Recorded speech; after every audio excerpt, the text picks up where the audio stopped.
Sir Bernard Spilsbury is considered by many to be the father of modern forensics and the greatest scientific detective of the 20th century.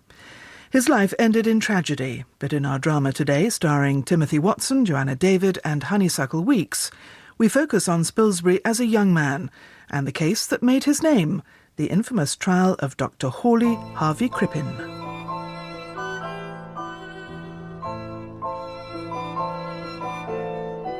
The Incomparable Witness by Nicola McAuliffe.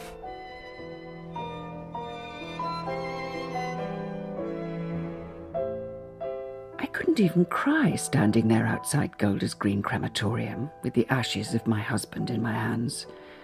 Such a big man in such a small box. The plaque on the urn was wrong.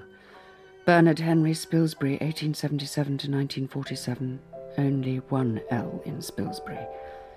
I had to take it back. I wanted to cry, but I didn't have the tears.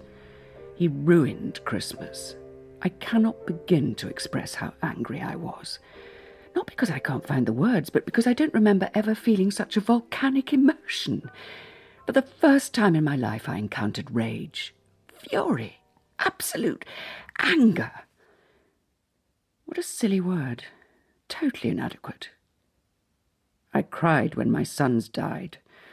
Peter and Alan, one to a German bomb and one to TB. Couldn't stop either of them. My husband was killed by his pride. He killed himself. Committed suicide rather than be seen to fail. And I don't care what anyone says, it is a crime. It is a sin. Even now, so many years later, I wish I could hate him. No, I don't suppose I could ever hate Bernard. But I do so desperately wish I could be indifferent to him, as I thought he was to me. George, who's that young lady by the piano? Alice? No, the girl in the pale blue. Oh, that's Edith Horton. Rather a good tennis player. Awfully pretty, don't you think? Pretty? Yes, I suppose so. Very pretty. Edith, may I introduce a friend of mine? He's desperate to ask you for a dance. This is Bernard Spilsbury. How do you do, Mr. Spilsbury? How do you do, Miss Horton? Would you, please... excuse me, I have to get back to the hospital.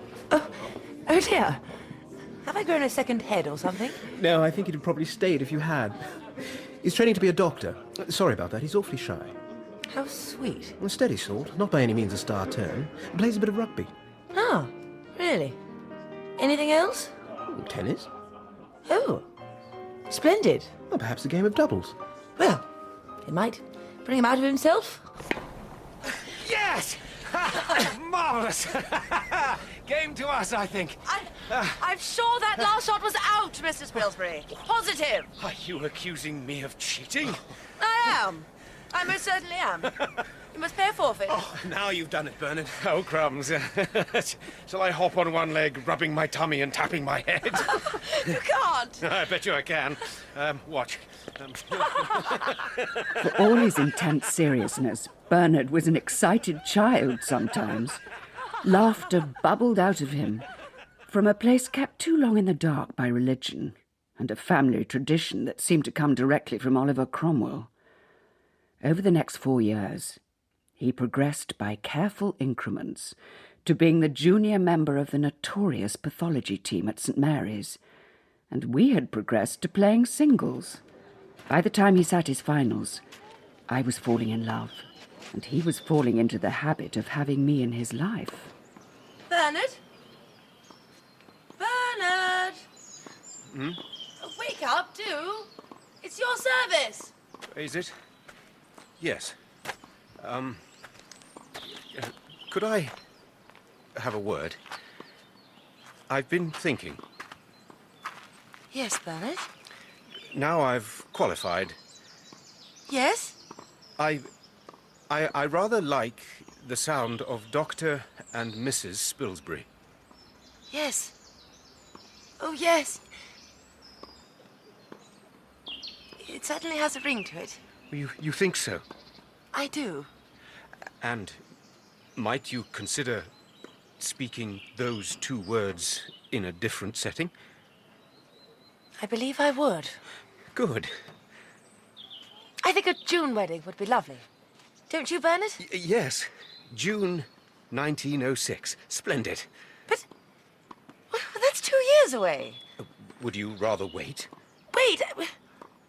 No, I just... Edith, I'm not going into general practice, you know. What we're doing at St. Mary's is not secure. It's all new. I mean, people still think we're charlatans. It's taken 50 years to rebuild forensic science since Thomas Smethurst poisoned Isabella Banks, and, well, you see, he got a free pardon because the scientific evidence was a mess. One piece of sloppy or wrong evidence in court would make us a laughingstock again. Sorry, I don't want you to be married to a failure. The way you're looking at me now, I don't want that to change. My serve, you say? Yes. For the game. Spilsbury, I believe congratulations are in order. Thank you, Wilcox. Miss Horton is a fine young lady. I'm a lucky man. Brandy? And soda? Thanks. When will you marry? Spring 1906. Ah, Bernard, ever the slave to impulse. She is. Here's to you both. I say, Spilsbury, you've bagged the lovely Edith Horton at last. Well done. Well done. Please, don't touch me. Oh, sorry, old man. Despite his remarkable good looks and imposing height, my husband shrank from intimacy, even though his pale grey eyes had a way of looking at you as if you were special, important to him. Well, you were, but merely as a specimen, something to be analysed like one of his microscopic slides. He couldn't help it. And despite resentment at what some mistook for rejection and others called his aloofness, he continued to attract both men and women with his exquisite manners, beautiful suits, immaculate spats, and the eternal flower in his buttonhole. Sorry about that, Wilcox. I dislike familiarity. It's invariably a prelude to attempted possession. And this is the man who I saw rolling on the floor with 3 5-year-olds pretending to be a donkey. Children, they're different. Far from corporeal corruption, and they don't want anything from old Buggins. Old? What are you, 29? Late starter. So, why did you decide to join the beastly science? Well, my grandmother said I shouldn't be a GP. But she doesn't mind you cutting up dead bodies? No, she doesn't know. She hasn't got over me being turned down for the Methodist ministry, and she'd never forgive me working for clients who don't pay. Oh, by the way, has Dr. Pepper told you yet? We're each to have a specialty for police work. I'm doing chemical compounds, and he wants you to specialise in scar tissue. But I've been concentrating on criminal abortion. Yes, I've heard you've had a couple of medical men struck off. Well, it's not all old women in shawls handing out gin and knitting needles. No, I just thought... Well, if a woman had been raped, surely there are mitigating circumstances. My dear Wilcox, how can you talk like that? I dissect the bodies of females eviscerated by these butchers. The uterus often still contains a poisoned or mutilated fetus. These girls die of foolishness and men's brutishness. I have seen such wicked waste of life in the autopsy room. I have too, Bernard. Abortion wasn't invented in 1900. And it hasn't been eradicated in 1904. Forgive me, Wilcox, a bit of a hobby horse of mine. Women should be protected. Yes, but if that protection fails, they shouldn't then be punished. We need provision for medical termination under hospital conditions. Not in my lifetime, Wilcox. Never. Scar tissue, you say? Yes. Well, as Dr. Pepper always says, make it your passion, sir. Make it your passion. Passion? Yes. Well, I'll do what I can. Passion was a word not often to be found in my husband's vocabulary. Physically, he was careful in the early days, and fastidious as he grew older. No doubt the corruption he saw daily affected his attitude to the body. I don't believe he ever found comfort in physical love, but the products of the act, our children, were the love of his life. I was what he described as his rock. And it was on me the waves of his obsession broke. Bernard! Bernard Spilsbury, come here this minute. Yes, I'm coming. Are you all right? The baby? What's happened? Oh, Evelyn is fine, Bernard, but I am not. Sit down. I'll fetch the smelling salts. Bernard, stop. There is a leg in the pantry. Ah, A human leg. the one with the scar on it. Oh, is there another? No. I needed it because it was severely burned. I know it was, Bernard. What is it doing in my pantry? It's cool. Last week it was an arm. And last month, 2 fingers in the tea caddy. I was just carrying them in there. I washed it out after. I told you, Dr. Pepper wants me to concentrate on scars. And, you see, the thing about scar tissue is, although it's healed skin, the skin changes its nature after damage. And if the wound is caused by fire, the squamous epithelium and the columnar, well, and the subcutaneous... Stop it, Bernard. I don't care. After our honeymoon, you said no more body parts. After the ear in the butter dish, you said no more body parts. When Evelyn was born, you said no more body parts. When we get back from Minehead, I want you to promise me, as a Methodist and a Mason, no more body parts. But there was no Minehead that year, 1910. No sooner had we arrived, but Bernard was called back. The police had found human remains at 32 Hilldrop Crescent, Camden Town. When I heard a Dr. Crippen lived there, I simply assumed that, like my husband, he brought his work home with him. But soon the Times was calling it the North London cellar murder.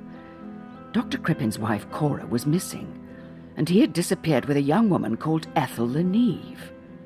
Cora was a pretty colourful character by all accounts, and went by the name of Belle Elmore. Anyway, the Home Secretary, Winston Churchill, authorised a £250 reward for Crippen's capture. It was all a frightful ferment, especially when Crippen was found on board the Montrose sailing for Canada with Ethel dressed up as a boy. The captain sent a Marconigram to the police, and it was all so terribly exciting as they raced to get across the Atlantic before the ship docked. Morning, Spilsbury. Wilcox. Morning, Dr. Pepper. I'm sorry to have ruined your holiday, Spilsbury, but this is a quite extraordinary case. See here. These 5 jars contain all the evidence we have that Belle Elmore, an American music hall artiste with aspirations to grand opera, is dead. Police theory is it's murder by the husband, Hawley Harvey Crippen. Now, he's saying she's run off with her lover and is happily playing Aida in California. Should we find evidence to the contrary, we will appear as expert witnesses for the Crown.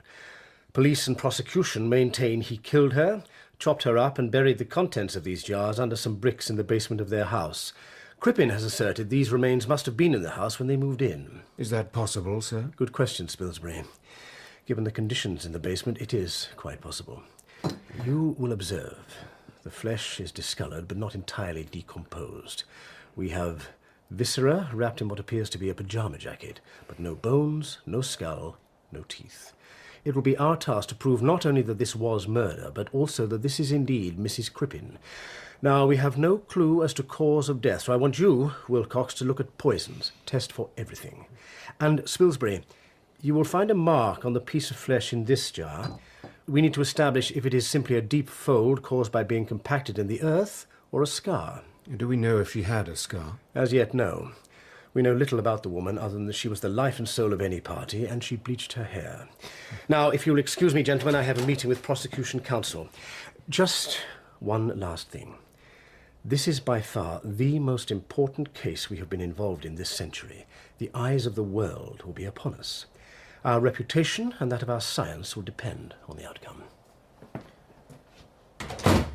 So, if we can prove from virtually nothing that these bits and pieces are Cora Crippen, forensic medicine goes from frog to prince overnight. Yes, but if you don't find poison and I don't find a scar, it's back in the pond for all of us. But if it's established she had a scar and you find one in those jars, Spilsbury, just think what it could mean. We don't even know if it's female. Look at it objectively, Wilcox. All Crippen did was run off with his girlfriend. Who'd been wearing Cora's jewellery and furs? Cora wouldn't need furs in California. A woman doesn't leave her diamonds willingly. If she hated her husband enough, she might. You mean she may have wanted the police to think she was dead? I don't know, Wilcox. All I do know is the laughingstock we'll be if this lot turn out to be the remains of the neighbour's dog. How many dogs do you know who wear curlers and pyjamas? I'm just being cautious, Wilcox. Outside the laboratory, there was no such caution. People talked of little else. The newspapers printed every crumb of gossip they could find.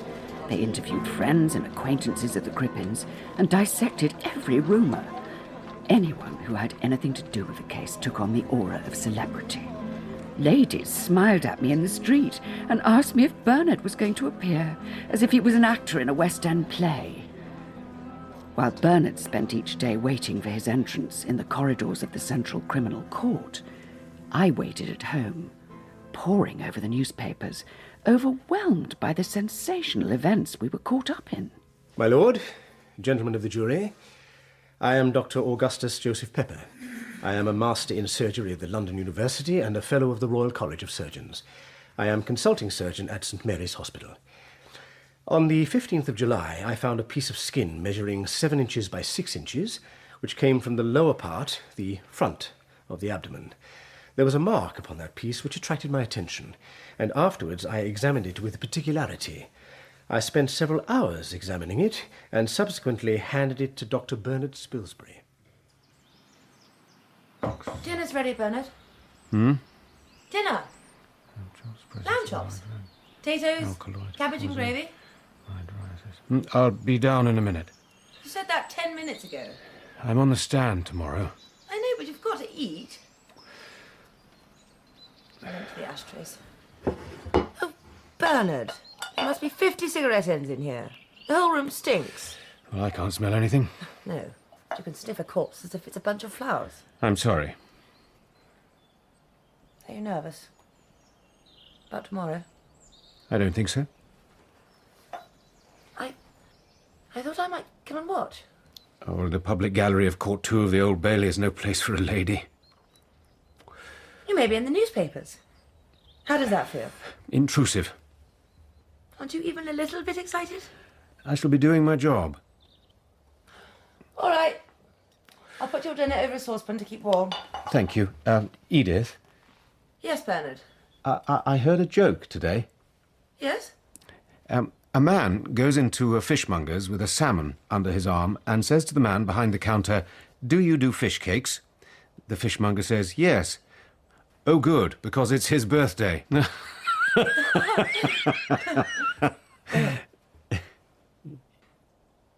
Edith,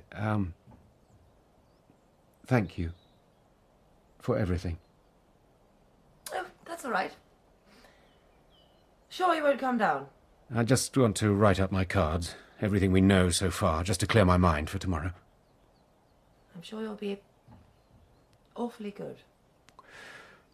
Close the door behind you. Of course.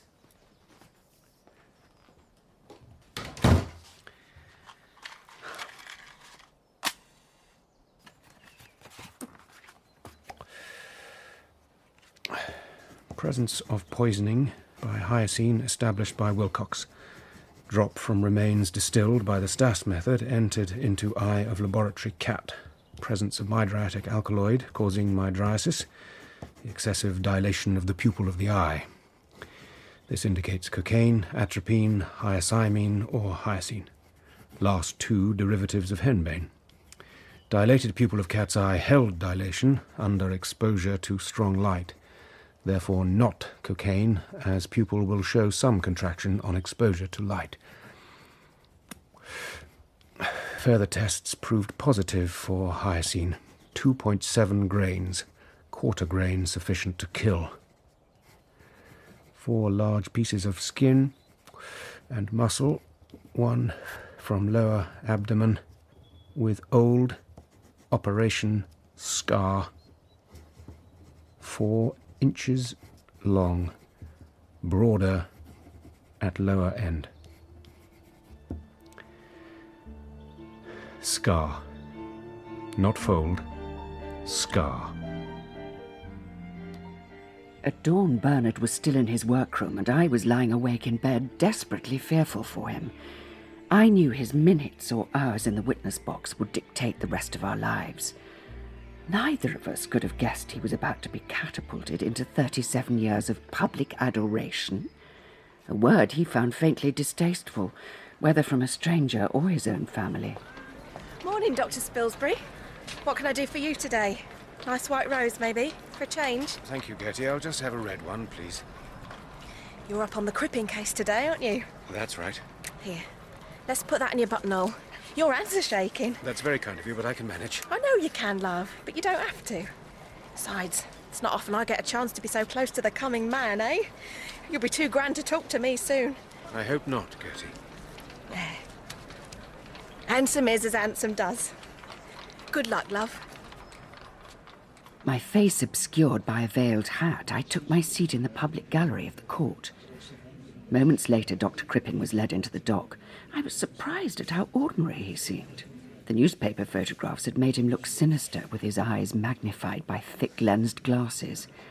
In court, though, he wasn't wearing them.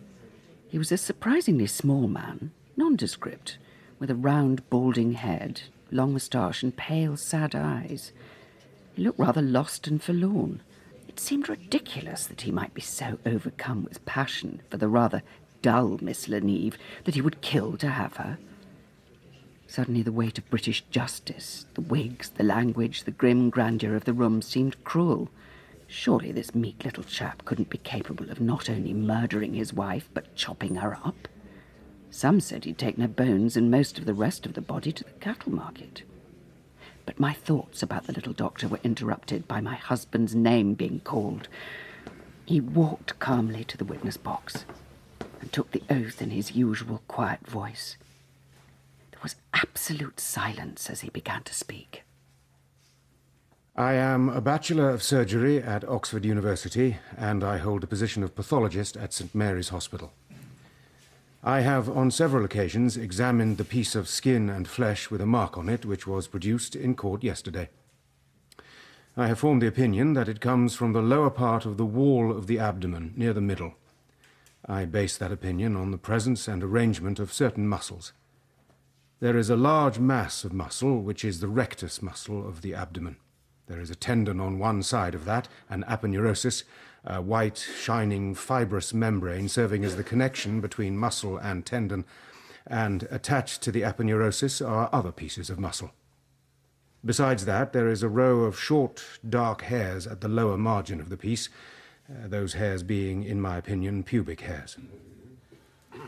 On the 9th of September, I was asked by Mr. Pepper to make a microscopical examination of a section taken from that piece of flesh. The section that I got included a portion of the mark that has been called a scar. It was the middle part with a piece of flesh on each side. I did not find any of the outer layer of skin, the epidermis, on the surface of the mark. I found a small mass embedded deeply on the scar at one spot, which to my mind indicates the line of incision of the skin by a previous operation.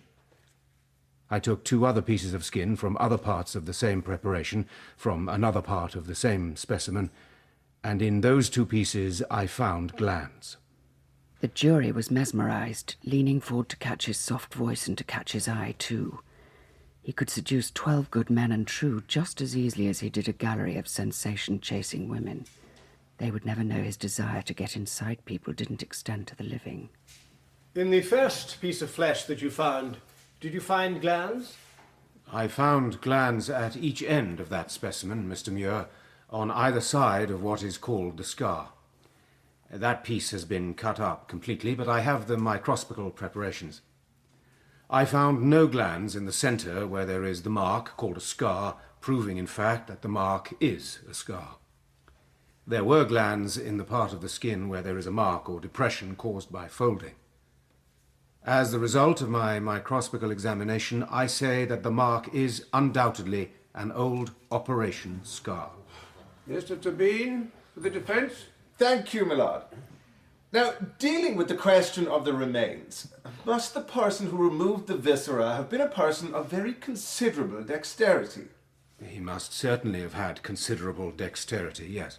And must that removal have been done by someone accustomed to evisceration? The important thing that is fresh is that this witness said that on the scar there were no glands. If it should be established that there is in the scar a sebaceous gland, or a hair and a hair follicle, that would be conclusive that it was not a scar. You had heard, had you not, that Belle Elmore had had an operation on the lower part of the abdomen?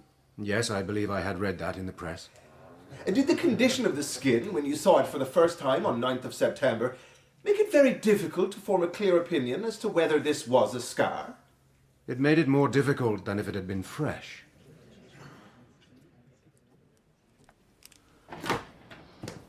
How did it go? I'm not sure. Tabeen's found 2 pathologists to challenge my evidence. 2. The thing is, this operation she had to have her ovaries removed, it would have been done in America. Is that relevant? Of course. They have a different method of stitching. If an American surgeon operated on Cora Crippen, the scar would not be the same in appearance as if the operation had been done here. I'm positive this is the scar of an American procedure. You'll look like Quasimodo if you bend over that microscope much longer. You're not having doubts, are you? Edith says I never change my mind. What a gift. It takes me an hour to decide what to have for lunch. I always have the same. I like routine. Do you never feel tempted to, I don't know, have liver instead of the chops? Well, yes. But temptation is the pleasure in itself. There is the possibility of disappointment if you give in. But maybe I should be more adventurous. I shall try the jam roll tomorrow. But then, don't you see, if I like the jam roll better than the sponge pudding, I shall have the jam roll the following day, and the pleasure will be less, lacking, as it will, the flavour of novelty. But if I return to sponge pudding, I'll continually be craving the excitement of that first mouthful of jam roll again. No, Wilcox. You could have both. Now you're just being silly. Coming for a tincture? When the trial's over. Good night, then. And Bernard? Go home. Bernard, I have a confession to make. Oh, dear. Have you spent the housekeeping on hats again? No. I watched you in court today. Oh. It's all right. I wore a veil. No one recognised me. Good. Good. You were marvellous. Incredibly calm. Very authoritative. You think so? I do. I was awfully proud. I'm just doing my job. I know. I'm being recalled.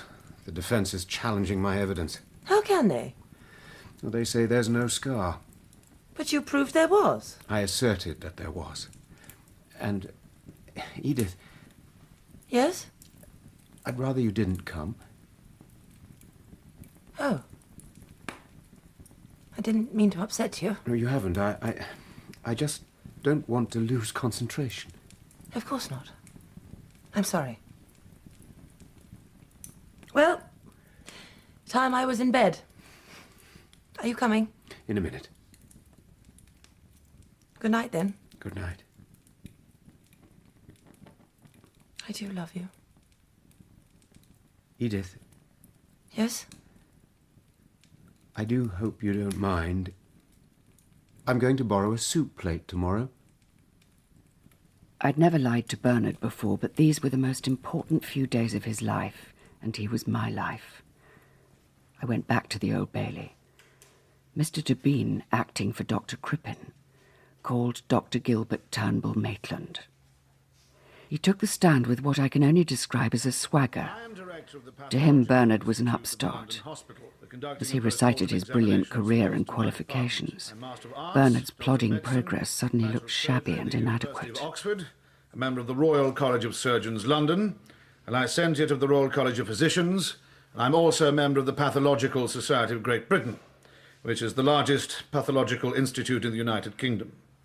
In 1907, 1908 and 1909, the average number of post-mortem examinations made under my supervision was 1,251 each year.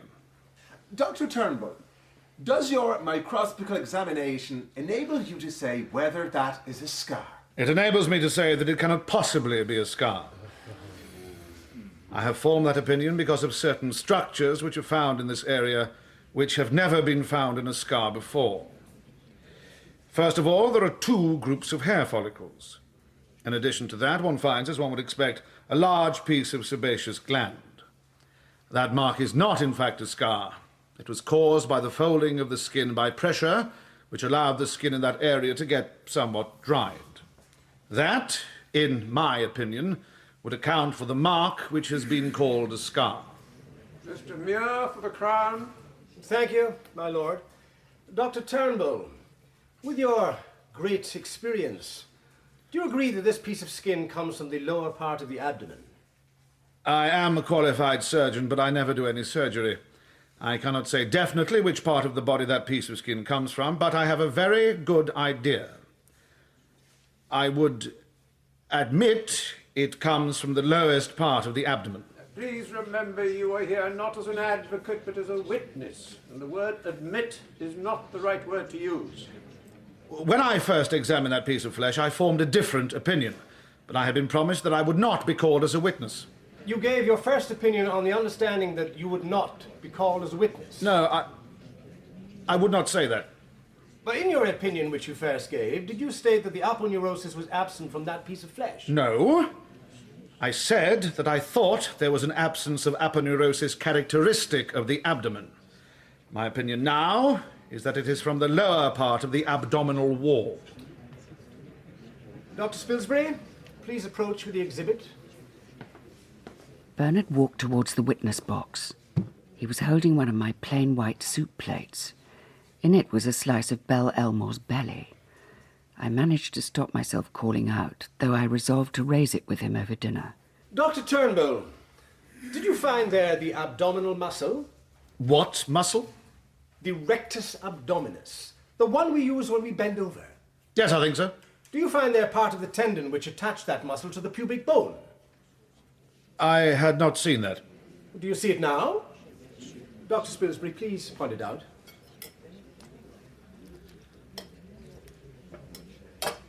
There is a tendon there, and if that is the rectus, it is. Please answer this one way or the other. It is most important. Do you find that tendon there or not? Yes. Do you know the American method of stitching the abdominal wall where it is cut open for the purposes of an operation, the method by which the stitches do not come to the surface except at the beginning and the end? There are several methods. I did not find the mark of a stitch there. I put it to you that it is not at all uncommon for part of the epidermis, including glands, to be folded in when the wall is sewn up. I've only read of that. You have never seen it? No. I am familiar with the appearance, but not from operations. From accidents, it is very familiar. I am talking about an operation scar. The appearances are similar. How do you know if you have never seen them? I've read about them. Now, I put it to you that the inclusion of epidermis in the incision made for the purposes of an operation was easily mistaken for sebaceous gland. No. I know the appearance of these inclusions because I know accidental ones are similar to those in operations. Such inclusion might, by somebody unaccustomed to the microscope, be mistaken. We are not talking about people unaccustomed to the microscope. We are talking about Dr. Spilsbury. Bernard's expression didn't change. I knew, though, that the skin on his cheekbones would have reddened slightly, but whether because of the implied compliment or the affront to his modesty, even I couldn't tell. A Dr. Wall was next in the witness box. He was not as confident as Turnbull had been, and admitted he too had given his opinion to the defence, not expecting to be called as a witness. He made a poor show, dithering and doubtful. Dr. Crippen seemed to slump as Bernard was recalled by Mr. Muir. After the blustering inadequacy of the last two expert witnesses, Bernard's calm, unwavering integrity stilled the court.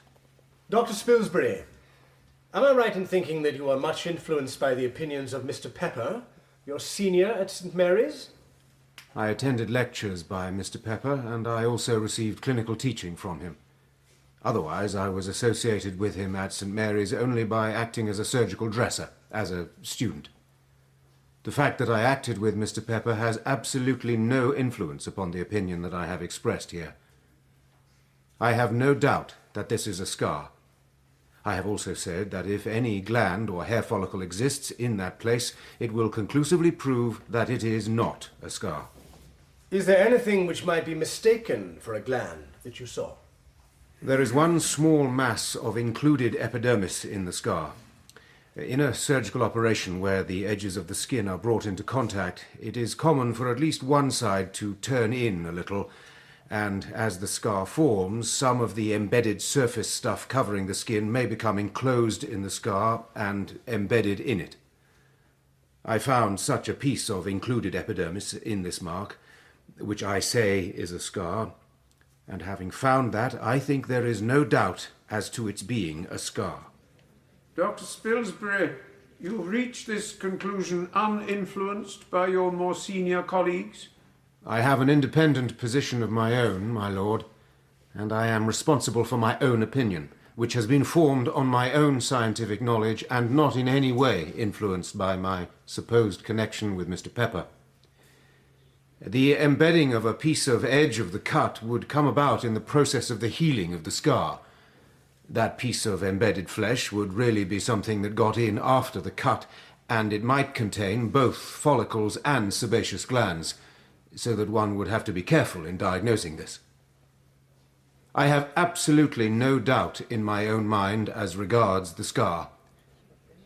And I have my microscopic slides here, and I have sent for my microscope in case it might be wanted. Thank you, Dr. Spilsbury. Gentlemen of the jury, I think we will avail ourselves of Dr. Spilsbury's offer. Therefore, given the o'clock, we will adjourn for luncheon and reconvene at 2 p.m. Bernard acknowledged this extraordinary departure with a sharp inclination of his head. He had taken the Lord Chief Justice by surprise in the most sensational trial of the decade, and yet far from being reprimanded for his insolence, the highest judge in the land was acquiescing to his suggestion. It was astonishing. No one had ever had the audacity. Producing a microscope to demonstrate his evidence as if he were giving a lecture. It was so typical of Bernard that I almost giggled. He quietly collected his microscope and followed Mr. Muir into a side room, where after lunch the Lord Chief Justice, the jury, and the legal representatives of both sides joined them. My lord, gentlemen, if you would look down the microscope, keep both eyes open. As you do so, I will adjust the focus should you find it necessary. On slide A, you will see a transverse section from the centre of the mark, called a scar. Would you like to be first, sir? Allow your eyes to accustom themselves to the microscope for a moment. You will observe on slide B, beside it, a transverse section of human tissue from the lower abdomen which bears no scar. You will observe beneath the epidermis, or skin, glands, rounded in shape, called sebaceous, providing the oil, sebum, which lubricates the skin. You see also follicles or roots of hairs, rather like the bulbs at the base of a daffodil stalk. Look back at slide A, and you will observe neither is present. In further slides, you will see the thickening and signs of glands where the edges of the wound have been turned in. Bernard? How was it? I've run out of cigarettes. Oh, there's some here. No. Always keep your spare packet. Thank you. Cup of tea? Oh, please. Well? Well, what? What about the defence witnesses? The two doctors? Good men, ill prepared. Is Evelyn asleep? Yes. I think I'll just go up and look in on her. Since our daughter was born, he liked to sit watching over her. Once I went to join him. His unreadable face was lined with tears. I'd never seen him cry before, and never in all our marriage did I ever witness it again. Evelyn, held in the crook of his arm, woke up when his tears dropped onto her face. She looked up into his eyes, smiling.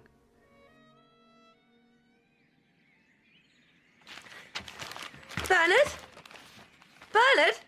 The papers! Come down and look at the morning papers. What's all the fuss? Look, Bernard. Every paper. The Mail, Times, Herald.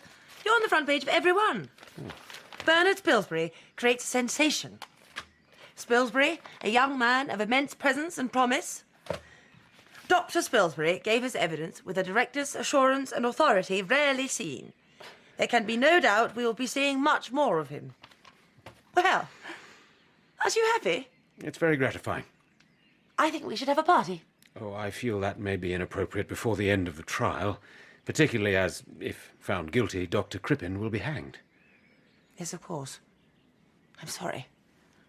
And there's something else. What? There's no direct evidence he did it.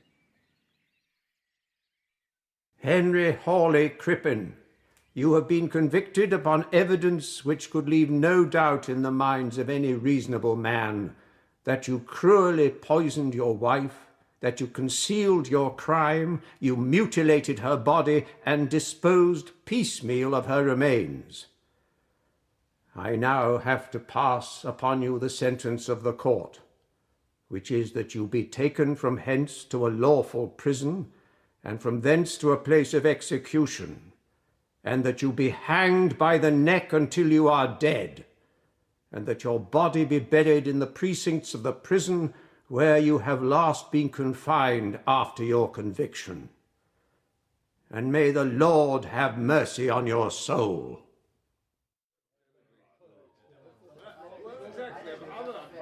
You know, Wilcox, I went up to listen to the bell ring when Crippen was hanged. It's an eerie sound. And you know what? In his ordinary job, the hangman's a hairdresser. You're joking. No, I'm not. You can't earn a living in executions. Well, here's to you, Bernard. And to you, William. I suppose we ought to raise a glass to Cora Crippen, too. She seems to have launched forensic science into the 20th century. Well, she certainly launched you. You're travelling faster than Halley's Comet. Oh, no. I was born to be a tortoise, not a hare. I suppose that if all this fuss comes to mean anything, I'd just like to be able to make a difference. The Times said Sir Bernard did more than make a difference. He revolutionised the position of the scientific witness in British courts. It was an obituary he'd have been proud of. How silly I must have been to think Bernard would ever be ordinary. Even in death I had to share him. He'd been a fixed star in the public firmament for 37 years, and people wanted to mourn him. He would have been horrified that strangers were still being familiar. But he was a hero, a giant. He introduced the preservation of the integrity of scenes of crimes and invented the murder bag. He appeared at every great murder trial since the Crippen case and was adored by a public fascinated by his expertise and for a long time his good looks, despite his habit of hiding behind a newspaper when confronted by a camera. It's hard to love a suicide. One keeps making excuses. Perhaps it was an accident. He didn't realise the gas was on. If only he'd talked to me. But he insisted on living alone close to his lab. He couldn't sleep. Apparently, lack of sleep is a factor in 70% of suicides. But there was more to it than that, of course. He'd been the greatest name of his day, but younger, sharper minds attacked his reputation, and it crumbled like the joints of his arthritic hands. And now? Well, everyone knows the name of Dr. Crippen, but almost no one remembers Dr. Spilsbury, my husband, the incomparable witness.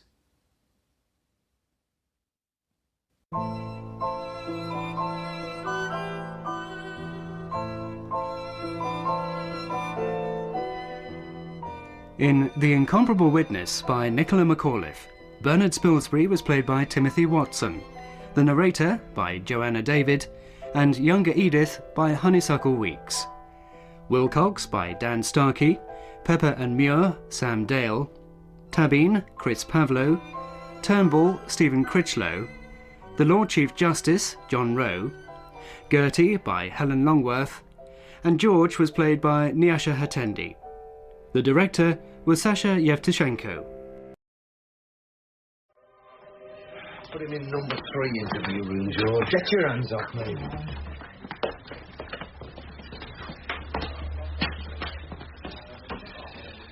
You just sit there, sir.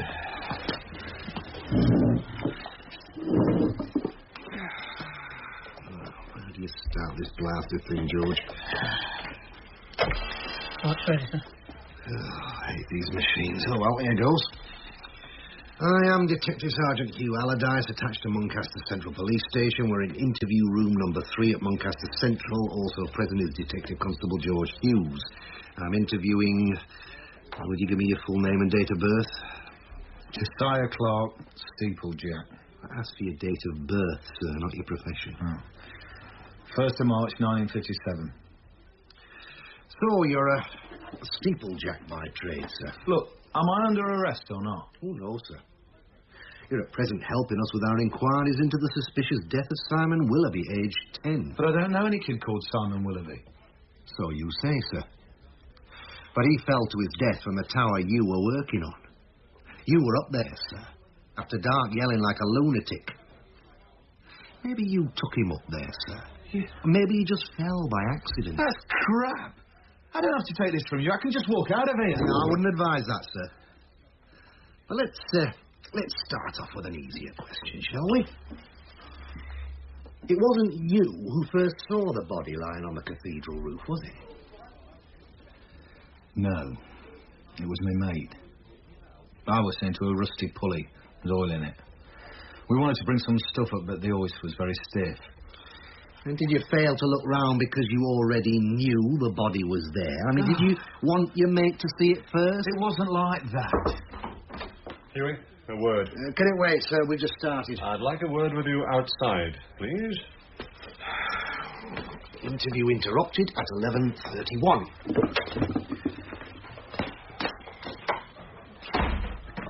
I was just getting him going. He's all over the place. You're just giving him time to gather his wits. It's not on, Huey. They've just rung up Thurwood Hospital and checked with the staff. Joe Clark was there all night at his own son's bedside. His wife was with him. Staff looking in every half hour. He's got a cast-iron alibi. Yeah, but he could have driven into town. He can drive a long way in half an hour. He left his car at the cathedral when our lads picked him up. Forget him, Huey. He's got a better alibi than you or I have. This is crackers. He's in this up to his neck.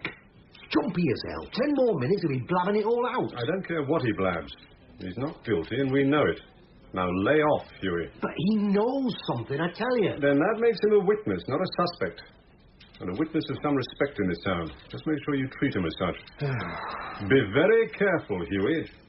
You land yourself in it, you're on your own. Oh, he's in it. Up to his bloody neck. So, you were at the hospital last night? Yeah, I was. Why didn't you tell us? You didn't ask. Anyway, you're in the clear. So I can go? Yeah, not so fast. I said you were in the clear. I didn't say you'd finished helping us with our inquiries. As a good citizen, of course. I've got nothing to say. Yeah, well, we'll see about that. I think we could do with a cup of tea. You get them in, George. Fast. You take sugar? 2.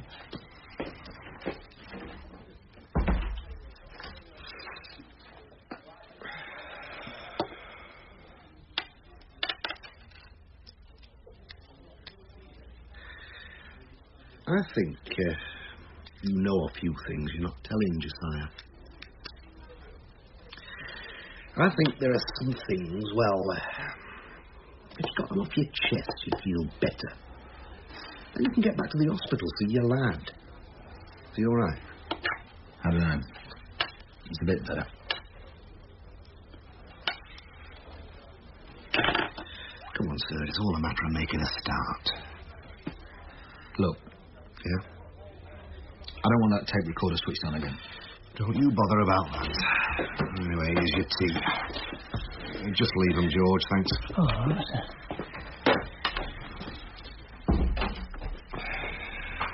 Now then,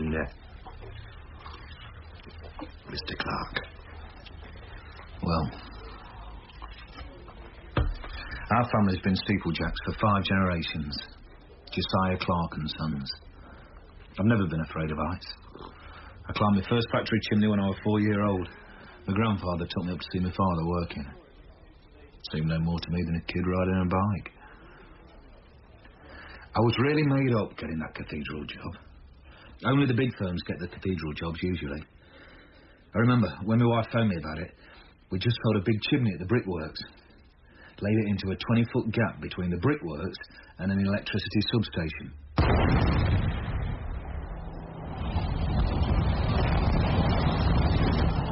We done it, mate! Yes. We've done it! And not even a window broken! Hey, this is a fin, Joe. You're a genius! Yeah? Phone call for you. It's mine. It's taken in the office. All right, love.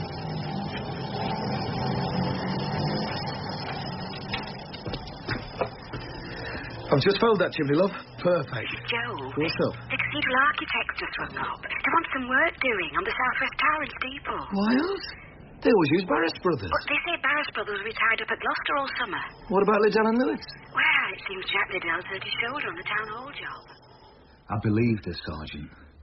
I believe those liars, Jack Liddell and the Barris Brothers. I never dreamt they might know something nasty I didn't.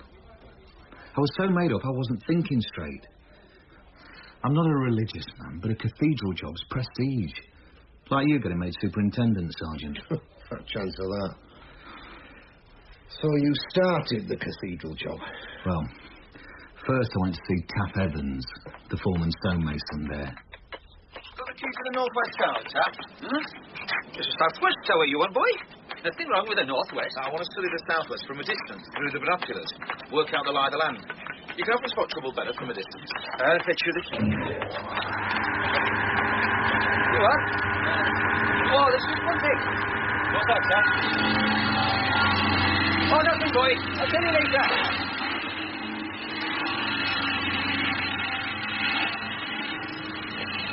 I wonder what he was getting at. He's not happy about something. Oh, well, we'll have to wait and see.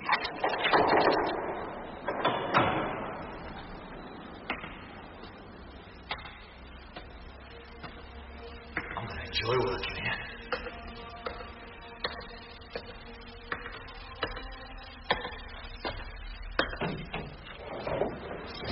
Oh, Pidgey Jack. Better wear hobnails for this job. Trainers won't be any use. Better let Billy know. Now, a few bits of rotten stone in the spire. There'll be more around the south side, I reckon, where it gets the wind and the rain. And that weathercock's turning very stiffly. Another few months, it'll be seized up solid. And the gilding's going. Still, there's no we can't handle there. Hey, Josiah Clark and Sons, steeplejacks to Muncaster Cathedral. Who'd have ever thought it? Ah, you're an ugly-looking beggar. An ugly-looking beggar? You mean there were a man up the southwest tower? No, it wasn't a man. It was a gargoyle. You know, a rainwater spout in the shape of a human head. Oh. Well, not human. Most of them were carved to look like devils. Carved and set up in the Middle Ages to frighten off the real devils. And they seem to look more like devils every year as the wind and rain gets at them. And what was so worrying about this one? I don't know. He was an ugly beggar, right enough. And he seemed to be watching me somehow. I had to keep looking back at him.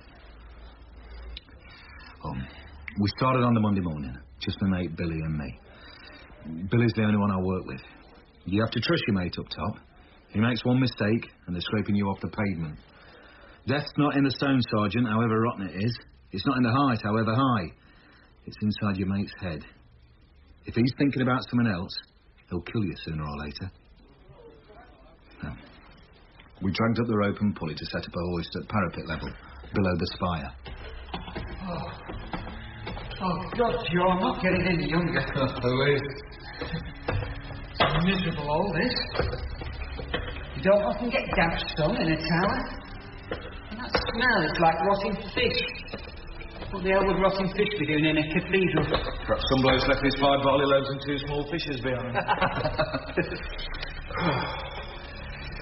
The northwest tower was nothing like this. It's dry as a bone. No smell? Yeah, just dust and mouse droppings and rent-a-kill. The northwest tower was a lot lighter, too. The windows seemed bigger. Yeah, they're both the same, surely. As light as 2 peas in a pod, people always say. Come on, let's get on. I could do with a bit of fresh air.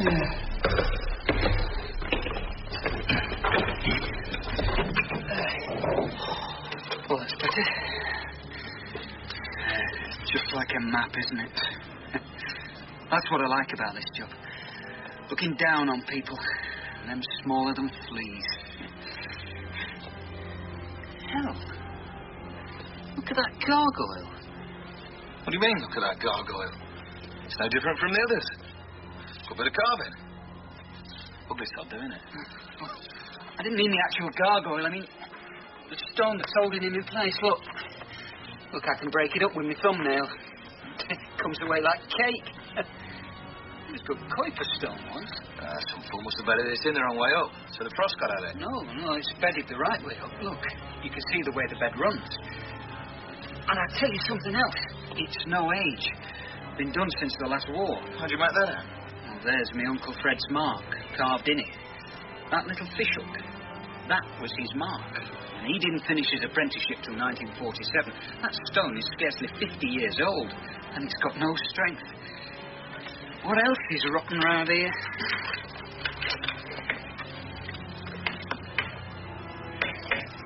It's not rotten anywhere else.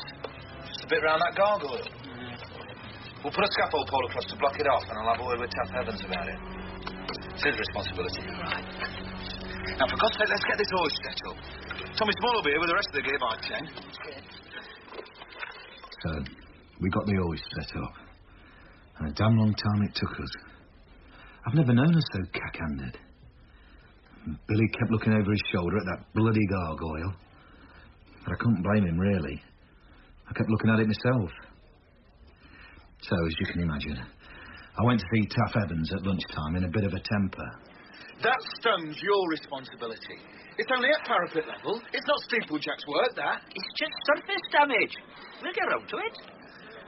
It's always caused trouble, that stone round the gargoyle. No matter how well you bedded it. The main structure's sound, though. If you don't watch it, that gargoyle will come loose one night in a gale. Cause no end of damage. You won't like it dropping through the nave roof. Oh, that devil won't shift. Where's the ton? Never has shifted all the time I've been here. The architect knows about it. Architect? What the hell does he know about it? Architects don't work with stone, they work with paper. I get it seen to, I told you.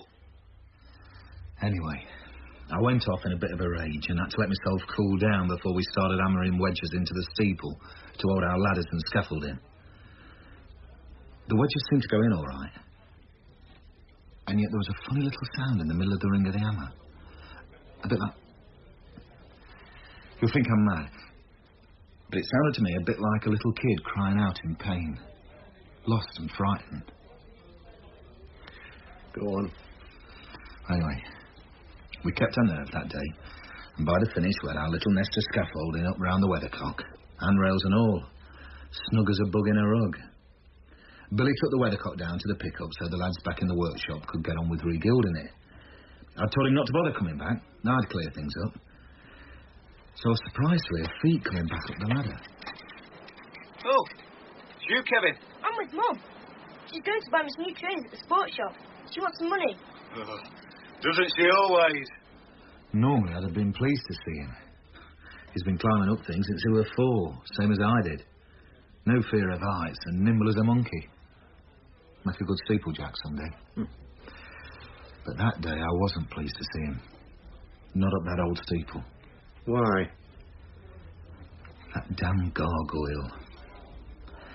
Somehow, I didn't want him to see that gargoyle. Anyway, I told him to run back to his mum and tell her I was coming. And I followed him down, quick too. Left things behind I should have been clearing up. But I was still too slow.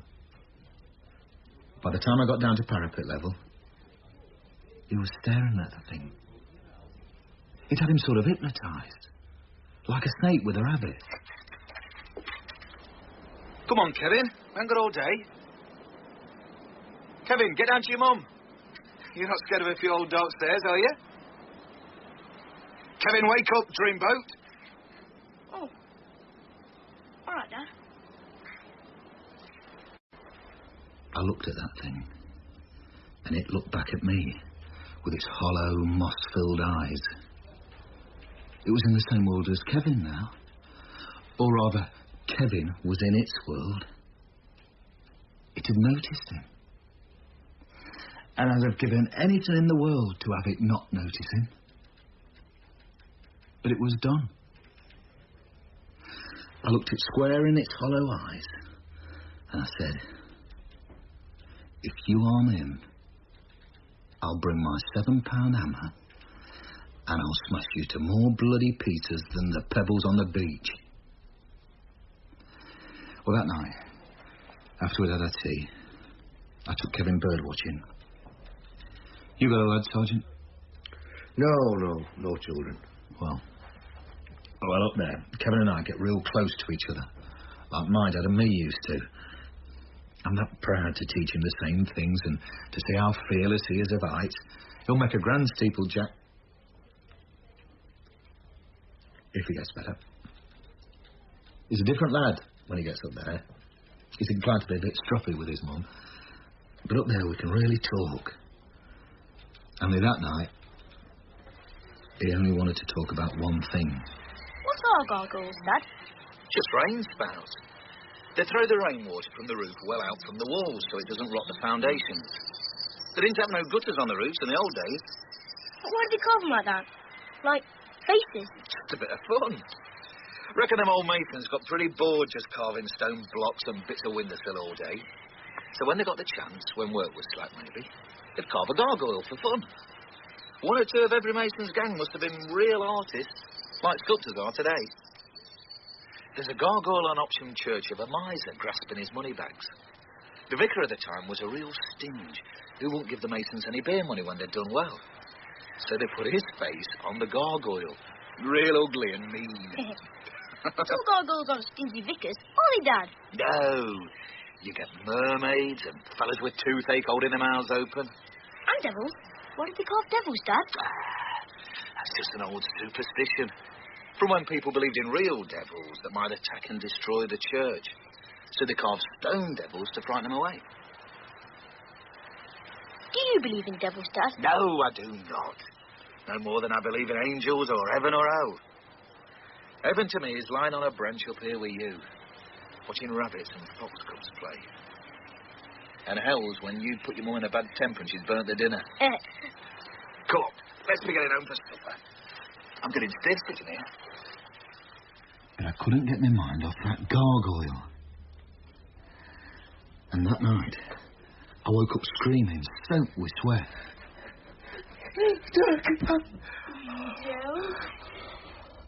Joe, what's the matter? Are you ill? No. It was just a dream. I was dreaming. I'm all right now. I never dream usually. I never remember them anyway. What was it about? Nothing really. It was someone at work. You're not losing your nerve, are you? You know, your head for height. What? A clerk losing his head for height? Don't talk wet, woman. What then? This isn't like you, love. Oh, and you're soaked through. I'll get you change of pyjamas. Now, come on, Joe Clark. What's bugging you? It's not the height scare me. It's the bloody VAT. I dreamt the VAT inspector was coming after me with a claw hammer. You let me worry about the VAT.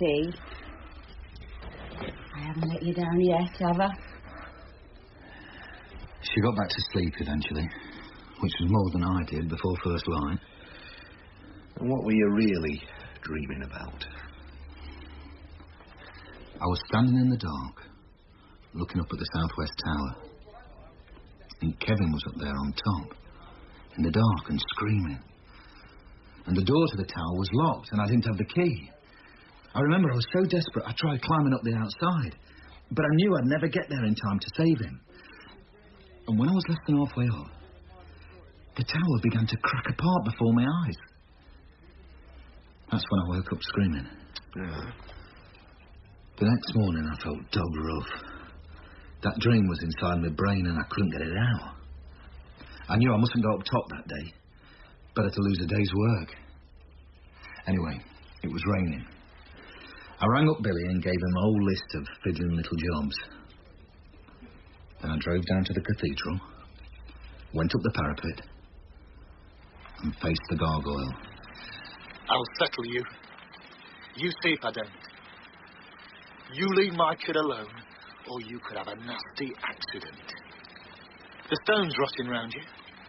Nobody would blame us if you fell. So watch it.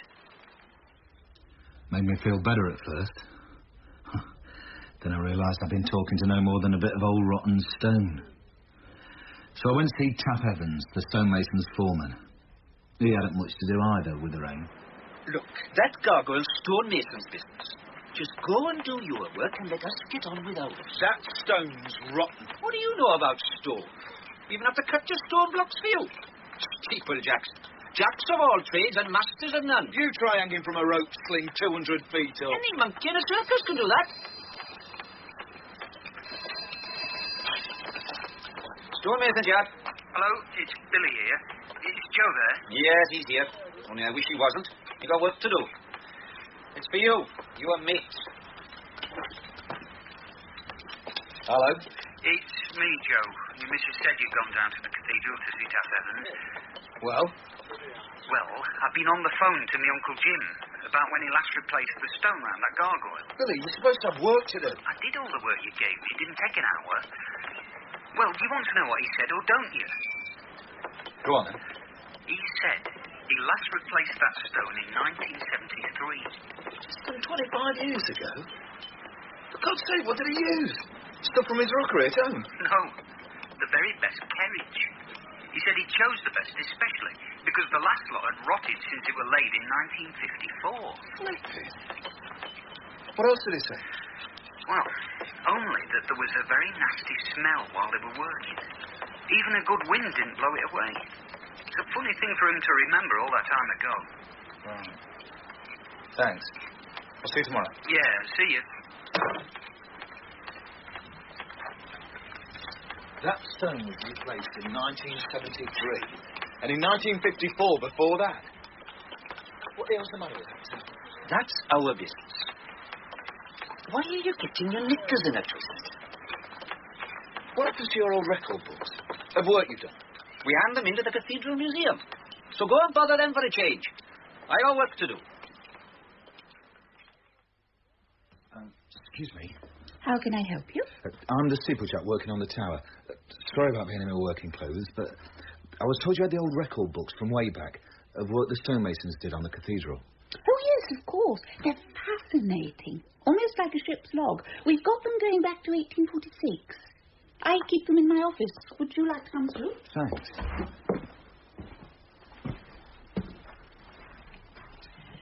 Here they are. I'll just clear this stuff off my desk, and I'll leave you to it. Thanks.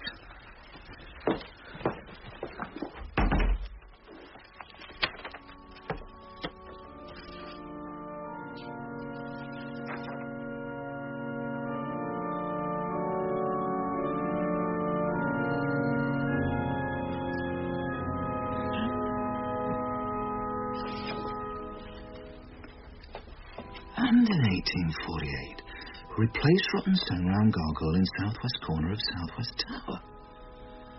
That's every 20 years, roughly. Back to when the records start.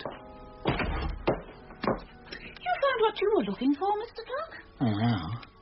The stone round one gargoyle in the southwest tower has been going rotten every 20 years. Doesn't sound too good. No wonder the Restoration Fund never stops having appeals. But it's against nature. That copper stone should last for centuries. Oh, well, why is it rotting then, do you think? I don't know. But it's more than that. Every time it's replaced, there's trouble. Work held up by a broken pulley. Scaffolding blew down in high wind. In 1932, a bloke fell and was taken to hospital with a fractured spine. It must be dangerous work up aloft. But it's not. If you're careful, it's as safe as houses. There's something funny about that southwest tower. Now, there is something unusual in its history I should be able to remember. I can't. Ah, here's Mr. Morris, the bishop's chaplain. He'll know, I'm sure. Mr. Morris, can you spare us a moment? Speak, ma'am, for your servant heareth. How can I be of help? Ah, Mr. Clark, isn't it? Our worthy steeplejack down from his high endeavours. Mr. Clark was asking about the history of the Southwest Tower. Now, I know there's something odd about it, but I can't remember what. The Southwest Tower, oh yes, a very strange business. But it's better that Mr. Clark sees the difference for himself. Come, let's take a short cut through the cloisters. Right. Now, if we just walk across Cathedral Green, you'll see what I'm talking about. There we are. The southwest tower. Look at it closely, Mr. Clark. Then look at the northwest tower, its twin. They look the same to me. Look closely, Mr. Clark. All the window arches are more pointed in the northwest tower, I suppose. Got it in one, Mr. Clark. Well done. And what does that mean? Don't refine it. It means the southwest tower was built nearly 300 years after the northwest one. The Normans built both towers together up to roof level. Then they ran out of money and stopped. That happened all over the country. They finished the northwest tower in 1257 in the early English pointed style. But we had to wait until 1538 for the other one. What was that? I don't know all the details, but I will find out for you. Good day to you, Mr. Clark. I spent a bit of time hanging round the cathedral green, just looking up at that tower. I felt a bit better, because I knew by then it wasn't just me being crazy. There was something odd about that great lump of masonry, but nobody wanted to talk about it. Not a lot to go on. Oh, no. Anyway, the next day was fine-ish, with just a bit of drizzle off and on, and we went back to work. I spent the morning in a rope cradle, dangling down the spire, marking out the rotten blocks of stone with yellow chalk. There weren't a lot of rotten ones, and they were just suffering from ordinary wear and tear. Nothing peculiar. Then, in the afternoon, I began cutting them out with hammer and chisel. It was interesting. No two blocks were the same size. No two seemed to be carved by the same man. The steeple was a patchwork of men's hands, 500 years old. I felt very close to them old masons, journeymen, apprentices, the gaffer. I thought, you lot could tell me a thing or two about what went wrong with this tower and that gargoyle, if you were still around. Joe, I'll have some bags. Okay, fit it down the shop. Yeah, all right, if you have to. But make it quick. 10 minutes to the outside. I promise. Something warned me not to let him go. While I was dangling there, helpless. If anything went wrong... Well, on the other hand, the shop was just across the cathedral green, and he was unbearable without his fags. Anyway, I finished cutting out that block and tried to lower myself further down on the pulley. Only it had stuck without warning. Something at the top must have seized up. I hung there, quite helpless. 10 feet below the platform, 250 feet above the ground. Nothing really to worry about, of course, as long as the two ropes held. Unless, of course, up top, some jagged edge of metal was chewing away at one of the ropes. Take it easy, I told myself. Enjoy the view. Billy won't be long. After what seemed a hell of a long time enjoying the view, I looked at my watch. He'd been gone 20 minutes. And there was no sign of him crossing Cathedral Green. Al had given what for when he came back. I looked up at the gargoyle, and it seemed to be looking down at me. I felt like a mouse in the paws of a cat. I began to think of crazy ways to escape, ways that broke all the sensible steeplejack's rules. Madness. But suppose Billy had been knocked down by a car coming out of the shop. Nobody else knew I was up there. Barbara wouldn't worry about it till it got dark. I was at the point of doing something really stupid when... Hey, Joe, will you stop? Billy! Hang on a minute.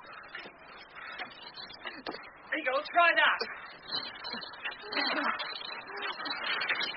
There you go. All right. Let me give you a hand. I'm shaking from head to foot. Where the hell have you been? You said 10 minutes. Sorry. You all right? Yeah. I met that vicar mate of yours in the shop, Morris. He said he had something for you back in his office. He was so persistent that I went back with him for it. Where is it then? Yes. I'm sorry, it's a bit creased from my pocket. The fall of the southwest tower of Moncaster Cathedral. 1257. What a weird drawing. Thunder and lightning, stones flying everywhere. Oh, that's cheering. I hope we got this tower right the second time round. Don't feel like being the jam in a tower sandwich. So they built it at the same time as its twin. But it fell down. It's been hit by 3 bolts of lightning, but it looks more to me as if the foundations have given way. And they didn't rebuild it for 300 years. Starting to rain again. Really heavy. I've had enough. Let's jack it in for the rest of the day. Yeah. I had that same dream again that night. Kevin screaming up on top of the tower in the dark, and the door locked. But it was Barbara who jerked me awake, shaking me by the shoulder. Joe, What? I've looked in on Kevin. He's not in his bed. Gone to the loo. No, I've checked everywhere. He's nowhere in the house, but the front door's wide open. I reckon he'd been. He could have been gone hours. I know where he's gone. Stay here, Barbara. Joe, where are you going? Come back, Joe! The funny thing is, he could have been anywhere. But I just knew he was up that tower. It's 7 miles to Muncaster from where we live, and I did the first 5 in about 3 minutes. Thank God the road was empty. I ran to the tower door.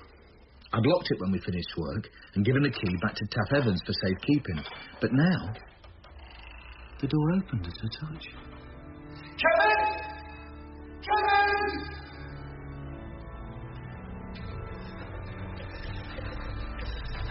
I reached the parapet. No sign of him. I stared at the gargoyle in the dim light that came up from the lamppost in Cathedral Green. If you hurt him, I'll finish you. I'll batter you into grains of sand real slow. But he just stared back at me. Then I looked up and saw something fluttering up top, on top of the spire. I went up the steel ladder, still in my slippers. But when I got to the top, there was no sign of Kevin. The white fluttering thing was just an old piece of rag Billy must have tied around the handrail to keep it handy. Kevin! Kevin! Then suddenly I thought, Oh, my God. had he come off all this way? And then fallen? I looked down, terrified of seeing a dead body lying on the nave roof. You mean where we found the dead lad the day later? Yeah. But the moon went behind the clouds and I could see nothing at all. Kevin! I was near out of my mind by then. But I couldn't help noticing lights going on all around the cathedral close. I saw the car stop. I saw the blue flashing light and I thought, they've come to tell me Kevin were dead. I was now out of my mind, I tell you. I had to get out of there. Hey, you up there? What you doing, sunshine? What do you want? It's a bit cold up there, isn't it? Fancy a nice hot cup of tea? If you could work your way down... Somehow their tone encouraged me. It wasn't the way the police talked to bereaved parents. I came down like a lamb, though I was limping badly by the time I reached the parapet level. Your lads took a very firm grip on my arms. Now, what have you been up to then? Well, he's not been drinking. Drugs, you reckon? It's okay. You can let go of me. I'm the steeplejack working here. Oh, yes. The night shift, are you? Or just working a lot of overtime? Look, I'm sorry if I caused any bother. Bother? You got the whole close roused. The Dean himself rang us. It's nutcase night, this is. First, that half-naked kid walking round like a zombie, and, well, a kid dressed in pyjamas walking across the close an hour ago. We nearly knocked him down. Stepped out right in front of us. He seemed to be sleepwalking. We couldn't get a word of sense out of him, so we took him down to the hospital. Lad about 12? Fair air? Yeah, that sounds like it. Hi, it's Dad. I was looking for him. Come on. We'll run you out to the hospital. And you can give us a few names and addresses as we go.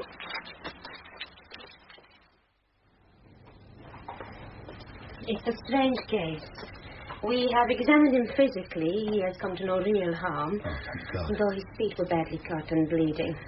But he seems in some kind of mental state. What? I hold up 2 fingers before his eyes and he doesn't see them. He won't answer any questions, and 3 times he's tried to get out of bed and escape from the hospital. Fortunately, the night sister caught him just as he was leaving. Now we have him sedated and are watching him all the time. You say he walked all the way from Jointon in the middle of the night? Yeah. Can I see him? Can I ring the wife? She'll be frantic. We're sending a car out for your wife, sir. We have him here in his side ward. Come through, Mr. Clark. Kevin? Kevin, it's Dad. Dad's here. You're all right now? I don't think he can hear you, Mr. Clark. Wait. Listen. He's saying something.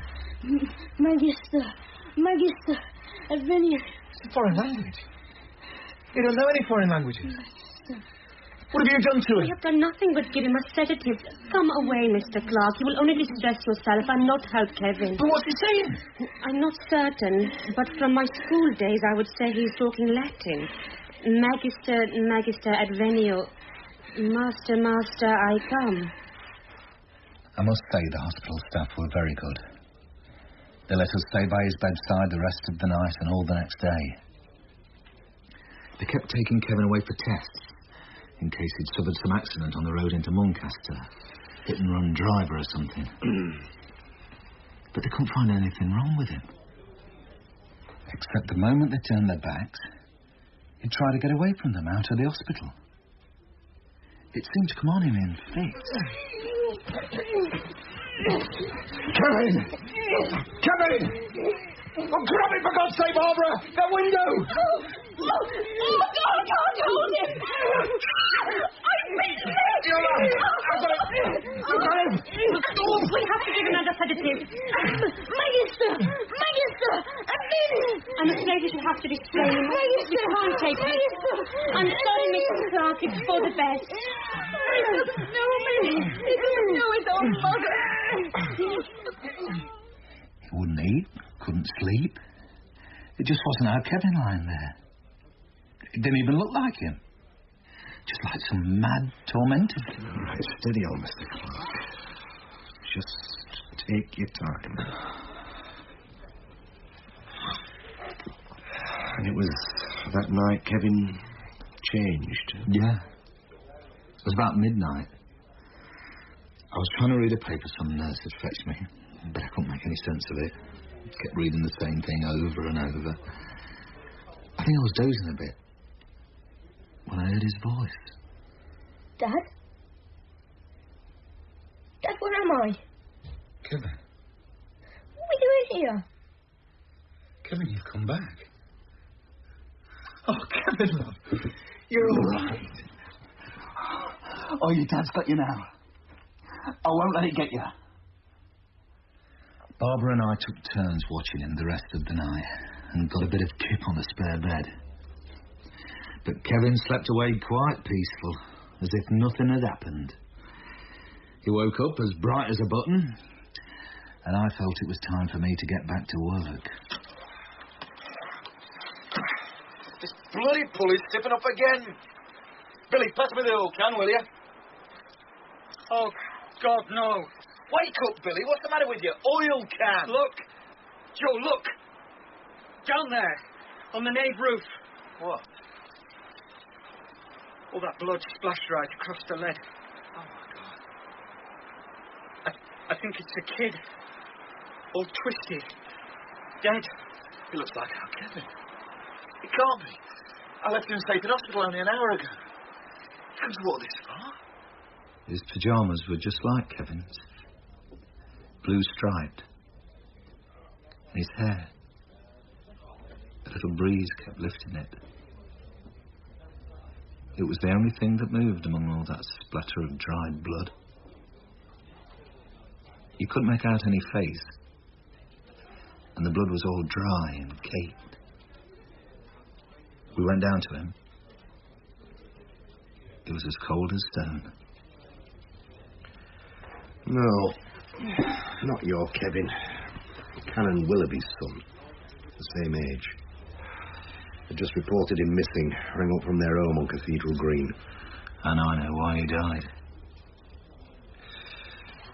Why did he die, Mr. Clark? Because that devil of a gargoyle let go of our Kevin and took him instead. He died and our Kevin was free. Oh, so we're back to your gargoyle again. Don't you believe me, even now? Oh, I believe you've had bother with your lad. I talked to your wife. I might even believe he was heading for the tower that night when my men found him. But that's as far as I go. I deal in facts, Mr. Clark. Like, did your son know the boy who died? And more to the point, if you locked the tower door like you said you had, how come that lad found it open so he could fall to his death from the spire? Now, look, I said I locked that door, and I did. Have you got your own private key to that tower, Mr. Clark? No, I have not. Then if you didn't have your own key and the door was locked, how did you get up there that night? Oh, I don't know. You see, the morning after you'd made that disturbance, the Dean went personally and checked that door, and it was locked. So how come it was open the following night for that lad to fall to his death? That door must open and shut of its own accord. Like a mousetrap setting itself. Is that... No, it has nothing to do with your famous gargoyle. Nothing whatsoever. See, we got a locksmith to look at that lock. It's very old and worn. You can lock it, and then some worn lever in the lock slips and it's open again. I watched the bloke demonstrate it. On our advice, they're getting a new lock fitted. So you see, no haunted gargoyles required. Plain common sense. Facts. So you don't believe a single thing I've told you? Oh, I believe a lot of it. But not about the gargoyle? I don't think you're quite, normal about that gargoyle, Mr. Clark. So what do you think happened? Well, I'd like to think it was silly lads playing chicken, daring each other on, climb the steeple to prove your guts, in the dead of night when nobody's watching. Well, that tower's a very tempting place with all that scaffolding there. But maybe that's not the whole story, Mr. Clark. How do you mean? Well, we've seen how that door could unlock itself. But even the locksmith couldn't work out how, having once unlocked itself, it could lock itself again. Like it was when the Dean found it. So? Well, perhaps we have someone who takes a delight in throwing little boys off the tops of spires. Now, I've known some men like even nastier things. Now, look... Oh, we know it wasn't you, Mr. Clark. When your lad reached the foot of the tower, you were still in bed with your wife, snoring. And when the other lad went up the tower, you were by your son's bedside, perfect alibis. But they don't explain one thing, Mr. Clark. What? When you knew your precious son was missing, you didn't muck about calling the police or neighbours. You knew where he would be. You drove straight to the tower. How did you know, Mr. Clark? And don't give me any more guff about haunted gargoyles. Your assistant, Billy. What?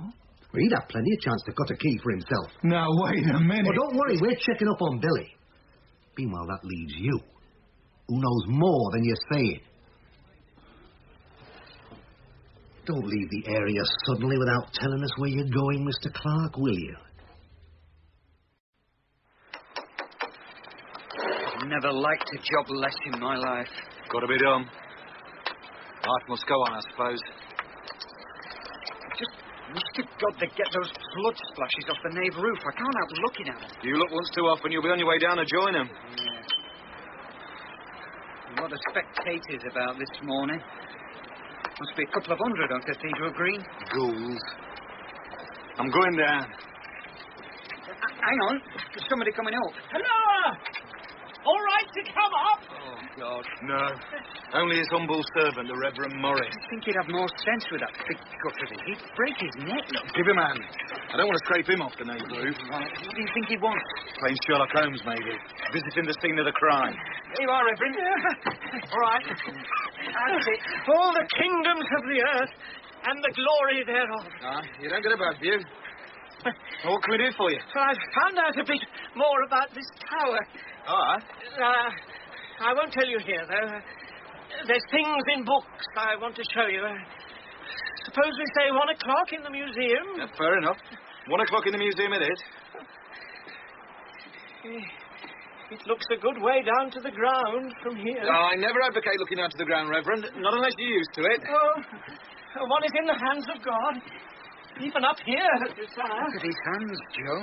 Look how hard he's grasping the handrail. I reckon his nerve's going to go any second. I'm just going out for a load of fresh tools, Reverend.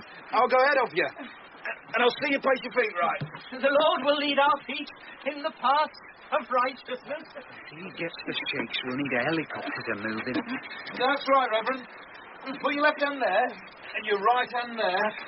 Now, swing your foot round, like you're getting on the bus. I'm behind you.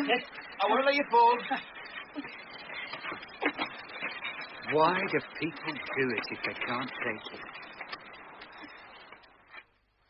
Only a few more runs on the ladder. You can do it. Safe as houses. Good. That's good. Now take a deep breath. There you are. Solid ground. Only the tower stairs, and they've got handrail. I'm perfectly all right. You can let go of me. Perfectly all right. I'd lay off heights in future. I'm at home anywhere in the hands of God. I'll see you in the museum at 1 then. What does he have to pretend for? Now, here are the record books of the old abbey. The ecclesiastical records of the monks of Muncaster, each covering 50 years. I've marked the places.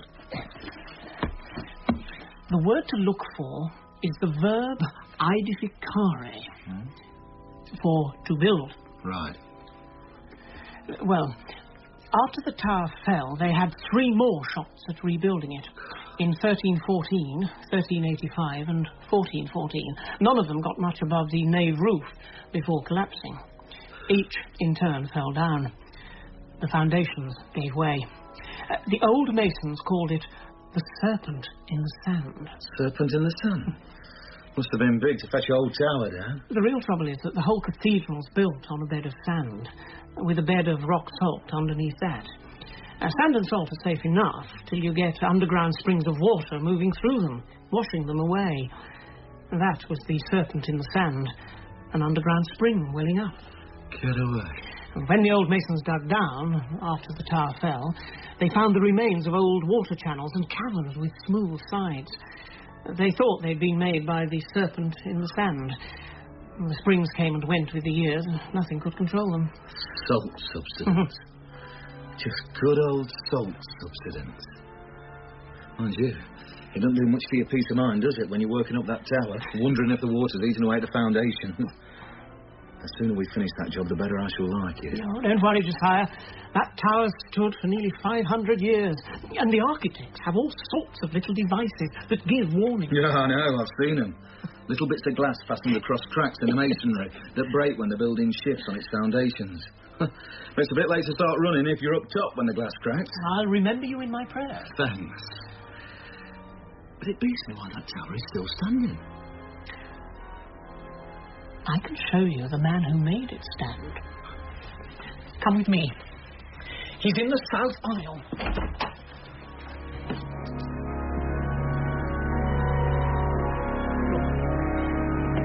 He's up there, in the stained glass. I thought the glass was all Victorian. Oh, there's some medieval glass remaining. Cromwell's men left us a bit. Anyway, there he is.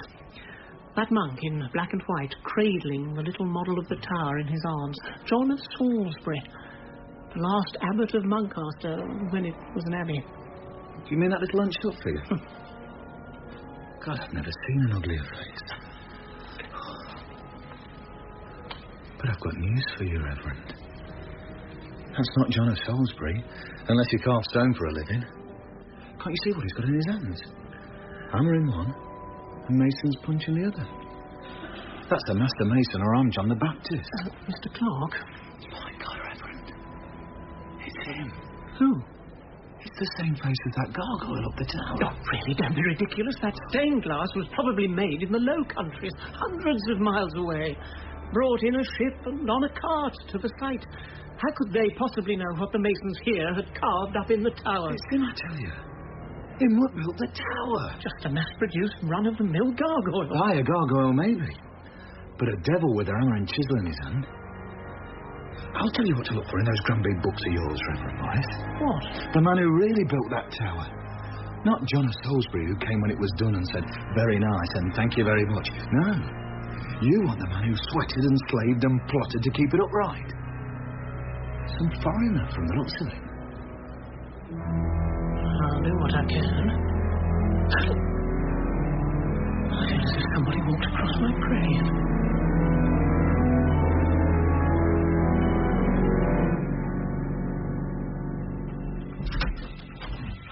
Barbara, I'm home.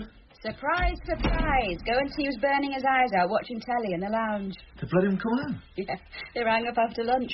There's no more reason for keeping him in. Fit as a fiddle, they said. I thought it'd make a nice surprise for you. Crippen. How are you?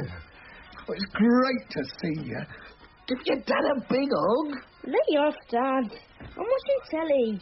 Oh. Pardon me for breathing. Sorry, Dad. Never mind, love. At least you're glad to see me. I am. But we've got to talk, June. What about? I'm worried he might start sleepwalking again. Yeah. I want him sleeping in our bed. Oh, God, Barbara. He's a big lad for that. And he kicks and snores. We won't get a wink of sleep. And I want you to sleep in his bed. Oh. Yeah, I suppose you're right. Nothing's changed, really, has it? It won't be forever, love. I suppose it's for the best. But it's not just at night, is it? He could do a bunk any time. Joe! Mm. Joe! Huh? Help me! Help me! Oh, help me, Joe. I can't hold him. Get back in my arms, Joe! Daddy, don't bloody... Let me have it. Oh, you little... Don't you start biting people. Oh, Joe, carefully, don't be little. I don't know where he gets his strength from. Ow! Give us a hand, Barbara. He's all slippery with sweat. I'm to the floor with you, Melanie. Let's see if you can bite people with both hands here. Maggie, stay, Joe. I don't understand it. I've known grown men without this strength. I'm bleeding like a stuck pig. I can't get a grip. Barbara, get something to tie him with. Oh, no, Joe, you can't. Go on! Maggie, stop video. Maggie, Barton, I can find. Don't hurt him. I'll tie his arms and his feet. Then maybe he'll give out. Oh, Joe, he's all bleeding and you're all bleeding. I'll ring for the doctor. No! I don't want him going into that hospital again. They'll not watch him well enough. What then? I want him right away from Muncaster. As far away as we can get him. Let's come to your Margaret. Where is it? At this time of night, there will be a better sleep. Well, we'll have to wake them up. It's nearly morning by the time we get there anyway. But why, Joe? Don't stand there asking questions. Go and get dressed up warm. And fetch me my jeans and sheepskin jacket. I'll tell you if we go along. Mean it about that gargoyle. Every word. But maybe it'll lose its power over him the further we get from Muncaster. I just can't believe it, any of it. Well, what about that wrist of yours, then? Has it stopped bleeding yet? Oh, Joe, I can see his teeth marks. Get a grip on yourself, woman. Oh, it'll take hours to get to have a wrist with. I don't know. The time for farming's just coming up. Any minute now. Then over the River Dee into Wales. We'll be there before your Margaret's up. What are we going to tell them? Let's meet that one when we come to it. Ah, the river's full. Lots of rain recently. In Wales, anyway. Turn left at the far end of the bridge. There we are. Safe in Wales. Dad? Dad, where are we going? You love. My wrist hurts. And my legs. I know. Dad, I can't move. Thank God it's over. He's back with us. It's all right, son. Your mum and dad's here with you. Untie him, Barbara. I don't think he'll give any more trouble. Where are we? What's going on? No, sweetheart. Now, steady, I've got you, you see. Joe, what's happening? He's safe, love. For good. That's what's happening. But how do you know? Something I read in an old book once. Evil doesn't work across a river. What kind of book? I know it sounds silly, but a book on black magic. Oh, Joe. Now, don't you worry your head about that now. Kevin will be perfectly normal from now on. Water stops whatever it is. Unless what? Unless whatever it is has found another victim when it couldn't have Kevin. It did last time. Come on. We've got to get to a phone. Muncaster Central Police Station, yes? Can I speak to the duty inspector? I'm afraid the inspector's busy at the moment. Can I help? This is Josiah Clark, the steeplejack. The one working on the southwest tower. We've been trying to raise you, sir. We sent a car out to fetch you from your home. I'm not at home. I'm speaking from Wales. Wales, sir? I'm staying with relatives. Well, I think Something happened. You'd better come back to Muncaster straight away, Mr. Clark. Why? We have a few questions we'd like to ask you. What's happened? We found another lad dead, sir. at the foot of the southwest tower. And they are the facts. And you can compare that bite on my arm against our Kevin's teeth, if you like. And if that doesn't satisfy you, Barbara's got 5 more bites to show him. Must have been quite a trip. Lucky for you, you were in Wales. The body of Richard Moresby, the son of another of the residentiary canons, has been found. Whole town's screaming for your blood, Mr. Clark. If only for leaving the tower door unlocked. I locked it. I believe you. Of course, they haven't got round to having the locksmith in to replace it. Dean's in a terrible taking about that. As he damn well should be. But do you believe me? About our crossing water? Crossing that bridge at Farndon? As a very young lad, I did my national service with the military police in Borneo. We saw a lot that couldn't be explained. Some of our lads died very funny deaths.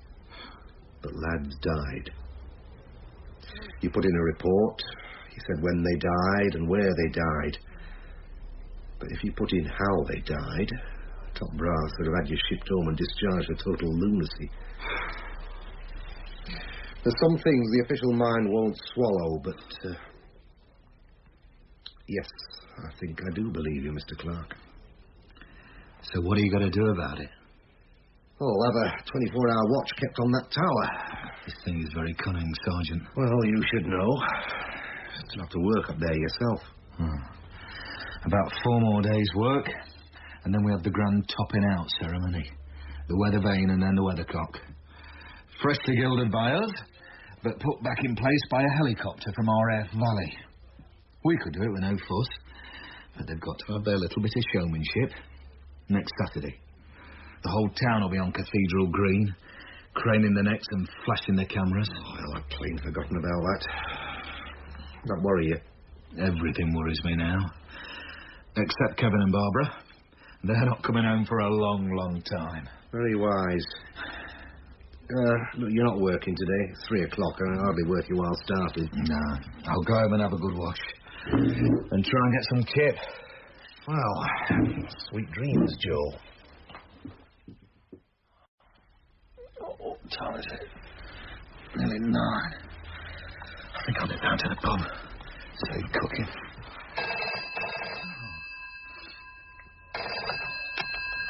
Hello? Josiah, it's Edgar Morris here, from the cathedral.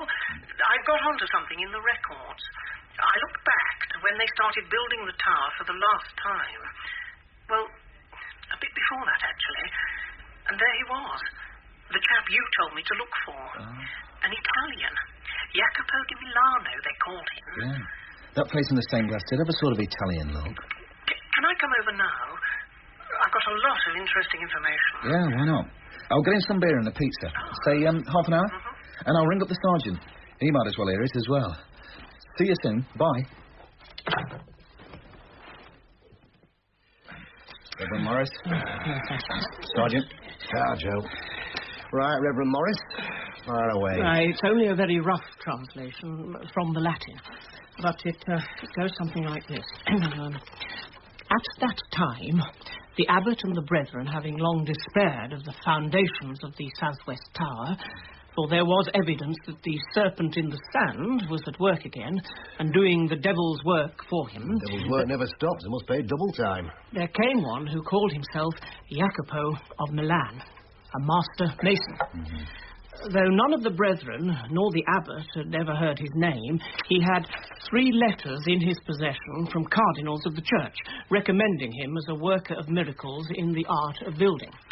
And he told the brethren and the abbot that if they gave him his way and did all things according to his instructions, he would build a tower high and safe. And so the abbot, in his despair, employed him and the craftsmen he brought with him, and gave them lodgings in the abbey itself, for no lodgings could be found for them in the town, for they were hated as foreigners. Well, the human race hasn't changed much the last 500 years. It's worse. Much worse.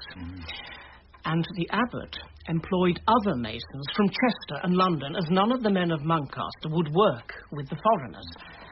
And there was fighting in the town between the new men and the townsmen because of the sins of pride and jealousy. They were blacklegs, scab labour. I wish you'd stop interrupting. All right. But the tower rose without hindrance, though there was one strangeness in the building of it. For the new masons left, the Latin says, cellae. What's that? Cells, small gaps, at every stage of the work. And these were left empty when the masons from London and Chester went to their rest at night, but by the morning they were found sealed up with heavy slabs of stone by the hand of the said Jacopo and his servants. And all the masons of the town asked what had been sealed within the cellae. And when the abbot asked Jacopo, he said writings of power had been sealed up there to hold up the tower against the serpent in the sand. And the men of the town said that these were charms of the devil. But Jacopo told the abbot they were from Holy Writ, found in special places, such as after the downfall of the walls of Jericho. Oh, come on. But he would tell no more, though the abbot pressed him hard. I knew the southwest tower was different. And not just the shape of its arches, the whole place stinks of evil. When the tower was complete, the abbot paid Jacopo of Milan the monies that were due to him, and the said Jacopo departed and was never seen or heard of again. But the bodies of his 2 servants were found in the town, murdered so foully that none but one monk could recognize them, and he had been the one who had given them their food. Case for you, Sergeant. A bit before my time. No. Listen to this. Stories were told in the town that they had been the servants of the devil himself, and that the devil was Jacopo of Milan. And there were affrays in the town against our brethren and our house. And our brother, Thomas of Thorn, was slain.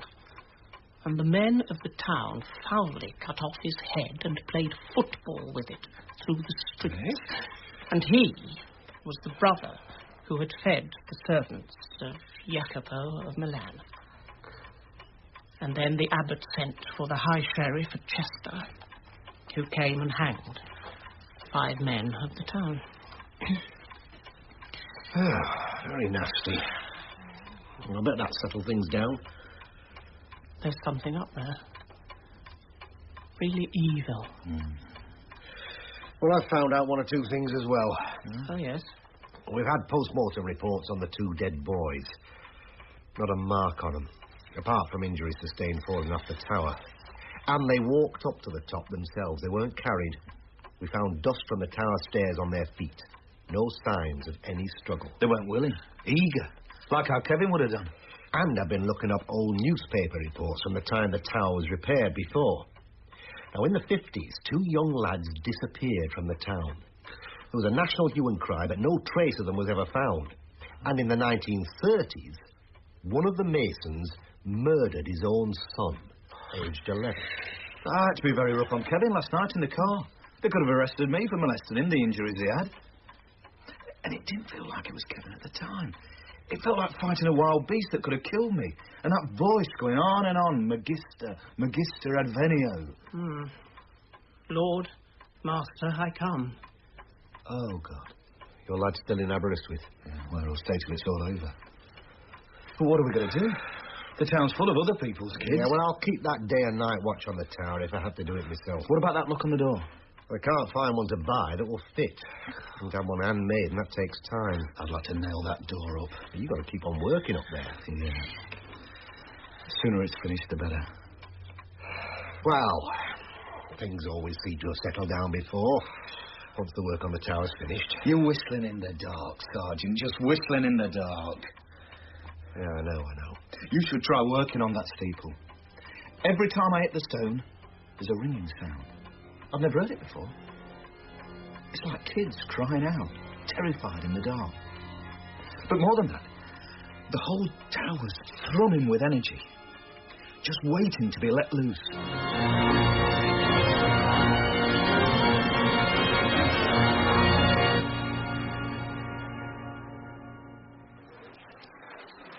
It's a big crowd, Joe. Can't see a blade of grass on Cathedral Green, the pack's so tight. Press is here. 2 telly vans. Does it make you feel like a film star? No. I feel like the organ grinder's monkey. I wish it was all over and the weathercock safely back in place. Yeah. We could have brought it up by the hoist with no fuss in half an hour. Then you would have been a film star, Billy. You won't be sitting in your favourite armchair tonight with your kids and missus all gathered round, looking at you like you were a hero because you were on the telly. Yeah. You know, there's too much wind for my liking. If an updraft catches the chopper just when we're getting hold of the weathercock... Don't think about it, Billy. You're not paid to think. You're paid to give them a grand show on the box. Oh, shut up, Joe. Anyway, they're late according to my watch. Clock's not struck yet. We must be working to cathedral time. Yep. There she goes.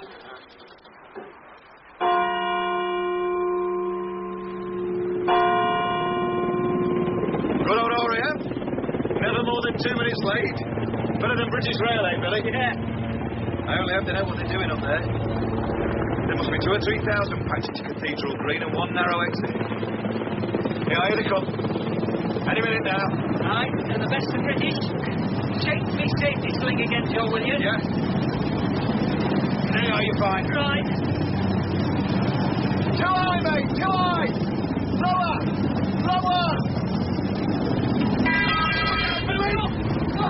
You'll be nearly at the end of. Higher, mate, higher! It's Joe! Under the scaffolding! They'll kill the man! He's coming! No, he's holding it! But he can't get in height!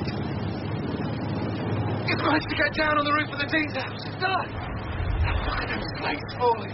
God, the whole thing's rocking and swaying! Looks like there's help coming. We need it. There's a lot of people running like hell down Cathedral Street. Maybe we should go down and help. I don't feel like moving yet. My legs are too shaky. They'll have plenty of help down there. It's so far away from me up here. Oh, God, I just feel miles away, like even my arms and legs don't really belong to me. They're shaking like they've got a life of their own, Joe. It's shot, Billy. Just keep still and rest. We'll move on in a bit, when we feel better. Just look at the handrail. It's all bent up. That must have been where the rotor blade hit it. God, another 2 feet, it could have taken your head off. Don't think about it, Billy. Just rest. We're safe now.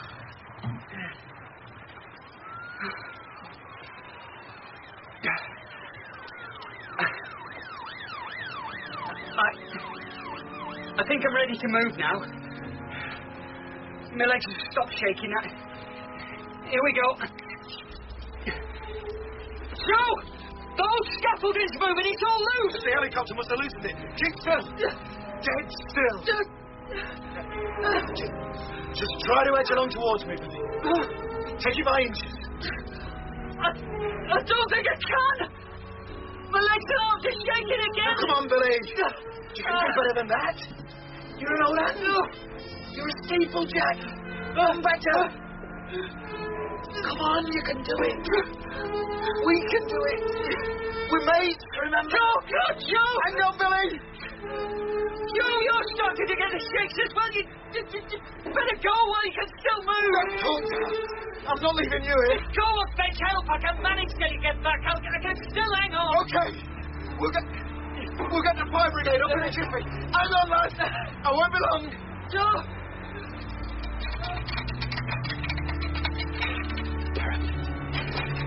Solid ground.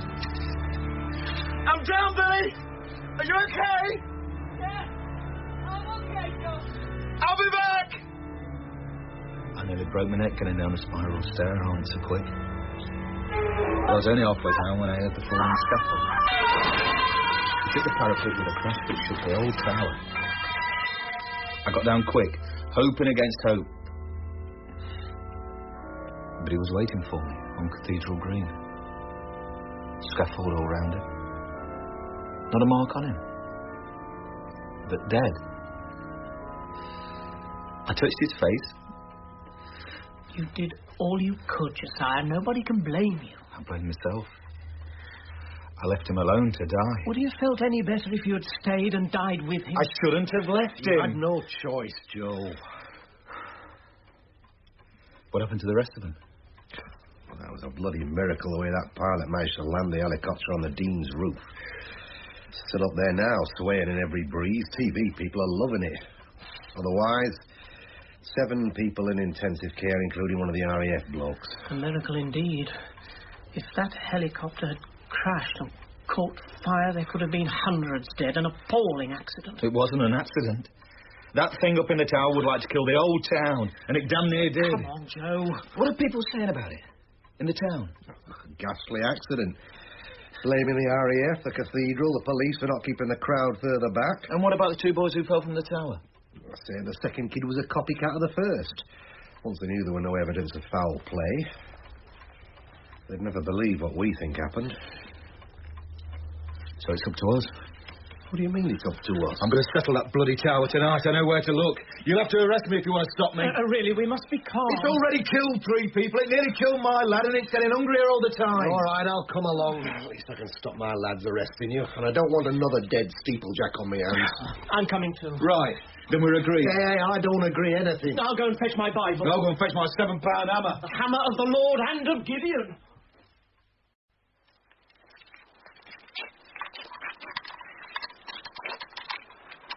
Blast it. What's wrong? Key won't turn in the lock. Yeah, let me try it.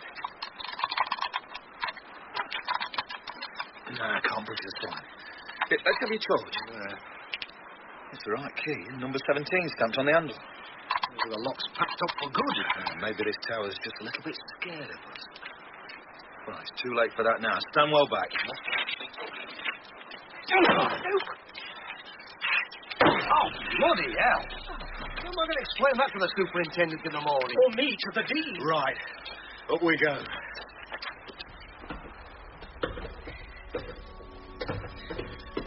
The walls seem clammier, but I remember them. Dripping with moisture.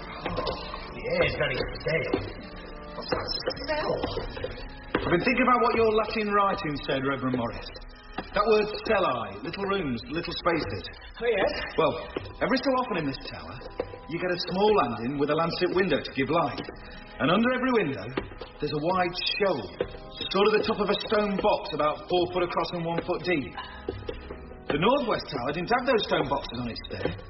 That's why it seemed lighter and less cramped. I wonder if these stone boxes are the cellar. How can we find out? Will the architect know? There's no time to ask him. Here's one of them boxes now. I'll consult my friend a £7 hammer instead. Stand by.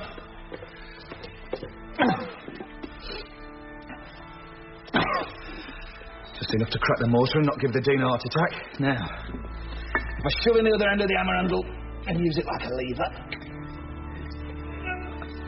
Ah, it's moving.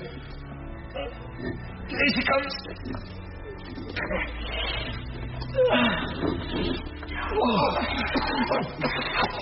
God, that's dead. Second end of the slab and lift. Shine your torch, Sergeant. Right.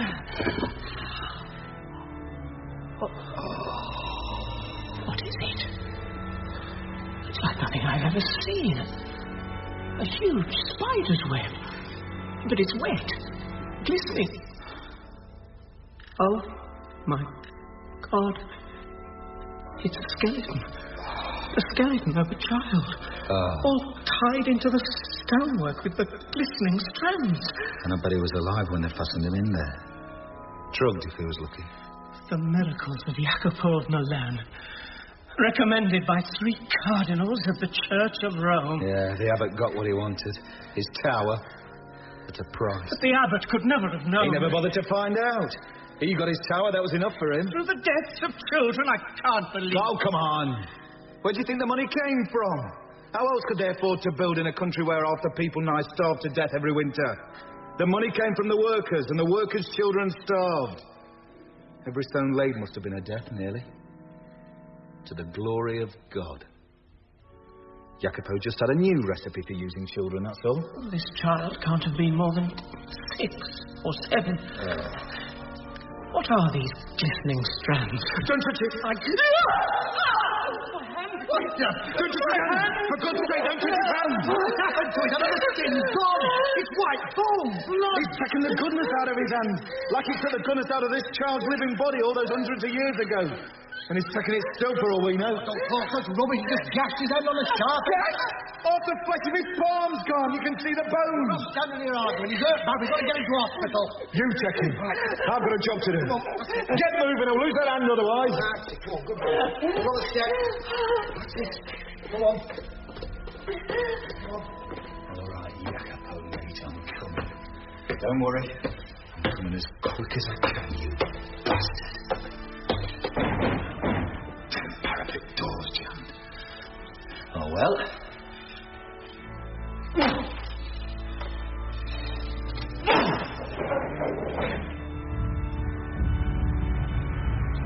Is it just a whim? I can't remember the tower shaking like that before. Now, Jacopo, mate. You knew your trade and I know mine. And I know where you are. Because the stone is rotten where you are. We're the stone there.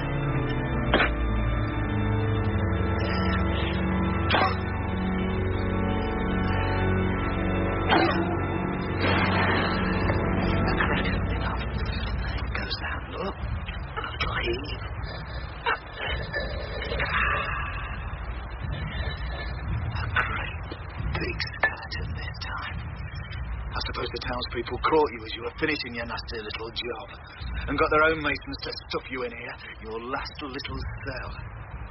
Still alive. I suppose they thought it was poetic justice. Poor sods. Fools they were. But you're not going to get away with it anymore. Call for an ambulance. See here, Reverend. Sit in the car till they come. They won't be long.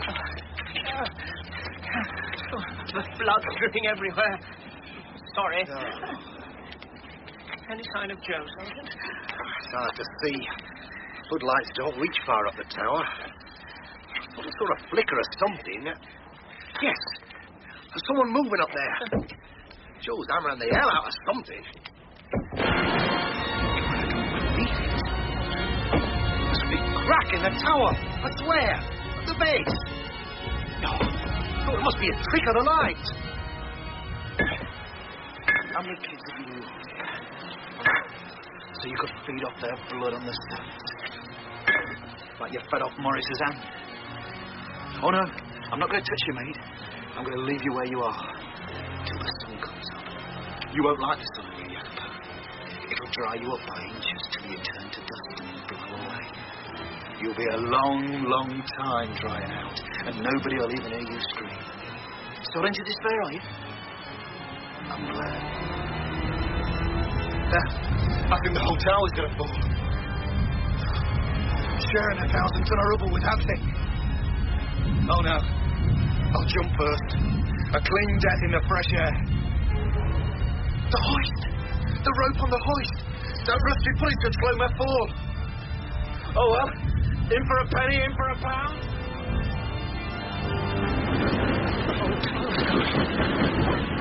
People swaying. There are stones falling off my buttress. For heaven's sake, get out of it, Joe! Well, apparently he's going to jump. No, he's coming down by the hoist.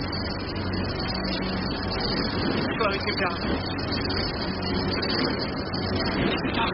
Let go, Joe! He's down. Come on, Joe, run!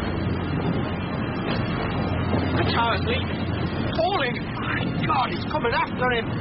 He's going to fall right on top of him. He'll never make it. Right. Run, Joe!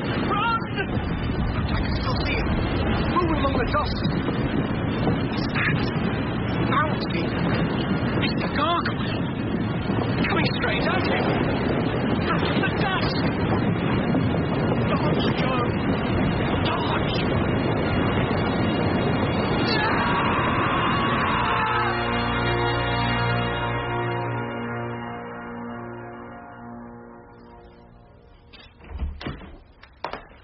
Hello. How are you getting on? Okay. 2 cracks in my ponies. But they say I'll be back up top in a couple of months. Good as ever. Well, rather you than me. Josiah Clark and Sons, steeplejacks for 5 generations. Only, no more cathedrals. I'll leave that to my betters. But if you've got a chimney you want, fella... Oh, well, I'll let you know. How's Reverend Morris? Well, I think they'll just about be able to save his hand. With a lot of skin grafts, but he'll never play cricket again. I doubt he was any good. With that great gut on him. Oh, he wasn't a bad batsman. Anyway, the big news is he's given up the church. Lost his faith. He's finding that child's skeleton, I suppose. Couldn't believe a loving God could allow such things to happen. All kinds of nasty things happen to good people all the time. He was going to retrain as a social worker instead. I think that's a pity. How come? Well, he might have lost his faith in God that night, but... What? Well, when I was running from the tower, and that gargoyle was bounding across Cathedral Green at me, like a bouncer from a West Indian fast bowler. Yeah? Well, something, a voice, quite clearly, told me to duck. Eh? It missed me by a whisker. I felt the draft of it going past, and it did a lot of harm to Harrison's greeting cards and gift packaging. I've been wondering since, off and on, who that voice was. Well, whatever next. Going to become a vicar, eh? Chimneys will do me. Look, Joe, what exactly happened up there that night? I showed our friend the light of day.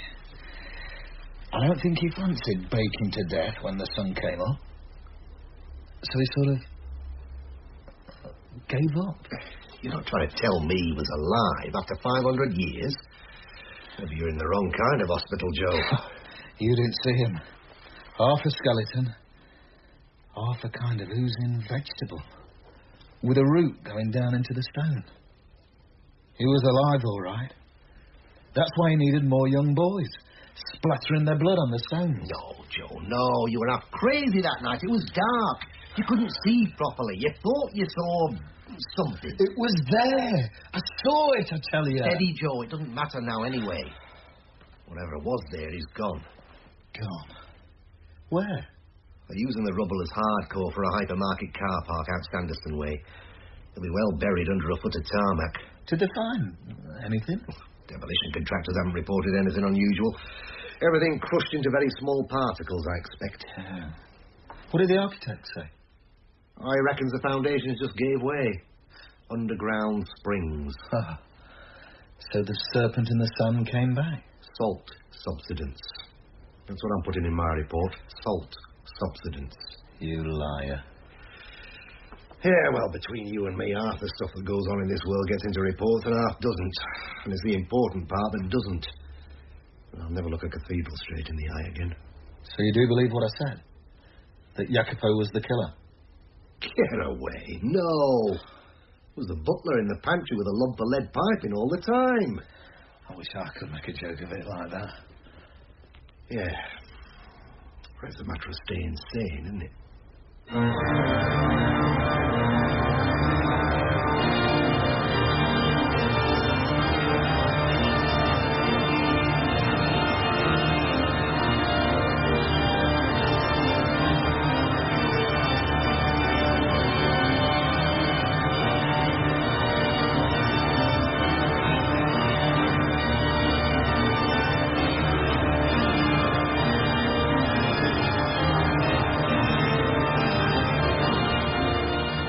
In The Stones of Muncaster Cathedral by Robert Westall, Peter Meakin played Joe Clark, Terry Malloy, Sergeant Allardyce, and John Webb, the Reverend Morris. Billy was David Holt, Barbara Sonny Ormond, and Kevin Tim Black. Richard Mitchley was Taff Evans, Gillian Goodman, the curator, Zita Sattar, Dr. Kumar, and Anthony Pedley, the inspector. Other parts were played by members of the cast.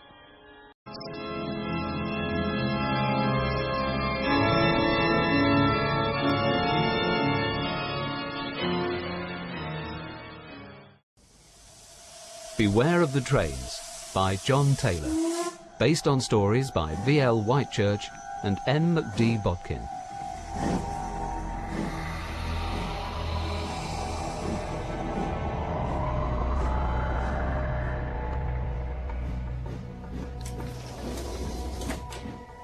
if I join you? Yes, I suppose so. Thanks. Would you like to be in the middle of the train? Mm-hmm. Safest bit, by my superstitious calculations. As far as possible from both ends. Other compartments full? Well, I don't know. I just like the look of this one. Oh, look, I wonder if you'd mind helping me get this case on the rack. Yes, all right. It's heavy, I'm afraid. Oh. A few bricks, small bag of cement. Cement? Sorry, a joke. Books, mostly. There. Thanks. We're going all the way to London. Yes. So am I. Ealing. West Ealing, to be more exact. Canwell, to be ruthlessly accurate. Oh, sorry, am I interrupting your... It's, work-related, you see. It's business. Of course, of course. He sounds happy. I've got a horrible feeling he's coming our way. Room for one more? Plenty. Take a pick. Thanks. Oh, only just caught it. Couldn't get a taxi. Weather, I suppose. Actually ran all the way to the station from St Anne's. Oh, yes, the collar. You're a reverend. Not my patch, of course, Glasgow. A Londoner, myself. Well, Croydon, actually. Good evening. Rough old night? Yes, very rough. This gentleman's trying to get a bit of work done on his way to London. Ah. Probably wants a bit of peace and quiet. I think so. So what sort of business would that be? The book trade. Oh, book trade. Buying, selling, publishing? A bookshop in Kelvinside in Glasgow and a branch in Edinburgh.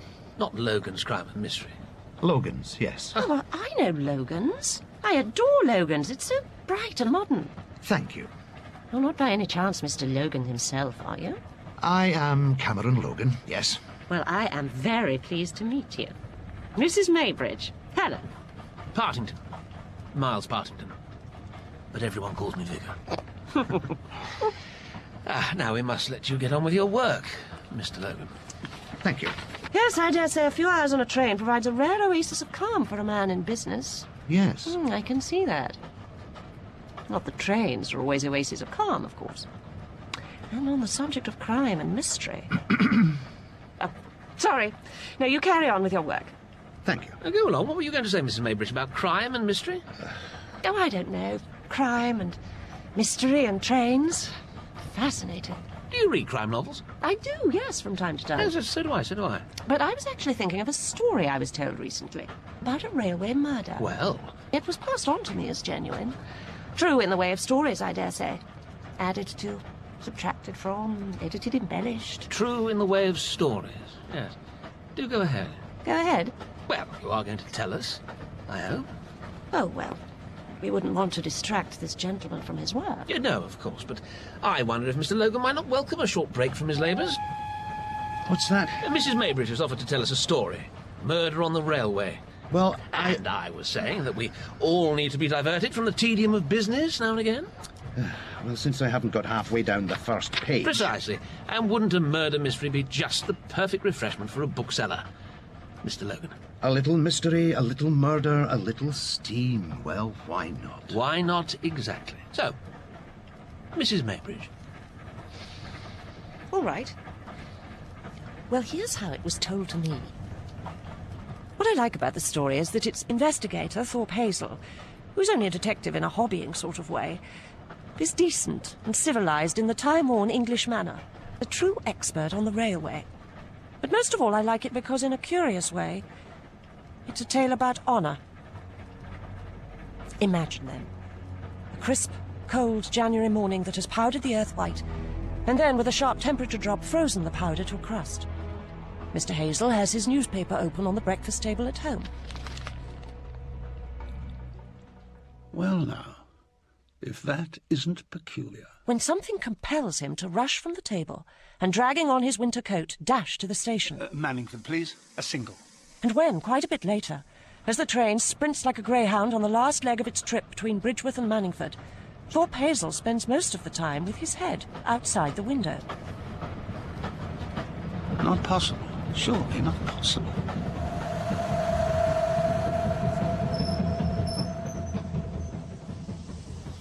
Mr. Hazel, what brings you here? Killer, you dreadful rascal.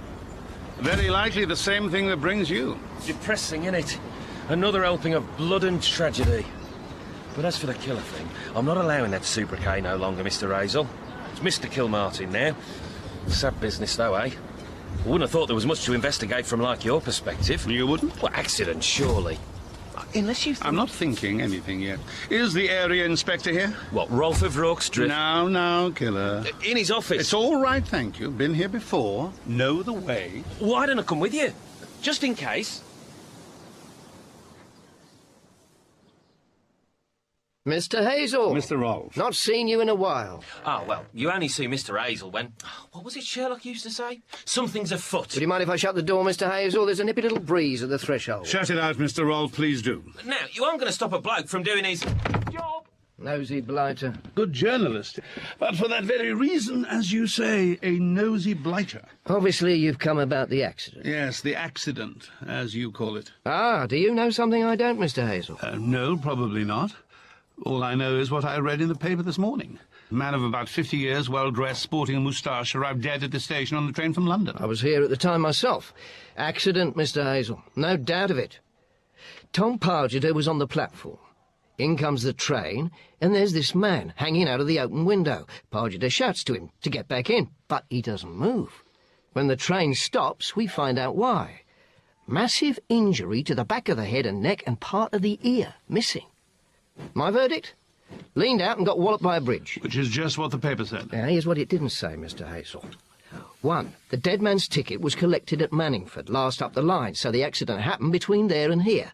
2. His compartment was locked on request at London and remained locked until we carried him out of it. 3. We found blood at Lillingdale Bridge, second one from here. Blood on the ballast and more on the sleepers. You see? I do see. Except that I looked at those bridges on my way here today, Mr. Rolfe, and I really don't see how a man could lean far enough out of the carriage so as to strike his head on the arch, unless he had an extension ladder. You're getting bogged down in detail, Mr. Hazel. You like your mysteries too much. Actually, I don't. I hate mysteries. I hate them worse than toothache, which is why I have this insane compulsion to solve them. Well, that's all I can tell you. Inquest is tomorrow, and I think we can confidently expect a verdict of accidental death. But you let me look at the body.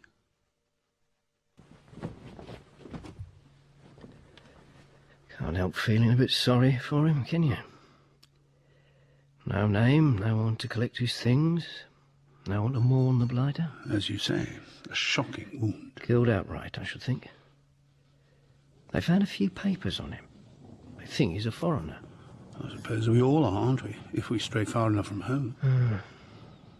They found the missing bit of his ear by the bridge. Thank you. I'd rather like to see that bridge, Mr. Rolfe. Of course you can. There's a goods train going that way. You can have a lift in the brake. I'll tell him to slow down at Lillingdale, so you can hop off. Thank you. That's very kind. Might there be room for two? Thorpe Hazel and the reporter are duly deposited at Lillingdale Bridge, and while Kilmartin takes a pad of paper from his satchel, Hazel wanders up and down the permanent way under the brick archway, where blood marks stained the frost, pitifully pink. Blimey, my hands are seizing up. Hardly hold a pencil. What are you up to? Sketching, Mr. Hazel. Sketching the incident. The exact moment when the bridge collided with that poor chap's head. Oh, you are a morbid-minded fellow, Killer. No doubt you'll be using a lot of ink to depict the copious outflowing of blood at the moment of impact. Readers like to see things as they happen, Mr. Hazel. Assuming they did happen. Yeah, well, any better ideas? Possibly. Would you be interested in them? Yes. Look down. Ballast, rail, sleeper. Am I warm? Sleeper. Anything odd about it? No, not to my eyes. Ordinary sleeper, artistically tarred. With a hole in it. All right, with an hole in it, so? Railway sleepers do not have holes drilled in them. Not like that. Well, maybe before it was a railway sleeper, it lived a happier life as a signpost or a pit prop. Put your finger in it. If I must. You must. All right. What do you feel? Well, it's been drilled. Exactly. It's a new hole, you see. Now stay just where you are and look up. Sky? The sun? Oh, come along, man. The bridge? The bridge, yes. You are plumb in a line with the wall of the parapet, you see. Does that suggest anything? Well, not to me, it doesn't. But no doubt you can read the decline and fall of the Roman Empire into it, Mr. Hazel. Oh, you are exasperating, Connaughton. Come on, up onto the road. Oh, come along, man. I think we can forgive Thorpe Hazel's impatience with the reporter. I think it's an instance of the compelling need for genius to work at its own insatiable pace and not be delayed by the stumbling of more ordinary minds. And yet a Hazel needs his Kilmartin, just as Holmes needed his Watson. Yeah, precisely about that hole in the sleeper below. We should find some kind of evidence of... There. You see? What? That little hole crunched out of the brick? The point is that it's a new little hole. Look, fragments of brick still on the path. Something's been hammered into the brick and then removed again. Proves it pretty much conclusively. Does it? Of course it does. Well, that's a relief. Well, what does it prove? That fellow's death was no accident, Kilmartin. Murder. Blimey. Are you sure, Mr. Hazel? Positive. Then I'm very glad I met you today. That'll be some story to take back to the office. Well, don't go rushing off. There might be a better story yet. You're a local chap, Kilmartin. What time did this frost set in last night? Don't know. Don't really notice these things, to be honest. Of course you do. You just forget what you've noticed. Now, where were you last evening? Went out to the pub. What, about 8ish? Picture that moment. Picture it. All right. Picture. Hat on, coat on, make sure I've got my wallet, nip back to the parlour and tell Peggy I won't be late, pat the poor dog. Yes, Keller, look, can we get outside the front door? Oh, yeah. Decide to cut across the green and... Pretty sure it wasn't freezing then because, well, very muddy, soles of the shoes. Remember, cleaning them on the boot scraper outside the Fox. You see? Go inside, pint of best, 20 ciggies. Mick Nolan doesn't turn up for darts practice and a ruddy match next Wednesday against... Yes, well, never mind, Mr. Nolan, Keller, jump forward. Let me think. Leaving the Fox with Curly Wollaston. Him a bit the worse for wear. Oh, yes, he'd have definitely iced up by then, definitely, because Curly slipped off the bloody curb by the ironmongers and scuffed the knee off his flannels. That'd be about 10, so there you are. Then, assuming that's accurate, I think the murderer has provided us with clear instructions on how to find him. What? Oh, come on now, Mr. Hazel, instructions? Left a note? Well, as good as. Now, these marks, eh? In the frozen mud are the tracks of a bicycle's tyres. From what you told me, they must have been made between 8 and 10 last night, when the mud was still soft. Then the frost descended, consolidating the wheel mark into this semi-permanent record like a footprint in concrete. Looks like it goes away into the village. Yes. What shall we do? Well, we could follow. The next part of the story is rather sad, I'm afraid. As I suppose all stories entailing homicide are once you encounter the human being at the heart of the adventure. For probably no man ever kills another except out of some sort of desperation, whether of self-defence or revenge or greed or... Hazel and his journalist follow the telltale wheel mark through mile after mile of mud-crunching lane until it brings them to a solitary house on the outskirts of Sandfield, what in stories we call a humble dwelling, in white, peeling paint. Good morning. Afternoon, actually. Afternoon, yes. Is there a gentleman living here who owns a bicycle? A gentleman? Oh, my lodger, a young fella. Is he here now? Well, what is it, sir? He's in bed, very sick. Yes. Yes, we heard that he was, didn't we, Mr. Kilmartin? Yes, that's right, we did, yeah. Would it be possible to see him? I don't know. I don't know that he's up to it, sir. Well, it's very important, you see. A very important matter. He may well need medical help. He certainly needs that. Well, you best come in. Oh, but don't disturb him more than you need. He's in a bad way, poor Chuck. Been sick a long while. The lodger's room is hardly big enough to accommodate the bed, let alone Hazel and the journalist. The curtains are drawn, and from under the dark bedspread, a pale and earnest face looks up anxiously as they enter. Who are you? Police? Not exactly.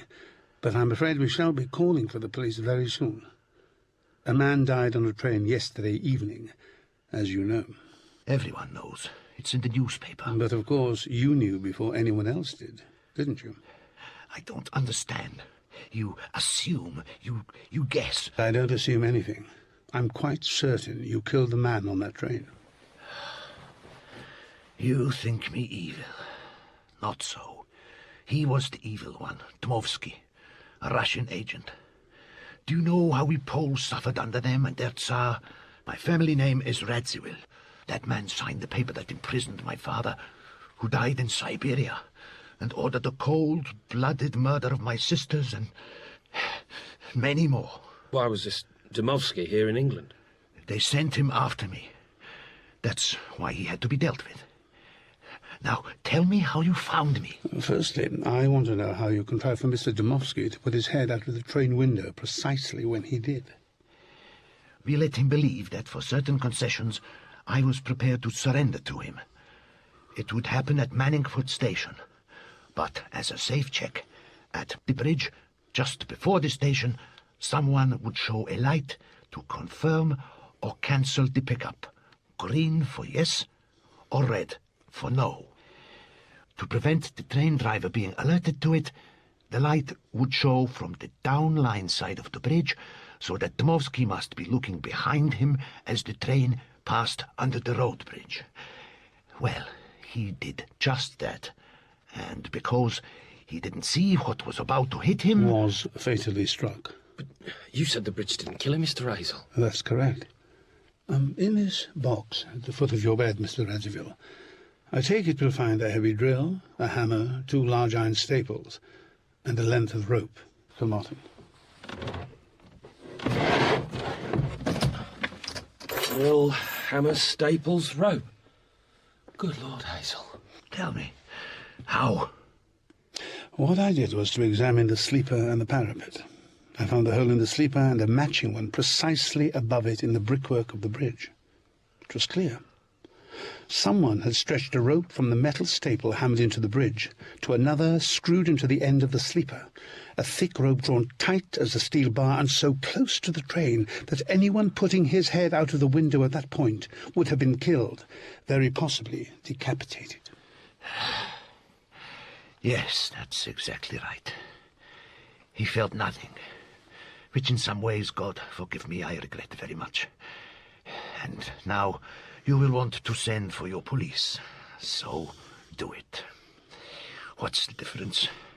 I die quickly on the gallows, or I die slowly here.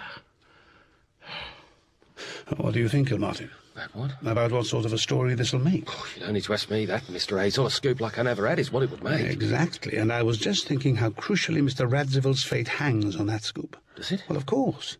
Because the stark choice is between that story going to print and our being able to let things pass. Let things pass? What are you suggesting? Let the accident story stand? Well, it's possible, isn't it? Now, hang on a minute, Hazel. What about the truth? You were happy enough with the bridge story until an hour ago, Killer. True or not? Yeah, but... Look at him. Could be your own brother. I haven't got a brother. If you did. Country violated, loved ones slaughtered, tortured, imprisoned. He did what he thought was right as a soldier in this secret war he's had to fight. And now he's dying. His victim probably had a family too, Mr. Hazel. True. But the accident story is a damn good one. And since you pretty much finished that rather excellent drawing... Oh, the one you said nasty things about, you mean? That you thought was a misrepresentation of the facts? I know. You're right, Kilmartin. You're dead right. I've no claim on you and no right to ask you this. Yes, that's it, Hazel. You haven't. Still, you're right too. A story's a story. But this is a human being. I'll keep my mouth shut about it. I won't mention it to a soul. You have my word. Accepted, Mr. Kilmartin. And the poor, sick exile? As far as anyone knows, passed quietly away. In the little cottage with the peeling paint. How poignant. You know, Mrs. Maybridge, a rather awesome chill came over me halfway through that story, which I don't just put down to the poor heating in this compartment. Oh? Something rang a bell. But then for clergymen, I suppose, something often does. If it's not a wedding, it's a funeral. Very true, Mr. Logan. But I really meant that the story flipped a lever in my memory. It was the references to bicycles and cold weather that did it. I suddenly remembered an intriguing little puzzle which nearly cost a man his reputation. For added interest, the chief player in the story, female, young, rich, and rather beautiful, is unique for her day, not in that list of attributes, but for being our detective. But we begin with the train. It is the train with no corridor which goes from Eddiscombe Junction up into the northern hills, and, following a rough 2 days of Pennine blizzard, the landscape is white with a 6-inch souffle of snow. Much more settled now the wind has dropped. Rather lovely, really. Arthur Cathcart, a man in charge of a distinctly important-looking Gladstone bag, is bravely trying to hold a conversation with the only other passenger in the compartment. They say only children and coal merchants like snow, but I love it. An elderly lady in rather old-fashioned mourning weeds, with a disconcerting bonnet and a black veil over her face. Perhaps I never quite grew up. You gone all the way? Look, I'm sorry, I don't mean to intrude. I see you don't want to... Oh, careful! Your bag! Oh, everything's all over. Let me help you, please, before they roll under the...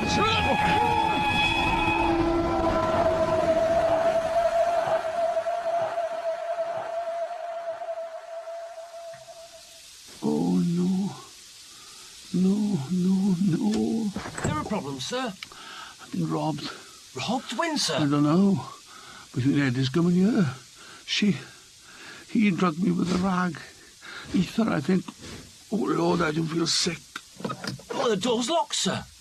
And there's no one else in there with you. How could you be robbed?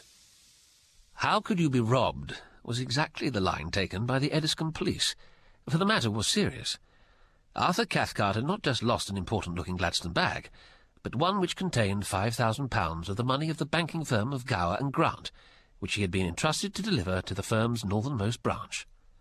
However, Sir Gregory, the Grant of that partnership, was no heartless businessman. Arthur is released from custody while further inquiries are made, and an unexpected stranger is at the police station to collect him. Arthur Cathcart? Yes? Durham Earl. Sir Gregory sent me. Want to get in? Sir Gregory? All right.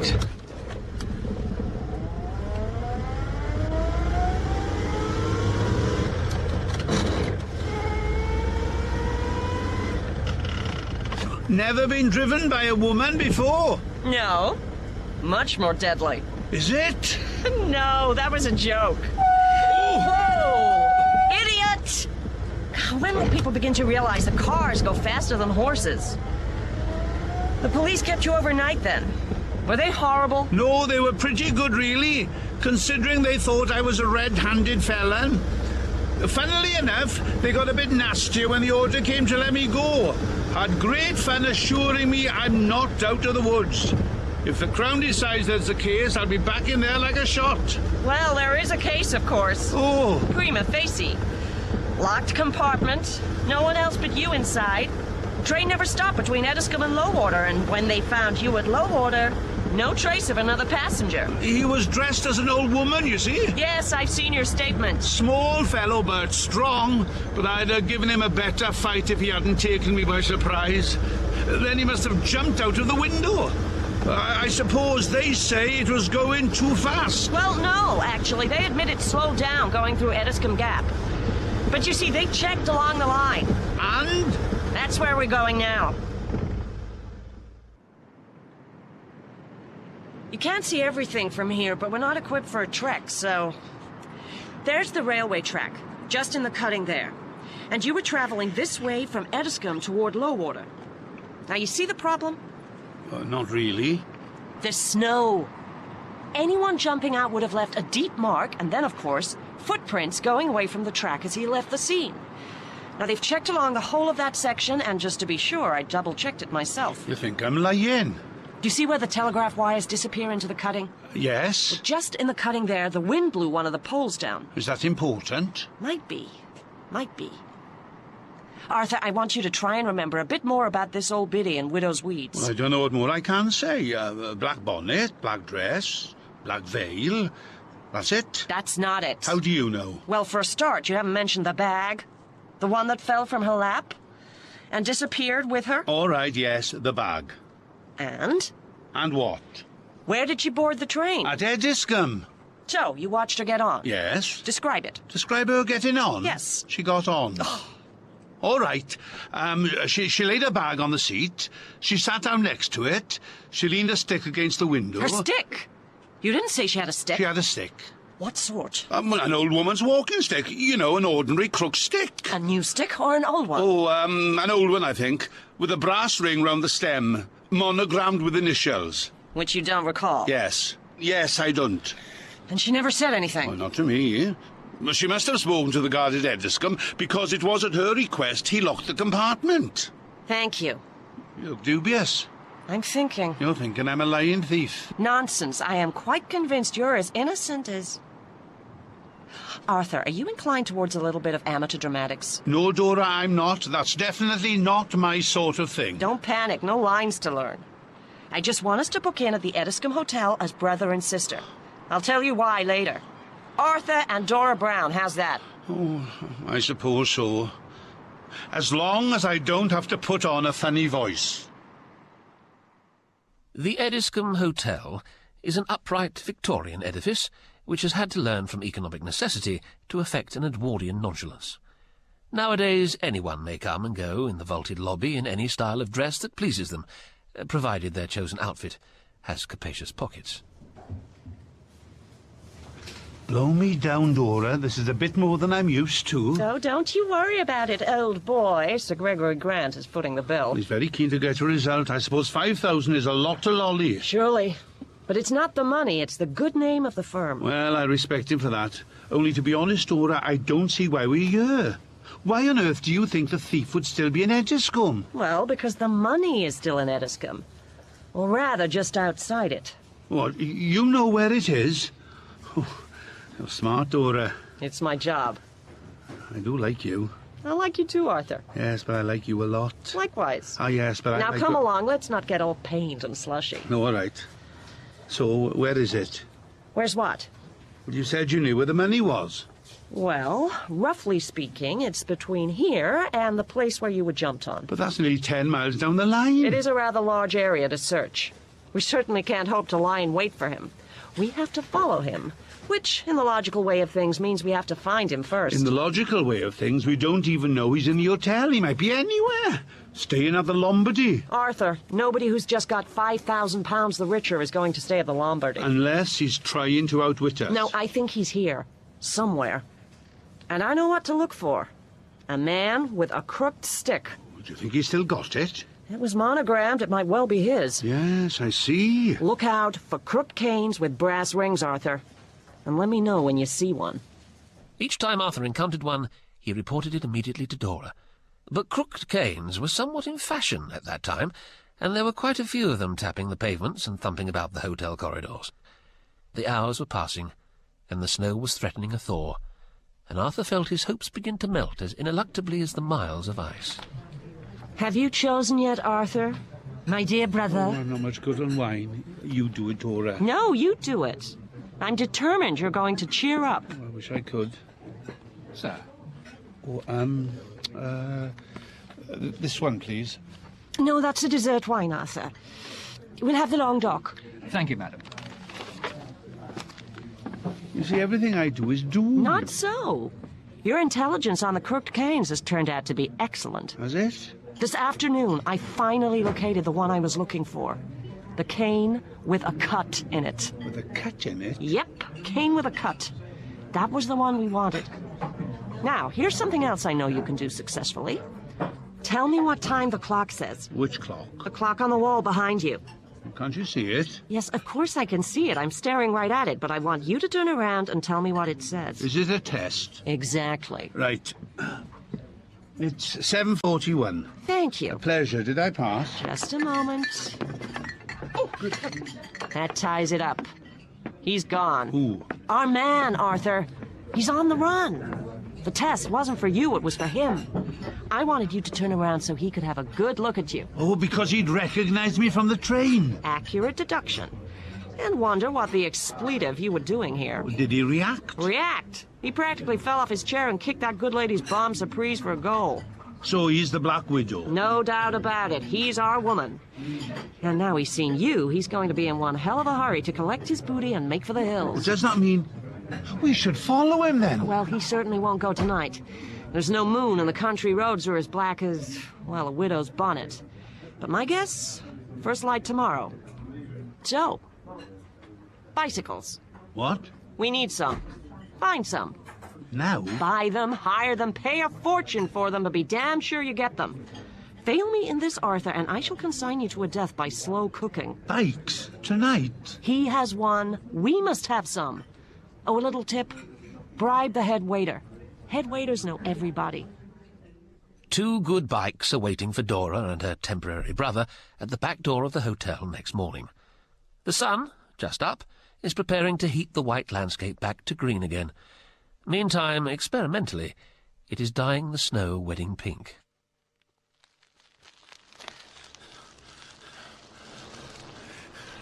This is treacherous.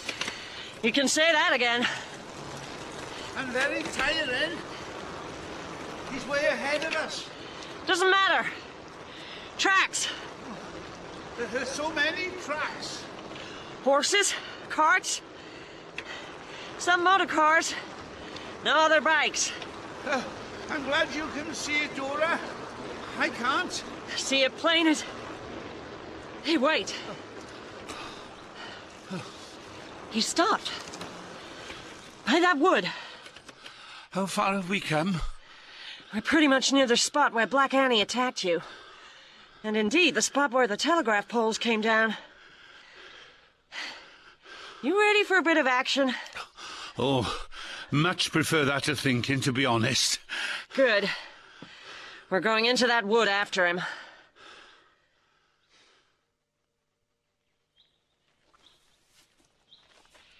Try not to snap your twigs so loudly, Arthur. They're not my twigs.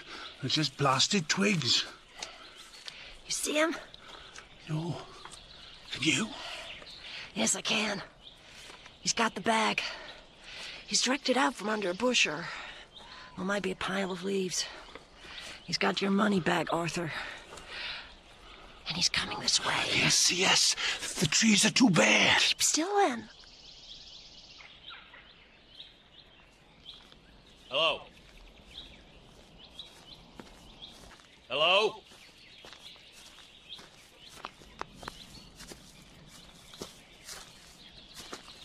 Who's that? Is that someone spying? Are you spying? Guys, Arthur! Oh, Arthur! Oh, my God, Arthur! Oh, my dear Arthur! Oh, Arthur, you saved me! You saved me! It was an accident, really. I just, No, don't talk. Don't spoil it, Arthur. Just look strong and silent. It's hit him in the arm. He's not bleeding. Oh, well, give me the gun and go and get help. Isn't it better if I have the gun and you go and get help? Probably right. Huh. Yeah, probably right. Oh, Arthur, you are a hero. A real hero. Sir Gregory will adopt you. So tell me, Arthur, how on earth did you get onto this villain? Well, actually, it was Dora. Actually, it was obvious to Arthur that his assailant had jumped the train. The question was, how? Now, on that day, all trains were slowing down to pass through the cutting. But if Manston had jumped, why no footprints? Exactly what the police said. Arthur would have none of it. He examined that spot both from the train and from a close-up view in broad daylight. I didn't know you'd gone He out didn't of... know I would be telling you this, but I am.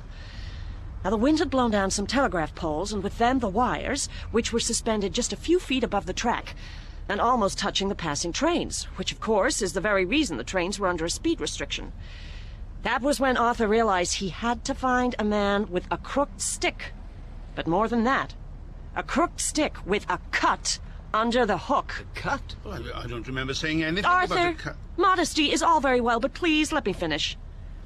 Now, as the train slowed, Manston's plan was to hook his stick over the fallen telegraph wires so that the momentum of the train lifted him out of the window clear of the carriage, and he was able to slide down the sloping wires to the angled pole at a reasonable pace. He was off the train, and at the expense only of a deep cut where the friction had caused the wires to slice into the underside of the hook in the stick. Now the next pole in the line is placed higher up the bank, and that had collapsed and slipped down the embankment to make a neat footbridge over the snow and out of the cutting. Result?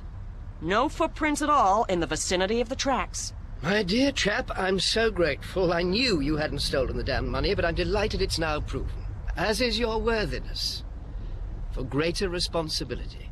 Oh. Thank you both so much.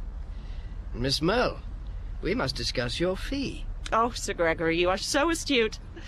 That is exactly my favorite sort of discussion. Remarkable, if implausible. You think so? Well, you could be right. As you accurately implied, Mrs. Maybridge, stories tend to become other stories in the telling. And, if I might say so, facts tend to become fiction. Well, this wasn't entirely fiction, of course. I know because I know some of the people involved. Oh? Who? Well, Sir Gregory, actually. You see, Sir Gregory certainly wasn't worried about the £5,000, but he wasn't concerned for the reputation of his bank either. He was doing a job for the government. What? And the question he wanted an answer to was, how did the so-called Black Widow know that Arthur Cathcart was going to be on that train carrying a Gladstone bag full of money? Obviously information was being leaked out. Now, one way to trace a leak of information is to leak some more, and then follow the trail. So they let Arthur's itinerary with the Gladstone bag be known to only a handful of privileged people. They allowed the money to be stolen in the hope that they could catch the thief and interrogate him to disclose his high-level contact. This they did. So this Dora Merle was also working for the government? Yes, though she may not have known it at the time. And did the thief lead them to their man, their spy? Oh, yes. From what I gather, everything then began to fall into place. Oh, but look! We're almost at Leighton Buzzard. Mr. Logan, come along. Your turn to tell a story.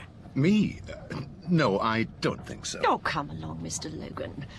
You who must read so widely, whose attics are probably as creaking with mysteries and murders as most people's are with old suitcases and prams. You must have something. Stories are merchandise to me, Mrs. Maybridge. I seldom look between the covers, let alone read between the lines. Now, that's a shame. Is there no way we can tempt you? Tempt me? Well, Reverend, that's a substantial offer coming from a clergyman and an attractive woman. And the answer is? How can you tempt me? All right, I'll tell you how. A wager. Ah. Now, I wondered if you might be a gambling man. Business people always are, I suppose, in certain respects. And the bet? If I can tell a better story than those, and in this I have to trust that you're prepared to make an honest judgment, then I take £10 from you, Reverend, to pay for an intimate dinner for Mrs. Maybridge and myself tomorrow night. Now, just a minute. If, on the other hand, I fail to tell the best story, you and Mrs. Maybridge receive £10 apiece from me to do with as you will. But Mrs. Maybridge may not wish Thank you, Reverend, but I can speak for myself. I'm sorry. Yes, of course. I accept the wager. Then so do I. Excellent. So, Mr. Logan, let's hear your story. Well, it's a simple tale which, although it doesn't have snow and bicycles, it does, like the first story, involve a dead foreigner discovered alone in a railway compartment. Our detective, a gentleman called Godfrey Page, is first alerted to the incident when staying with his sister's husband, George Wagstaff, whose quaint ways put him, well, shall we say, squarely in the tradition of dippy English aristocrats. Blast! Oh, I'm terribly sorry, Godfrey. That's the coffee. Mm-hmm.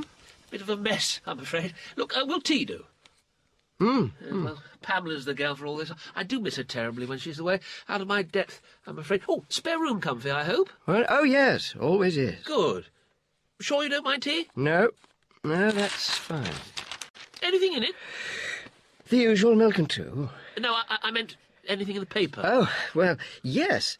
A murder on the Oakhampton line. Oakhampton?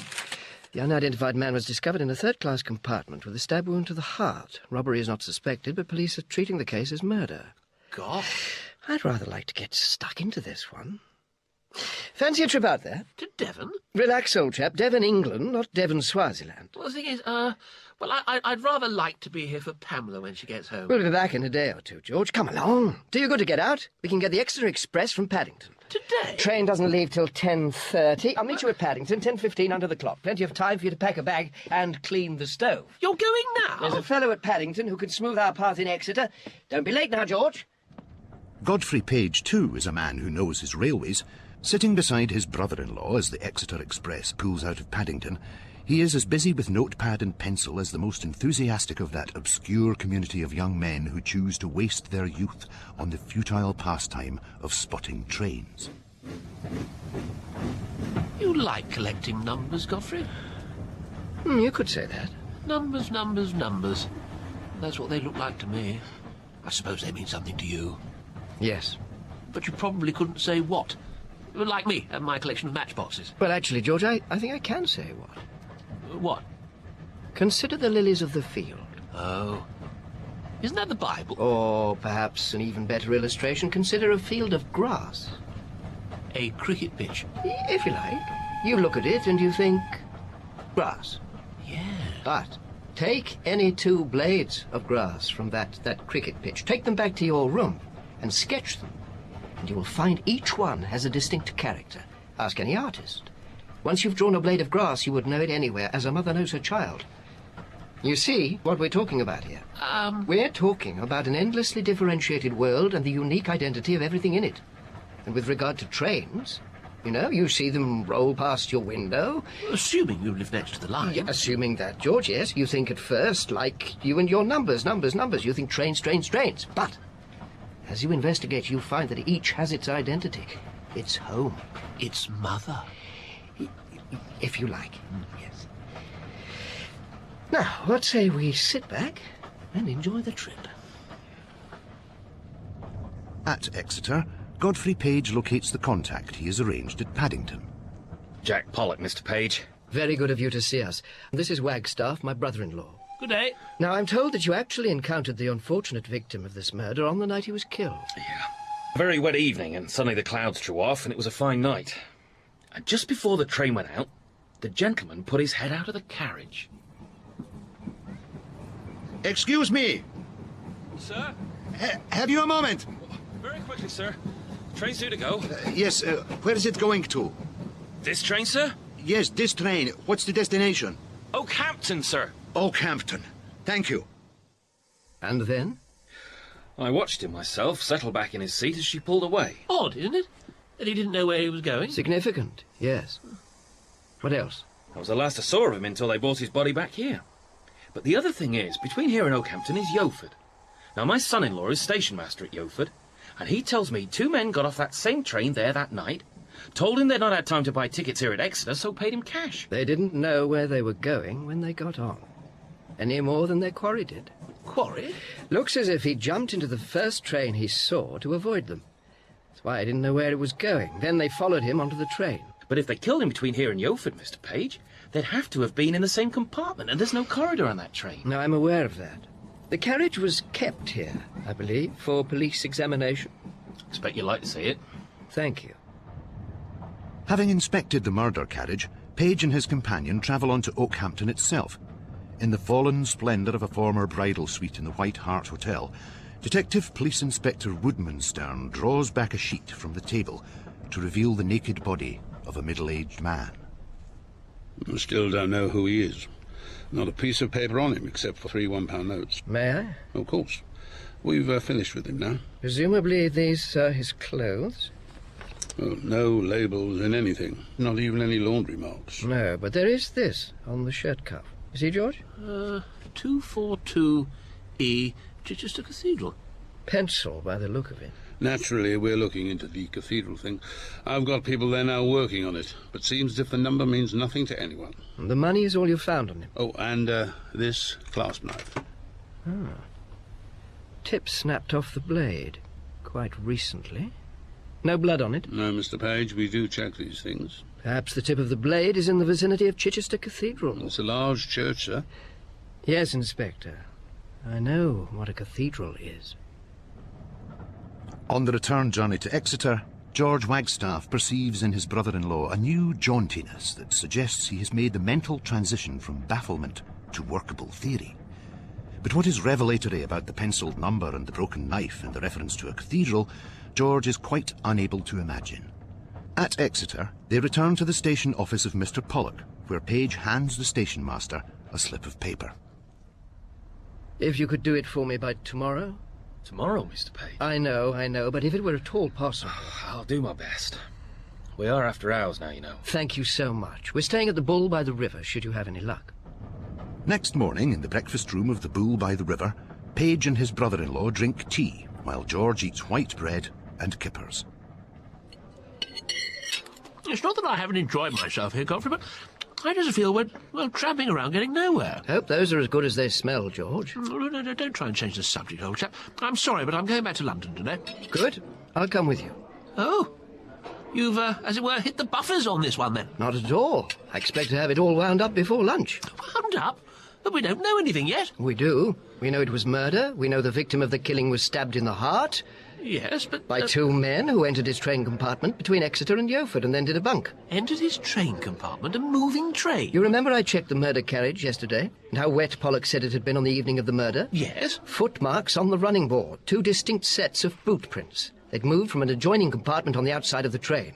It isn't so difficult. Done it myself. You have? No need to be quite so incredulous, George. Well, no, I was only thinking it's a bit irresponsible. Pollock!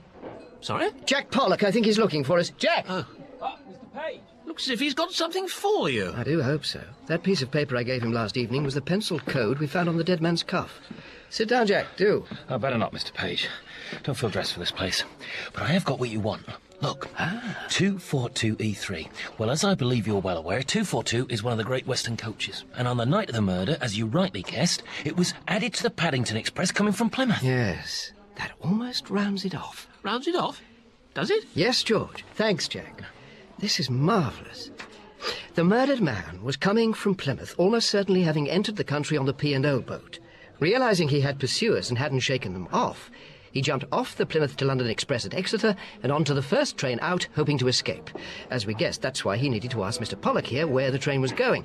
Unfortunately, his enemies were still on his tail. Yeah, and they caught him and just did him in. Yes, but I think they were after something. And since he had nothing on him, we must presume they got it. Perhaps not. Where is E242 now, Jack? Here in Exeter. In Exeter? They were taking it back through to London, Mr. Page, but I thought you might like a peek at it first. How right you were. Abandon kippers, George. Seem to know your railways, Mr. Page. Probably don't need to tell you what the E in 242E stands for. Fifth compartment from the end. Yeah, so if this is the compartment he travelled in from the boat and jumped out of at Exeter, well, what possible clues can it give us to the murder? That happened on the other train. Question of that kind was in my mind too, sir. And it's a good question. But the answer lies in Chichester Cathedral, or rather behind it. The thing is, though, this carriage was never anywhere near Chichester. It's only ever been on this stretch of the Great Western. So what on earth do you mean, Godfrey? Well, use your eyes. The answer is before you. And also beneath you. Beneath me? On the floor. What? This? It's the broken tip of that knife. Well, yes, I suppose it could be. No, it is. It undoubtedly is, but you're still not seeing it. Surely a cathedral is too big a thing to miss. Oh, of course! The picture! What strange discoloured visions the railway companies like to hang in their carriages for the entertainment of their poor, cold passengers. No offence, but I'm going to take the liberty of unscrewing this one, just as our victim did on the night of his death, snapping his clasp knife in the process so that he could conceal one vital item before his pursuers caught up with their target. I see what you meant. Behind the cathedral. Burying his treasure, as it were, in sanctified ground. Oh, it really is a map, isn't it? Of some sort. Yes, Jack. My God. But it's no treasure map. George, I want you to promise to say nothing to anyone about this, least of all the police. I need to deal with this personally. What sort of map it actually was, George and the railwaymen are never to find out, because Godfrey Page pockets it immediately. And later that day, delivers it to the friend of a friend of a friend, who is someone in intelligence. I can tell you only this, that fleeing from his homeland in Eastern Europe, it seems the dead man had hoped to sell this crucial document to the British government.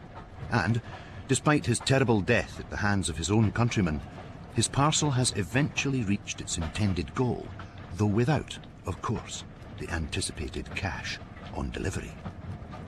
I often think a story is like a chimera, a head of truth, a tale of fiction, and a body of unlikely speculation. I'm sure you're right, Reverend. And yet, here tonight, despite all the gratuitous invention and the reckless myth-making, I do think we've more or less seen the whole thing. Not with you. Aren't you? Didn't notice that all the stories are connected. Connected? Mr. Radziwill, the poor young Pole dying in the white-painted house, his family murdered by the evil Russian Dymowski. Not entirely true, of course. Dymowski was a Polish agent, not Russian, and Radziwill was no Polish partisan. He was as happy to sell Polish secrets on the international market as anyone else is. Dymowski was onto him, and so was killed. How the hell do you know that? I'll tell you that presently. With Radziwill dead, the episode should have been closed, but it wasn't. Secrets were still being traded, and it seemed there was a link between this espionage business and the money that was going missing, like that lot in Arthur's Gladstone bag. I can fill this one in a bit. In fact, recovering the money stolen from that train and catching Manston was a major step. Manston, in the argot of the movie gangsters, squealed. He was just one jobbing thief working for a much bigger outfit, at the head of which was a man who had once lain sick in a white-painted house far from the madding crowd, but who had in fact never died, perhaps never even been all that sick. A man who had once called himself Radziwill. Who told you all that? I'm Dora Merle. Why people conceive of me as American, I can't imagine. I was brought up in Belgravia. Foreign Office family, really. Anyway, the authorities were naturally frantic to catch this man and cripple his organization. But he'd changed his name and hidden himself away with a respectable identity, and all seemed beyond saving. Then a number of years later came the epiphanous moment. Ah, the power of stories. In particular, it was the story of the Polish partisan that so perfectly hoodwinked British intelligence for years. A compelling story because it presented a compelling picture. The pale exile dying in the pale house. They hunted for a Pole named Radziwill. Then they hunted for a Pole with a similar name to Radziwill. Eventually they were quite happy to settle for a villain with a completely dissimilar name, so long as he was Polish. But ironically, it was our friends, the Poles, who finally discovered the identity of this man and his devastating network. Not trusting to the wires, they sent an agent to England with the details of Mr. Zielinski. In the counter-espionage way, as you so well described, 2 men pursued him and murdered him on the Oakhampton train. Fortunately, he'd been able to conceal his information, which actually wasn't so much a map as a diagram of contacts and connections, behind a picture of Bude Beach, not Chichester Cathedral. The paper was recovered, as your story makes clear, for I've seen it myself and can confirm that there on the page in black and white it plainly identifies the rogue agent not as a Pole at all, but as a Scottish bookseller, Cameron Logan. You set this up? Well, I would have thought that was blindingly obvious by now. You were targeted weeks ago, Mr. Logan. We're just your friendly escort to London. Oh, and incidentally, we know you think you've got people waiting to meet you at Euston, but you haven't. At least you have, and plenty of them, but our people, not yours. Your lot will be at Paddington Green Police Station by now, yielding up their boot places. And who the hell are you? Not Godfrey Page, by any chance? Actually, I'm his brother-in-law, George Wagstaff. Well, well. Now there's a turn-up, as they say in the pot boilers. But I hope we're not going to let all that stuff interfere with business. Which is? The bet, Reverend Father, the bet. We had an agreement. Was mine the best story? If so, and I hardly see how that's disputable, then I get to take Mrs. Maybridge, or rather, Miss Dora Merle, for dinner at the Dorchester, and, well, whatever follows. But yours wasn't the best story, Logan. The best story is this one. The one you get when you put all the others together. The one that will be presented as evidence on the day of your appearance at the Old Bailey. I'm a gambler, madam. I don't live in the same world as you. Nobody tells me what to do, nobody writes my future for me, and no one, least of all a bourgeois woman and a dippy cleric, predicts the day of my doom. Look out! Damn, my bloody leg! Good shot, Dora. Damn you, woman. Kill me. Kill me, will you? What do you think, George? Tempting offer. Yes, Dora, but you'd only feel rotten about it later. Much better he has a proper trial and we let someone else dispatch him officially through a trap door. Besides, Logan, we want to give you a suitable platform for your grand valediction. You're nothing but a gormless aristocrat. A supercilious English... Don't come the patriotic Scot with me, Logan. Ramsay MacDonald himself told me that it was from you the Conservatives learned the key names in the Scottish national movement and paid handsomely for them. As for me, I don't have the privilege of belonging to the aristocracy. I'm George Wagstaff, MI5. And you, sir, are under arrest for murder and treason and disposing of national secrets. National secrets? Problem is, you see, you've let your prejudices get the better of you. Not all bourgeois women are bad shots, and not all educated Englishmen are aristocrats. And probably only a percentage of those are dippy. You really shouldn't believe everything you read in stories.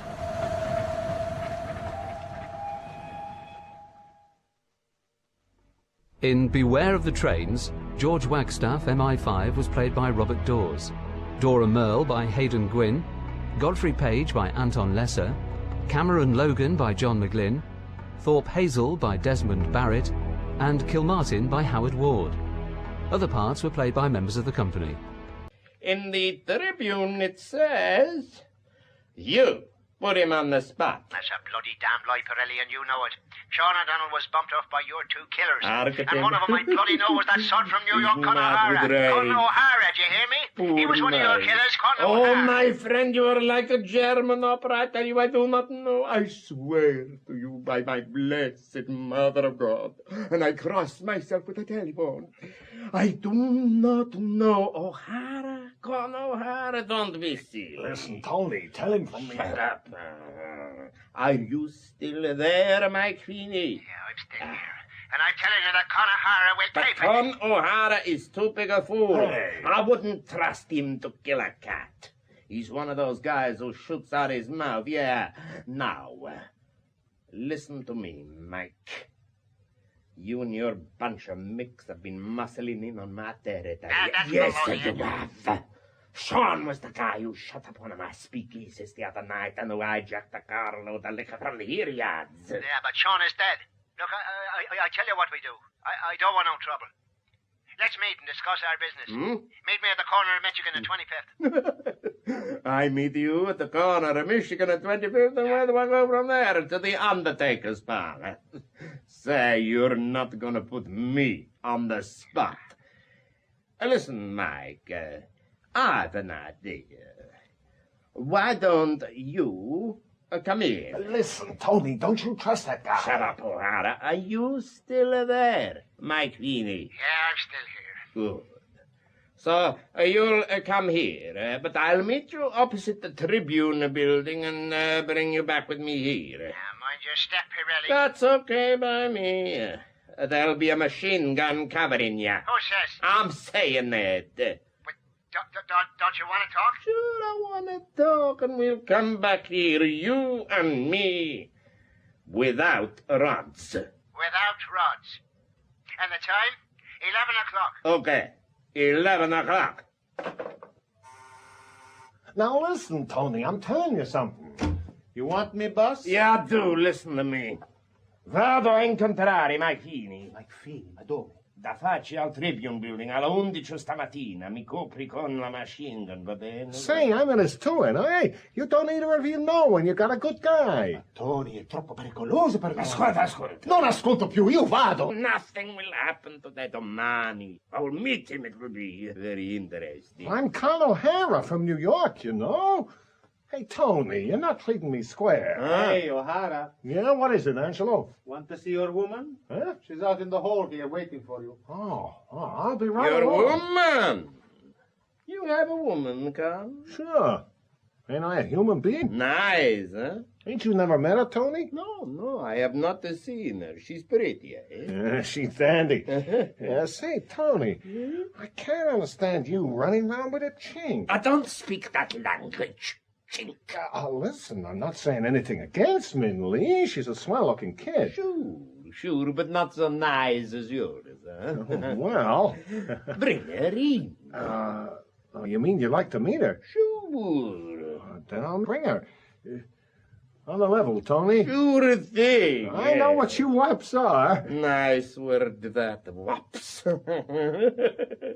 I make plenty of money for you, Con. You're a swell fella. Go on, fetch her now, huh? Okay, Tony, I fetch her. Con O'Hara, figlia di una puttana da New York.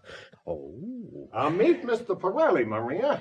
I've heard a whole lot about you, Mr. Pirelli. You have. Sure. I'm always talking about him, ain't I, kid? I'd like to know Mrs. Pirelli. She's a Chinese lady, isn't she? Chinese lady. You hear that, Con O'Hara? She didn't say chink, she said Chinese lady. Will you remember that, please? No. Yes.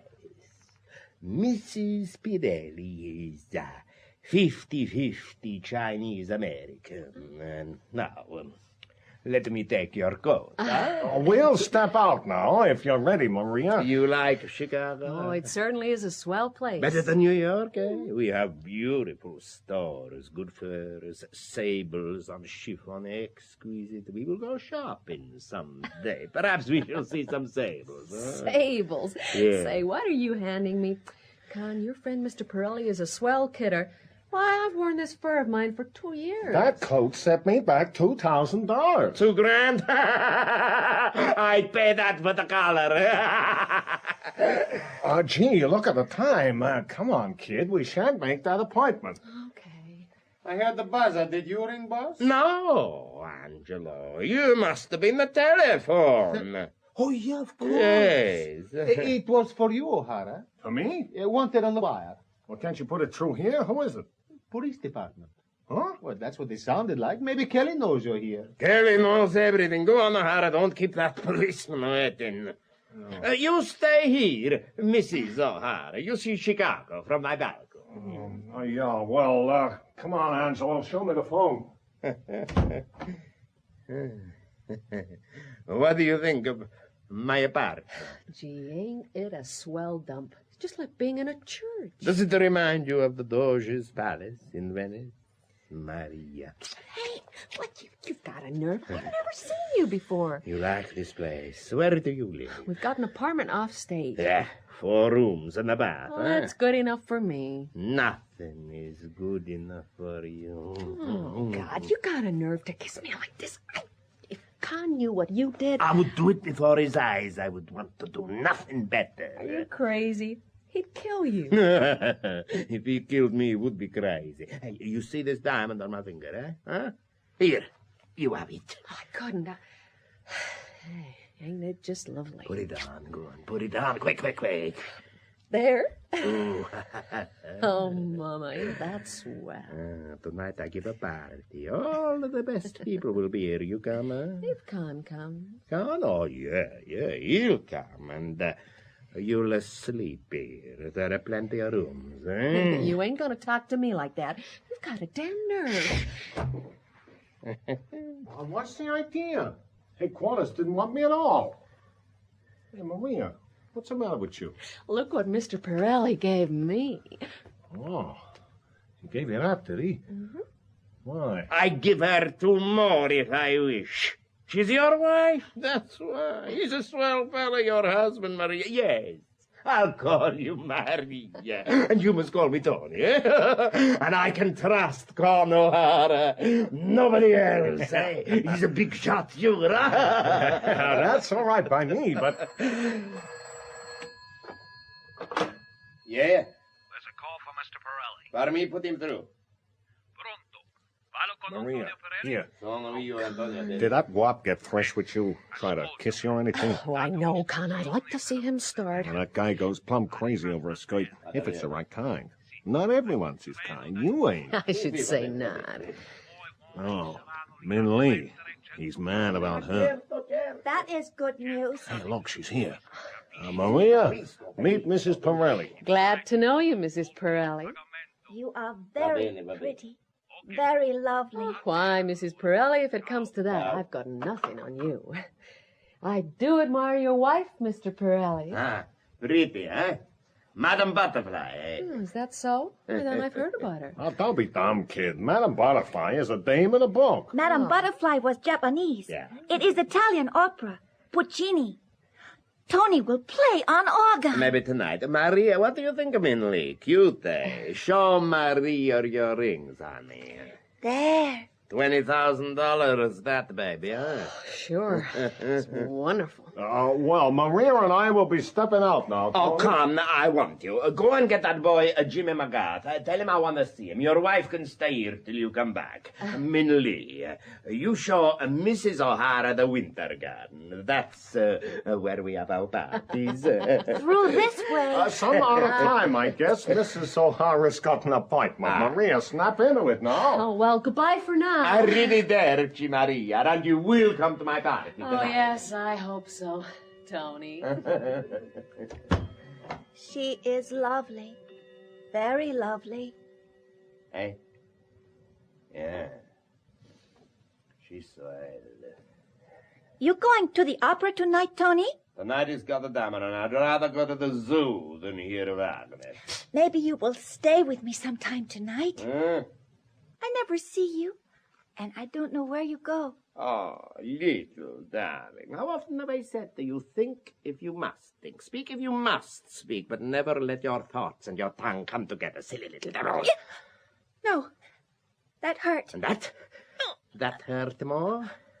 You know. Why don't you cry when I hurt you, you heathen? You know what I am afraid of? What every woman is afraid of, another woman. There is another woman. To me, all women is another woman. I get a little scared sometimes. How about you, Tony?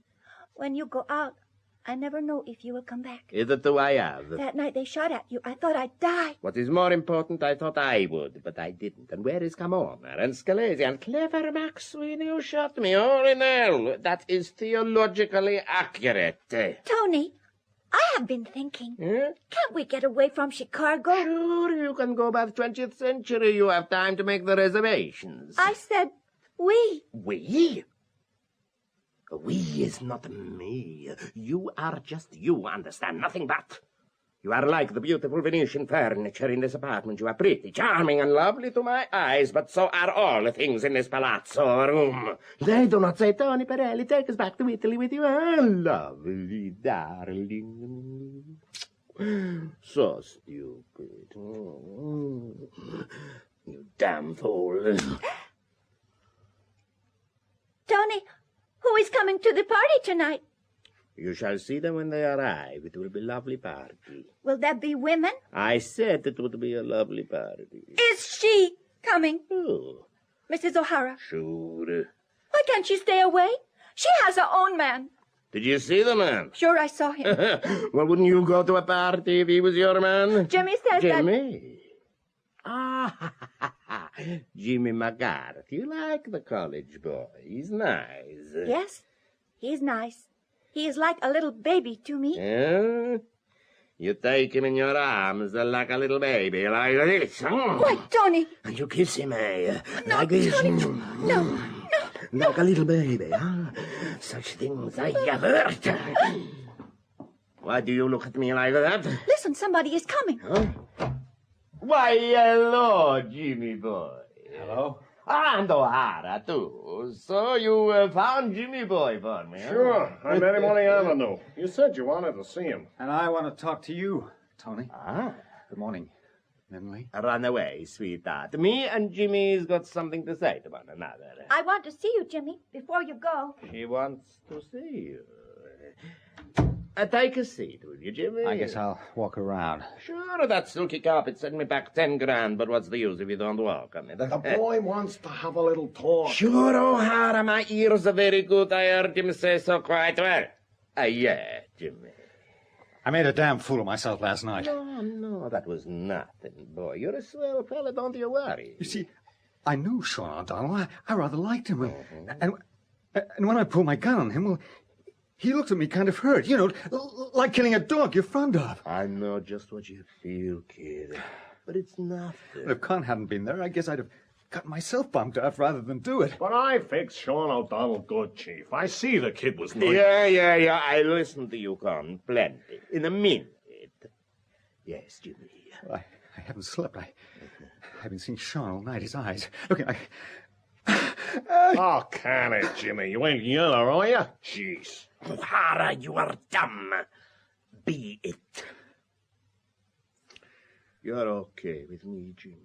Sure, I know how you feel. You're a college boy. All that raw stuff don't look good, but we gotta do it, Jimmy. I don't want no trouble. I'd work this booze racket without hurting a fly if they'd let me. There's no sense to it, Jimmy. Killing and killing. Who the hell wants to kill anybody? But they won't leave you be. You get all set and working fine and dandy and smooth and friendly and everything, and then one of them north side guys, Mike Feeney's gang, comes muscling in, and you gotta tell him. You gotta tell him where he gets off. Say, that's the strength of it, Jimmy. If yous hadn't bumped him, he'd have bumped you. I wised you up to that kid. Con, I do not like guys who talk such a hell of a lot, especially when I'm talking.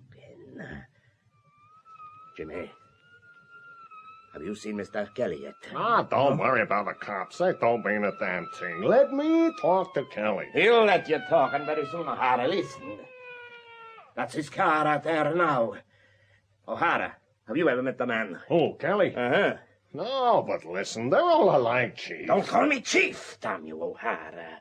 Listen, Jimmy, you got the brains. Get this and get it quick. Don't let this guy, Kelly, ball you up. Just say as little as you can. He's going to ask me questions. He doesn't know it's me. Not unless you tell him. Don't stand for his bluff. I'll talk to him. You will, eh? Con, you're a grand spieler. I like you. You're swell, but don't talk. And don't get fresh. This ain't New York. This is America. That's the warning.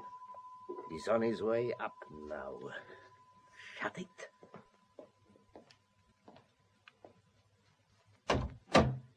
Morning, Mr. Gay. Morning to the three of you. Having a party? A little early for a party, Chief. I went to a party this morning. There was me and the coroner and Sean O'Donnell. Me and the coroner did all the talking. Poor old Sean. When I read the papers and saw it gone, it spoiled my morning. It spoiled his. Is this boy McGarth? Mr. James McGarth of Harvard. A college man. I know. Expelled me his first year for theft from another freshman. Is that right? He seems to know it all. He's making a fresh start, Chief. If I ever laughed, I'd laugh. Fresh start? What's he doing? Painting lilies on bottles? That's not what you're doing as a kid. Look. It wasn't what you were doing last night. I don't know what you're aiming at. How long have you been in this racket? Which racket? Jimmy, it's okay. The Chief knows we're running booze. The state of Illinois never voted dry. He's been 3 months with me, Mr. Kelly. A nice boy. Did you know Sean O'Donnell? Yes, I've seen him. Know he's dead? Yes. Know that he was chopped down last night by a grand American sportsman? I don't know what brothel his mother came from, but she bred an out-and-out bastard. Like mother, like son, huh? What in hell have mothers got to do with it? Mothers have a lot to do with it. I'd like to bet she's been through my hands. I ran the vice section for a year. Only a son of that kind of woman would shoot a man down out of God, Jimmy, why can't you take his little joke? Pirelli, you're a big noise in this city. You've got juries in your pockets and judges eat out of your hands. But if you interfere with me, I'll make trouble for you. Interfere, Chief? Why, are you only... I know. You've done what you wanted to do. You've given the boy time to take hold of himself. All right, kid. You just tell me something and come clean. Where were you last night? At the theater. Which theater? Why, at the Blackstone. What was the number of your seat? Oh, say, how in hell can O'Hara, keep your goddamn face shut till I speak to you. Go on, boy. What was the number of your seat? Well, I don't know. I don't keep a check on numbers. What was the play? Well, I guess it was the Broadway Review. Yes, that's what it was. Is that so? That happens to be the name of a picture. Well, yes. That's what I saw, a picture. At the Blackstone? Well, I don't know Chicago very well. Maybe it was another theater. Rialto. It was the Rialto. Ah, almost sounds like Blackstone, doesn't it? What time would you come out, Mr. McGarth? Oh, say, have a heart. O'Hara. What time would you leave the theater? 12, I guess. Fine. There was no performance at the Rialto last night. The projector room blew up. Don't you guys ever read anything but funeral notices? I don't know what theatre it was. Say, Chief, the kid's a stranger to Chicago. Oh, and you're an old-timer, huh? Well, no, I'm new on it, too. I'm from New York. Never heard of the place. You could find your way about Chicago, though. Sure. I take a taxi. Did you take a taxi to Atlantic Avenue and 95th Street last night? Me? I was in bed at 10. You did, though, McGuard. No. You did, too. No. Listen. I saw Sean before he died, and he blew the works. He said he was shot by you and Con O'Hara. He died without speaking, I know. Oh, you know, huh? Sure, I know. Well, go on. Why don't you arrest him? You know why, too. When I get him to the station house, I'd find your tame lawyer there with a writ of habeas corpus. That's why I don't arrest him. Don't answer any more of his questions, kid. Oh, you come to life, O'Hara, have you? Sure. How long are you going to stay that way? A pretty long time. Yeah, we'll seem a long time to your wife. Why, you son of a goddamn... Get back, O'Hara. God damn you, stick him up! Oh, no, O'Hara, I've got you covered. Come on, give me your rod. You haven't got one, huh? Yeah, you thought you had one. But I'll keep you covered just the same. Though I think Mr. Pirelli has taken your gun in case you lost your temper. Huh? I'm showing you the door, Mr. Kelly. Pirelli, I hand it to you. You're clever. The day I hang you, I'm gonna get drunk. Oh, look at the time. You'll be late for your appointment, Pirelli. Don't keep Mike Feeney waiting. Who told him that? Angelo!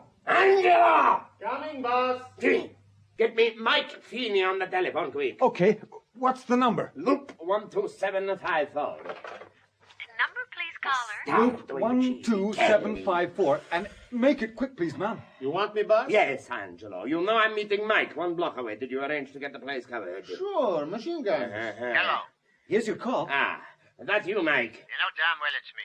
Say, what the hell do you mean keeping me waiting, you son of a Sicilian... Go steady, Mike. The wires have been tapped. Kelly's been here. That's why I'm late. But you're meeting me like you said, and I come back to your place. Okay, yeah. We'll come right back here.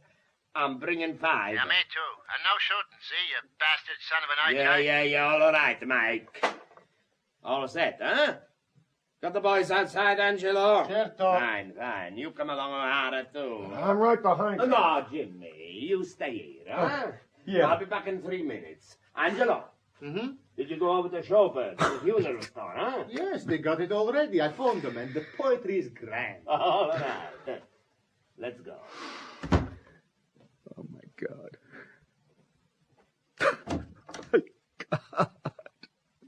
Why, Jimmy? Hello, Minley. What is the matter? Aren't you well? I wish I were dead.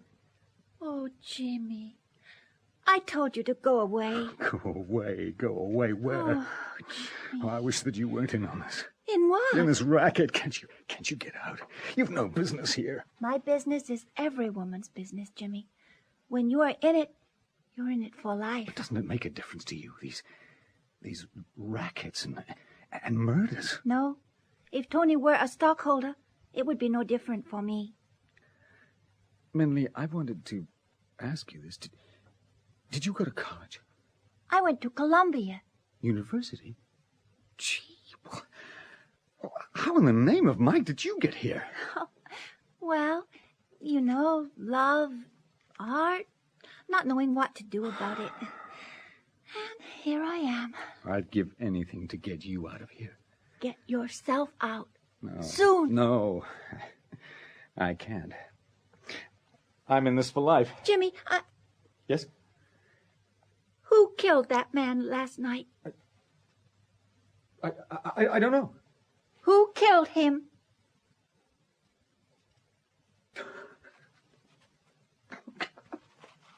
Oh. Don't, Jimmy. I did it, please. Minley. I did it. I tried to get drunk to do it. With every drink, I got more sober. I killed him. Oh. I killed him in cold blood. Well, I've got to pay. I know that. But I want to pay soon. I want it to come now. It will come very soon for you. And for me. For you? Well, nobody would hurt you. I am being hurt all the time. By Pirelli? by me? Oh, no. I love you, Emily. There's nothing worthwhile but you. I have nothing to give you. Nothing. I am waste.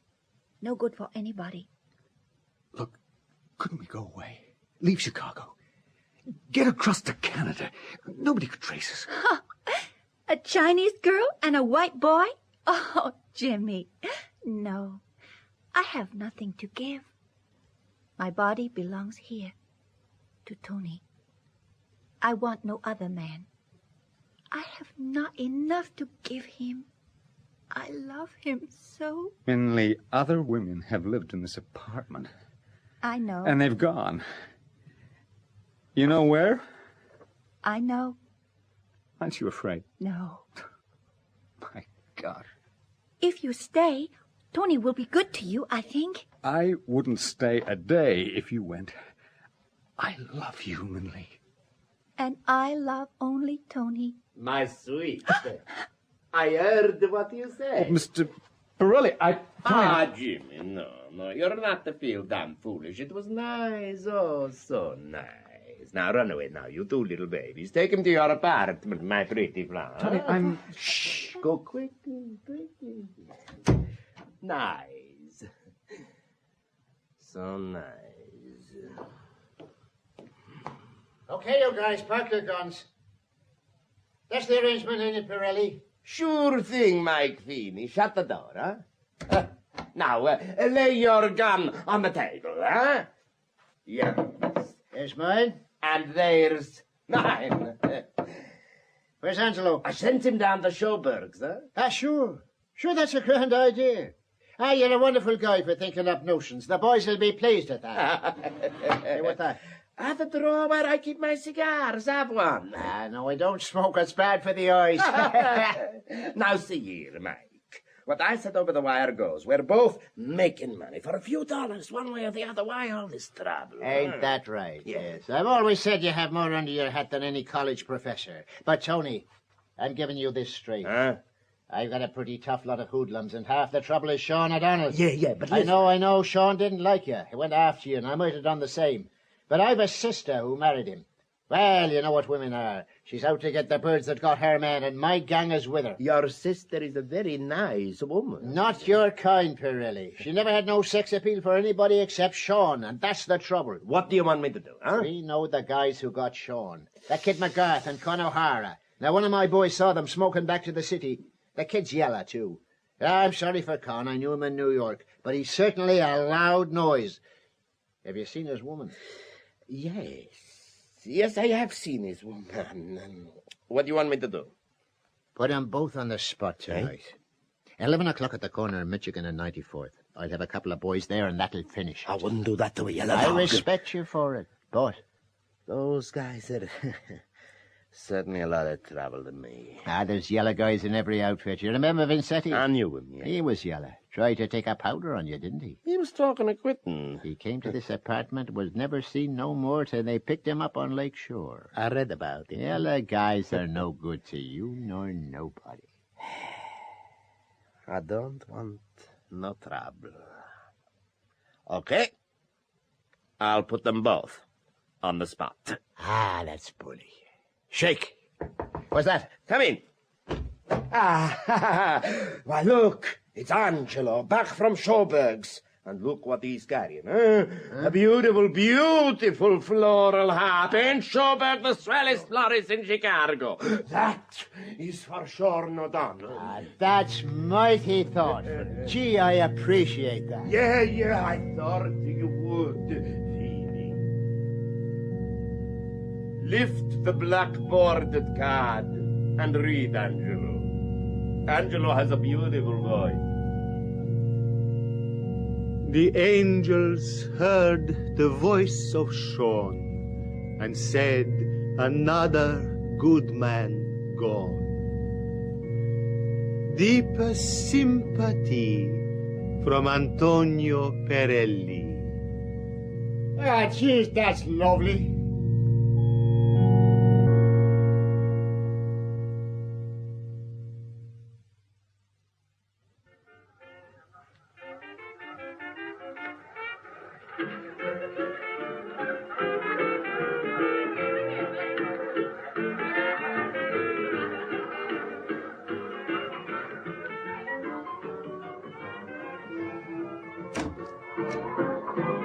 Come in here a moment, Angelo. Shut the door.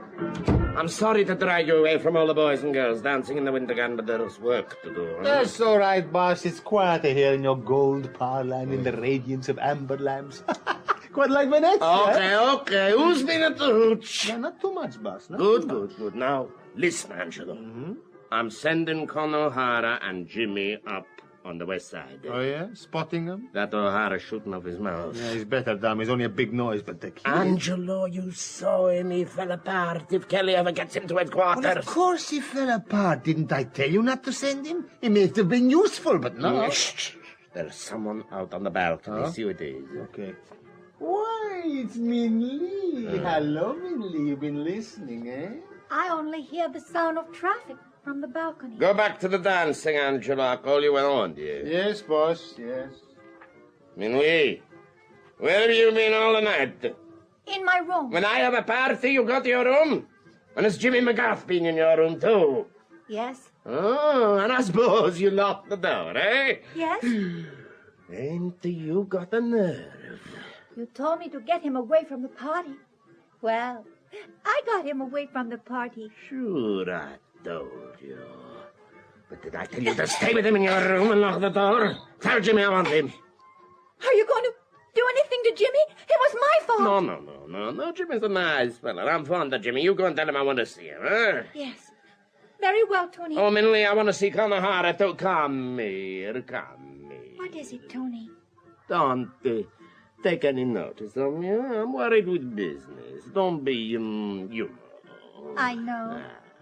Oh, and Minley, you look after Mrs. O'Hara, eh? She's a swell woman, but, well, she's not in your street, Minley. If Con asks anything, say you're looking after her, eh? You can't tell him that, Tony. Go and get those boys. Why did you lock that door? I didn't want anyone to come in. Oh, was Jimmy crying or something? No, he wasn't crying. Not crying, eh? And what?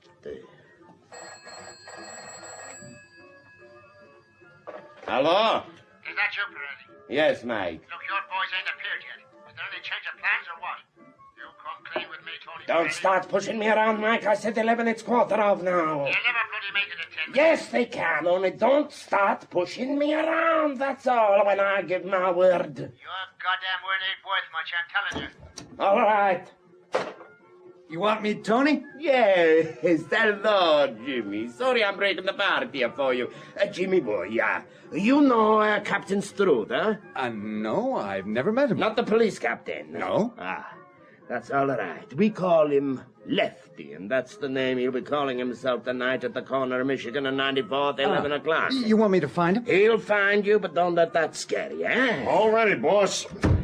They told me you wanted to see me. Yes, come. Do you know Lefty Strood, the police captain? No, I don't know any of these guys. But believe me, I won't be here in Chicago long You before take this packet, Jimmy, put it in your pocket and be careful. There's $30,000 in that cover. I've got the cargo of liquor coming through the Erie Canal, but that's nothing to do with you, boy. You take that packet to the corner of Michigan and 94th. Right. Strood will drive up in his car around about 11.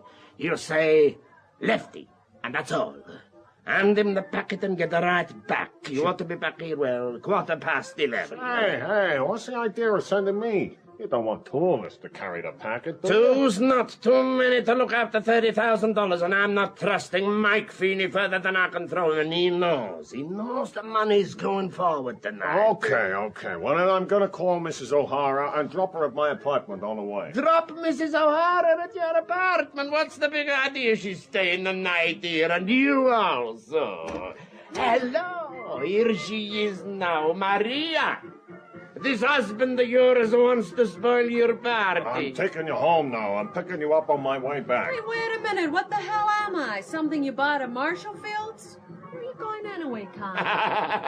That's one question you must never ask. Hey, is Jimmy going with him? It ain't one of those stick-up jobs, is it? No, don't talk such things. I'll go alone. I guess I can look after myself. Yeah, sure you can. What's all this, huh? Do I ask you to pick and choose what you shall do and what you shall not do? Con, are you so yellow that you're afraid to go with this boy, Jimmy? No. If there was any danger, should I send Jimmy, who is like my own brother? All right, I'll get my coat. Come on, Jimmy. Now listen, Maria. Mrs. Pirelli is looking after you, kid, understand? Say, who's been telling you I want a chaperone? You've said it so long, Jimmy. Come back soon. I'll do my best. Oh, Jimmy, come here. Yes, Tony. What you got there, huh? What? In the left-hand pocket of your waist. This is a silver cigarette case, my love. Oh, well, somebody gave it to me. Somebody nice, eh? You wear it over your heart. Well, it happened to be there. Don't wear it there, Jimmy. It don't look good. Put it on your hip. What? Yeah. Oh, why, of course. It'll be in the way, won't it? Shake it, Jimmy. We ain't got all that time. Yes. Yes, coming. Jimmy! Oh, Jimmy!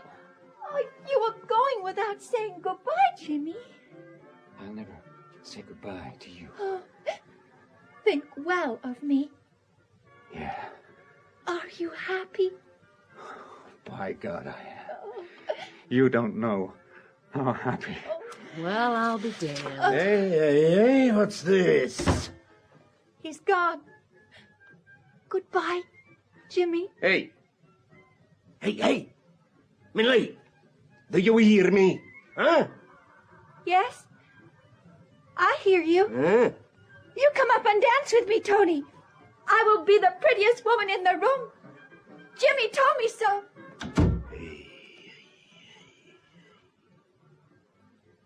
She locked the door, for God's sake.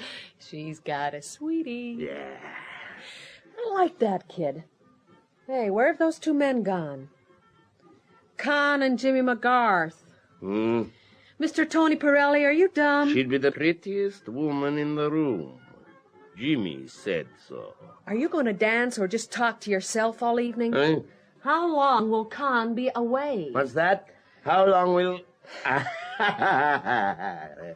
Just long enough, eh? Oh, you're damn sure, aren't you?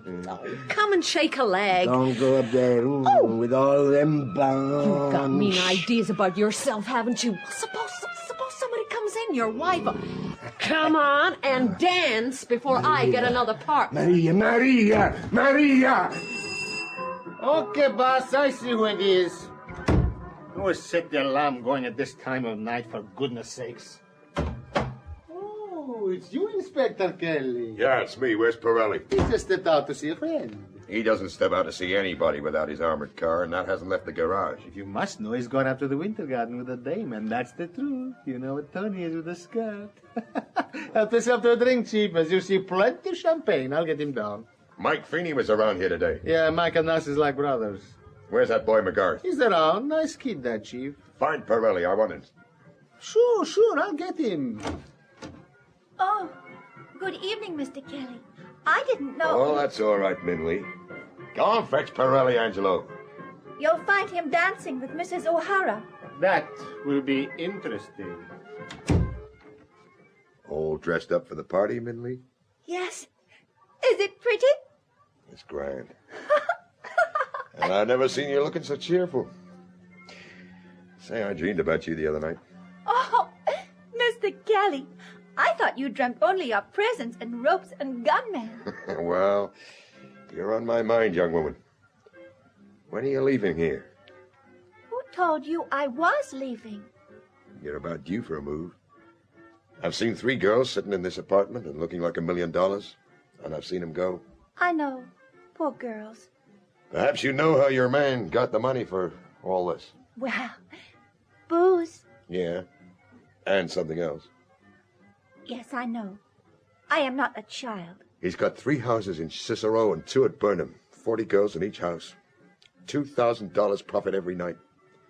$2,000 a night out of women. But I know this. Why do you tell me? The head girl at the swell house is in bad with Pirelli. She's been snitching money. Somebody's going to take her place. That doesn't mean anything to me now. You should have told me yesterday. Then I would have been sad. Today nothing will hurt me, nothing. What time is it? 11. Why? 11. Oh, that's nice. What the mischief's wrong with you? Have you been drinking? Yes. Don't talk for a little moment. Yes. Why, Min Lee, you look like the Queen of China. Kiss my hand. I am a queen this minute. For the first time in my life, queen of myself. This is a grand ring you're wearing. I've seen it before. Every girl who has lived here has worn it. Yes, I suppose so. One day Pirelli will tell you that he wants it back, and you'll give it to him, and you'll never see it again. I don't want it. What is it? It means nothing to me. Someday he'll send you out to Cicero. No. To take charge of the big house where the swell fellas go. No. And then, after a year, you'll go down to the second house where they drink beer and bad hooch. And then by and by, you'll have a room in the third house where there's no color bar. No. That's the road they went, Min Lee. All of them. But I can see a way out for you, kid. Yes. So can I. There's $100,000 unclaimed reward for the Vincetti murder. The money's deposited at the Union Bank. Tony Pirelli did that solo. You know it. I thought you were going to be so interesting. But you aren't. You're just being a policeman. And I like you so much better when you're human. You've nothing to be afraid of. None of the gangs would touch you. The only thing we hang 'em for in Chicago is killing a woman. Our juries may be yellow, but by God, they're sentimental. Look, I'll guarantee your safety if you'll tell me. My friend Angelo's told me you want to see me, Chief. That's right. And in the meantime, Min Lee has been entertaining me. Ah, run away, little Chinese sweetheart, huh? I'll see you presently. Yes. Goodbye, Mr. Kelly. Shake hands. Goodbye, Min Lee. Hey, that's the first time I see you shake hands, Mr. Kelly, huh? Maybe it's the first time I've met anybody in your apartment that I wanted to shake hands with. You're poison, all right, Pirelli. I've thought it for a long time, and now I know. Sit down. Sit down in my own apartment? My apartment at police headquarters is not so comfortable. The last 8 gangsters who sat down in my office are dead. They should have stood up, huh? Oh, Mr. Kelly, you have a bad view of me, eh? If anything is wrong, find Tony Pirelli. If the mayor makes a bum speech, go find Tony. Vincetti disappears. Search the apartment of poor Mr. Pirelli. Vincetti, huh? He drew $300,000 from his bank. He came here and was never seen again. Yeah, and you trailed him all day. He was with you all morning at headquarters, squawking about his friends, the great big 100% squealer. He came into this apartment. And I kicked him out, huh? I don't want no trouble with them kind of yellow guys. He came into this apartment and never left alive. Say, Chief, that's all wrong. You was here 10 minutes after. Was there blood on the floor? Was there a body? Did anybody hear shooting? Nobody would hear that. I know all about that silent pistol of yours. Grand for close quarter work. I kill everybody. Tony Pirelli. If it wasn't for me, there'd be no newspapers. And if there was no Tony Pirelli, they'd invent one. Well, Tony, what's the news tonight? Nothing. Everything is quiet on the Western Front. I thought you looked happy. You and Mike Feeney are old buddies now, huh? Sure. We've had our little misunderstandings. Was Sean O'Donnell one of them? I know nothing except that everything is fine now. And what price are you going to pay for everything being fine now? Mr. Kelly, you talk sometimes like a piece of German music which I cannot read or play. Is somebody going to be put on the spot? Good God, no. I wouldn't do that to a yellow dog. You believe me? No, you goddamn bit of yellow dirt. I don't believe you. Answer it, Pirelli. I told them I'd be here. Or would you rather I picked it up? I heard the telephone. All right, I'll answer it. Yes. Is that Mr. Pirelli? Yes. Police headquarters here. Police headquarters. Is Mr. Kelly there? Yes, the chief is here. Hello? Is that Mr. Kelly? Yeah, Kelly speaking. There's been a gang shooting. When did it happen? 11 o'clock. One man dead. Uh-huh. Know who he is? Yeah. Jimmy McGarth. The boy McGarth. Dead, is he? Jimmy! Oh, Jimmy! Where did it happen? Corner of Michigan and 94th. Anybody else killed? Nobody. Only McGarth.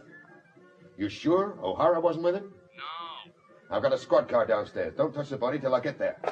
Pirelli, Report at police headquarters at 9 o'clock tomorrow morning. You heard the way he spoke to me, Tony Pirelli, as if I were a dog, huh? I knew. As soon as I heard the phone. Jimmy, oh, Jimmy. He's in hell. He was in heaven tonight. You're a fancy man, you're a lover, eh? I love you, Tony. I didn't love him, but I gave him everything he wanted. Everything. He knew he was going to his death, and he was glad. You? Who told him that, eh? I told him. He was glad. After he loved me, we prayed together. He loved you, my woman. His woman. That's you. Where is Khan O'Hara? Yeah, where is Khan O'Hara? I'm going to my room. Go to hell, you damn chink woman, go to hell. Angelo Verona, where is he? You should be here. And Kelly, did he speak to you, huh? Yes. And you spoke to him. You told him something, eh?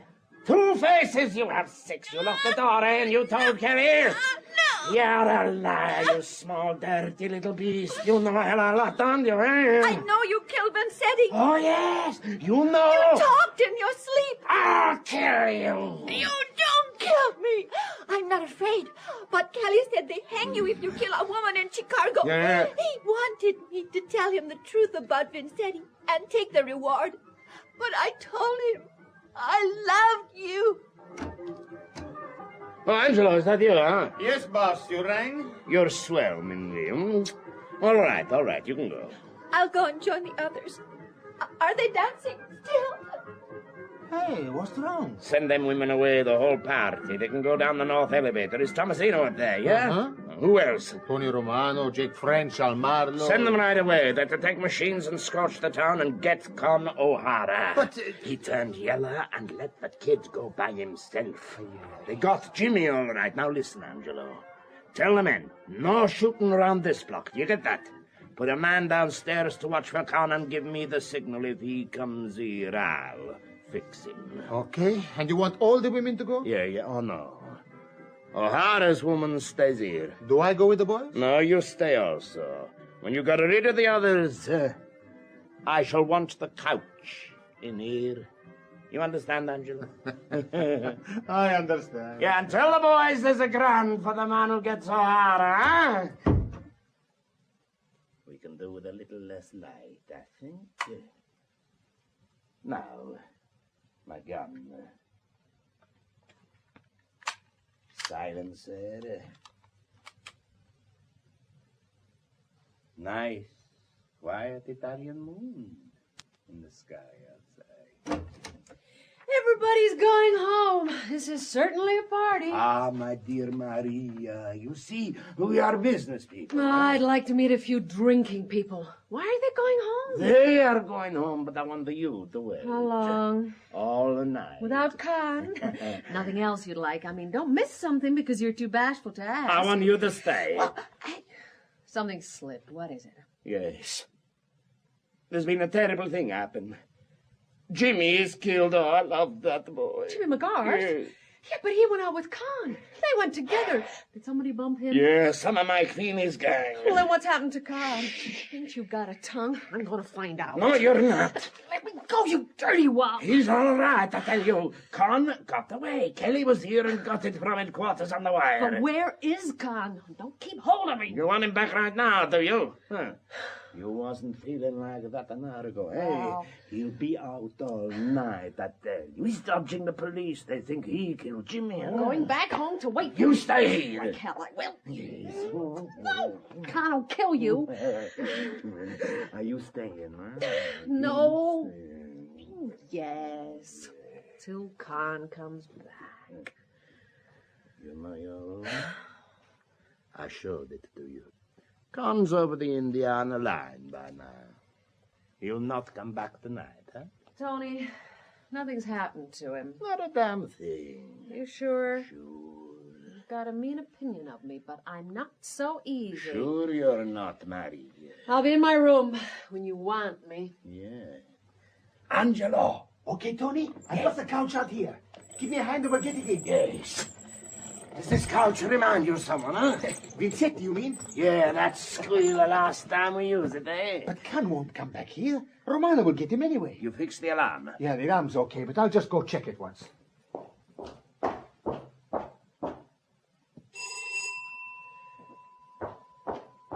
But he won't come back. Who tipped him off? The kid. How come? Why, the kid was bumped. He didn't know, or he wouldn't have been. He knew. Knew he was being put on the spot and went to it? Yeah. Don't ask me any more questions, Andrew. Is that so? I'm not in on this. Who told this kid that he was being put on the spot? Min Lee. For the love of Mike! She took him in a room, Angelo, you understand? While we were all here, she took him in a room and locked the door. By God, she should know something about this. I guess she knows enough to keep her mind occupied. He's been sighted outside. Gee, I didn't think he'd come back. They ought to get him in the hall. This block belongs to me. I built it. I want no scandal here. He's inside. You clear, Angelo. Okay. If I miss him, you'll get him through that door, huh? Through this door? Yes, but I want everything quiet. Fini. Clear. But hold the door just a little open. Like that. Come out of those shadows, Tony Pirelli. I got you covered. Hello, Con, you're back. Yeah. All the party's gone home. One of the party's gonna stay right here, and that one is you double-crossing strup. You drunk or something? Did Jimmy give the copper my letter? Yeah, and he's dead. I watched it. I didn't believe that crazy kid that you was putting us on the spot, so I watched. And a car drove up, and they poked a machine gun on him. Then they waited a while, looking around for somebody else. Me. I don't understand. I'm bewildered. You think I, Antonio Pirelli, put you on the spot? Yeah. My best man? And Jimmy, my best friend? Where's my wife? She has gone home. Yeah? I think she's still here. What, over there, you mean? Where? There.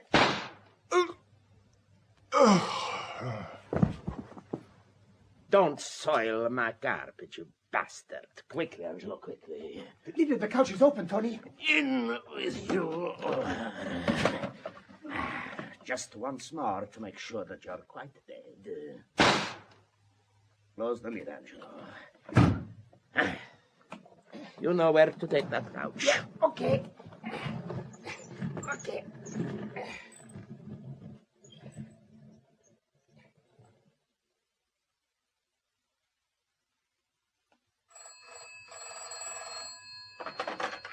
Hello? Can I speak to Mr. Pirelli? No, Mr. Pirelli's not in. Well, I must speak to Mr. Tony Pirelli. Who's that speaking? I'm from the Chicago Daily News. Well, get the hell out of this. Oh, look, my editor We've got nothing to tell newspapers. We don't know nothing, see? He ain't in.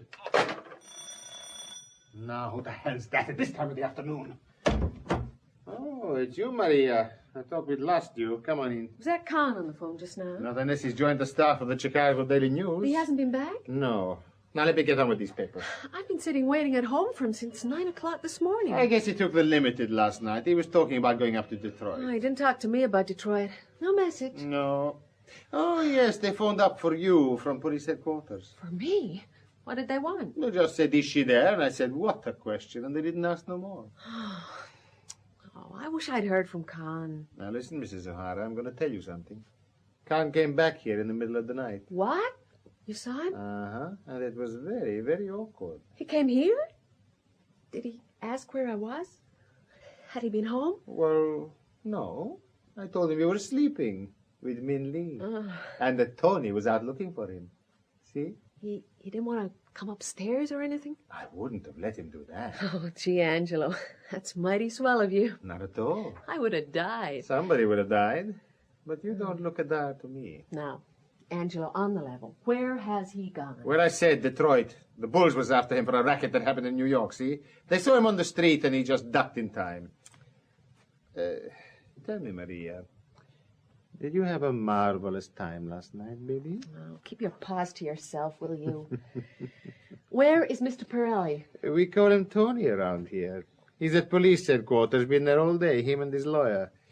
You'll like living here. It's the swellest apartment in Chicago. More like Italy, really. Oh, why, Mr. Pirelli, I haven't seen you since last I've had night. one hell of a time at police headquarters since 9 till an hour ago. Oh, poor boy, are you tired? Tired. Did Chief Kelly do the entertaining?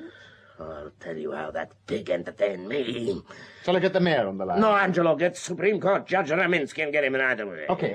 I'm gonna make that Get damn him up complete outside, out of my hand. Supreme Court Judge Rominsky, my. He's the great white chief of Chicago politics. Yes, he is, and I'm all in. They drove me here and they drove me there till I was dizzy. Police headquarters to City Hall, from the City Hall to police headquarters, from police headquarters to the morgue. Then to the place where poor little Jimmy was found. Tony, your call.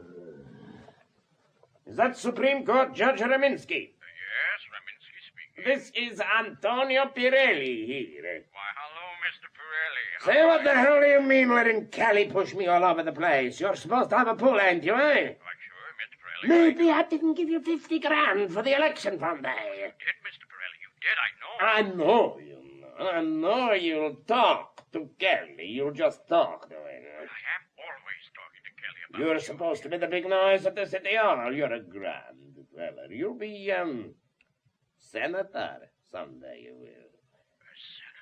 Yeah, you will, by God, you see, huh? You get Kelly fired first, though. That's what you do. I'll fix that guy, that damn cop. Say, talking to a judge like that. You ought to hear him talk to the president. Don't be smart, Angelo. Get me a drink quickly. As quick as I can, boss. You must be thirsty.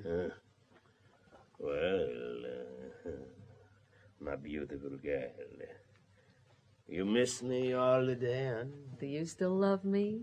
I thought of you all the time. All our happiness. Oh, leave me be. I don't want that stuff now. I'm all nerves. Where's Con? Con? Didn't Angelo tell you? Yeah, he told me, but you didn't.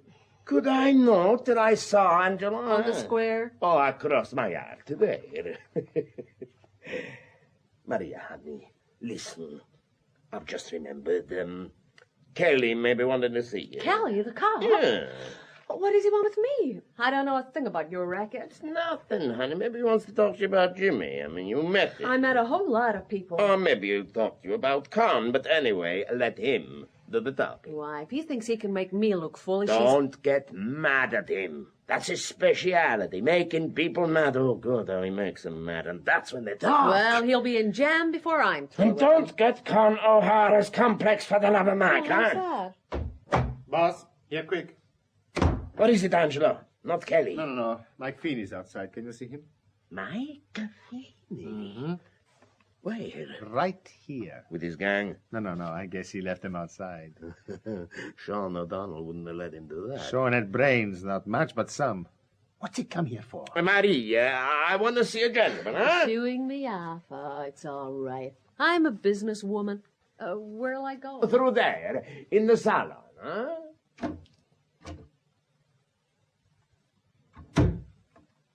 No, Angelo, cover all ways out in case of accidents. I've got to settle Mike Feeney sooner or later. Did you fix he got Bellinis for his birthday party? Huh? Sure, he fell for the menu. There was Irish stew in it. Grand. I've got a gun, yeah. Bring him in, Angelo. This way, Mr. Feeney. You can call me Mike. How are you, Mike? Fine. Have you got the Bible, Angelo? Here it is, boss. Open it on the table. Ecco. There's my gun, Mike, on the holy book. Now yours. Hey, wait a minute. Is this Bible Italian or Irish? 100% American. Last time I done this, I didn't get a square deal. The crooks who provided it left out the 10 Commandments. They are all there. I paid $100 for this Bible at Leithby and Gothenstein. Well, them guys are square dealers. They get me shirts there. There's me gun. Okay. I'll be seeing you soon, Angelo. Sure thing, boss. Been to headquarters, haven't you, Pirelli? Yeah, putting up a squawk on the high price of alcohol. You mind if I look around your room just a little bit? What have you got behind this door? Nobody that'll do you any harm. And beyond out there? Mostly women at the moment. That's all.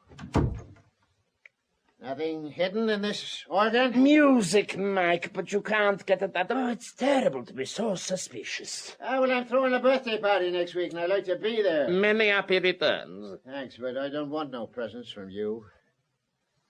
Say, listen, Tony. You ducked one last night. Not on your life. Con O'Hara did all the ducking. My boys are sore about it. They say you tipped him off. Wouldn't they say that? Why should I put him on the spot and tip him off, eh? Now, what about Con O'Hara?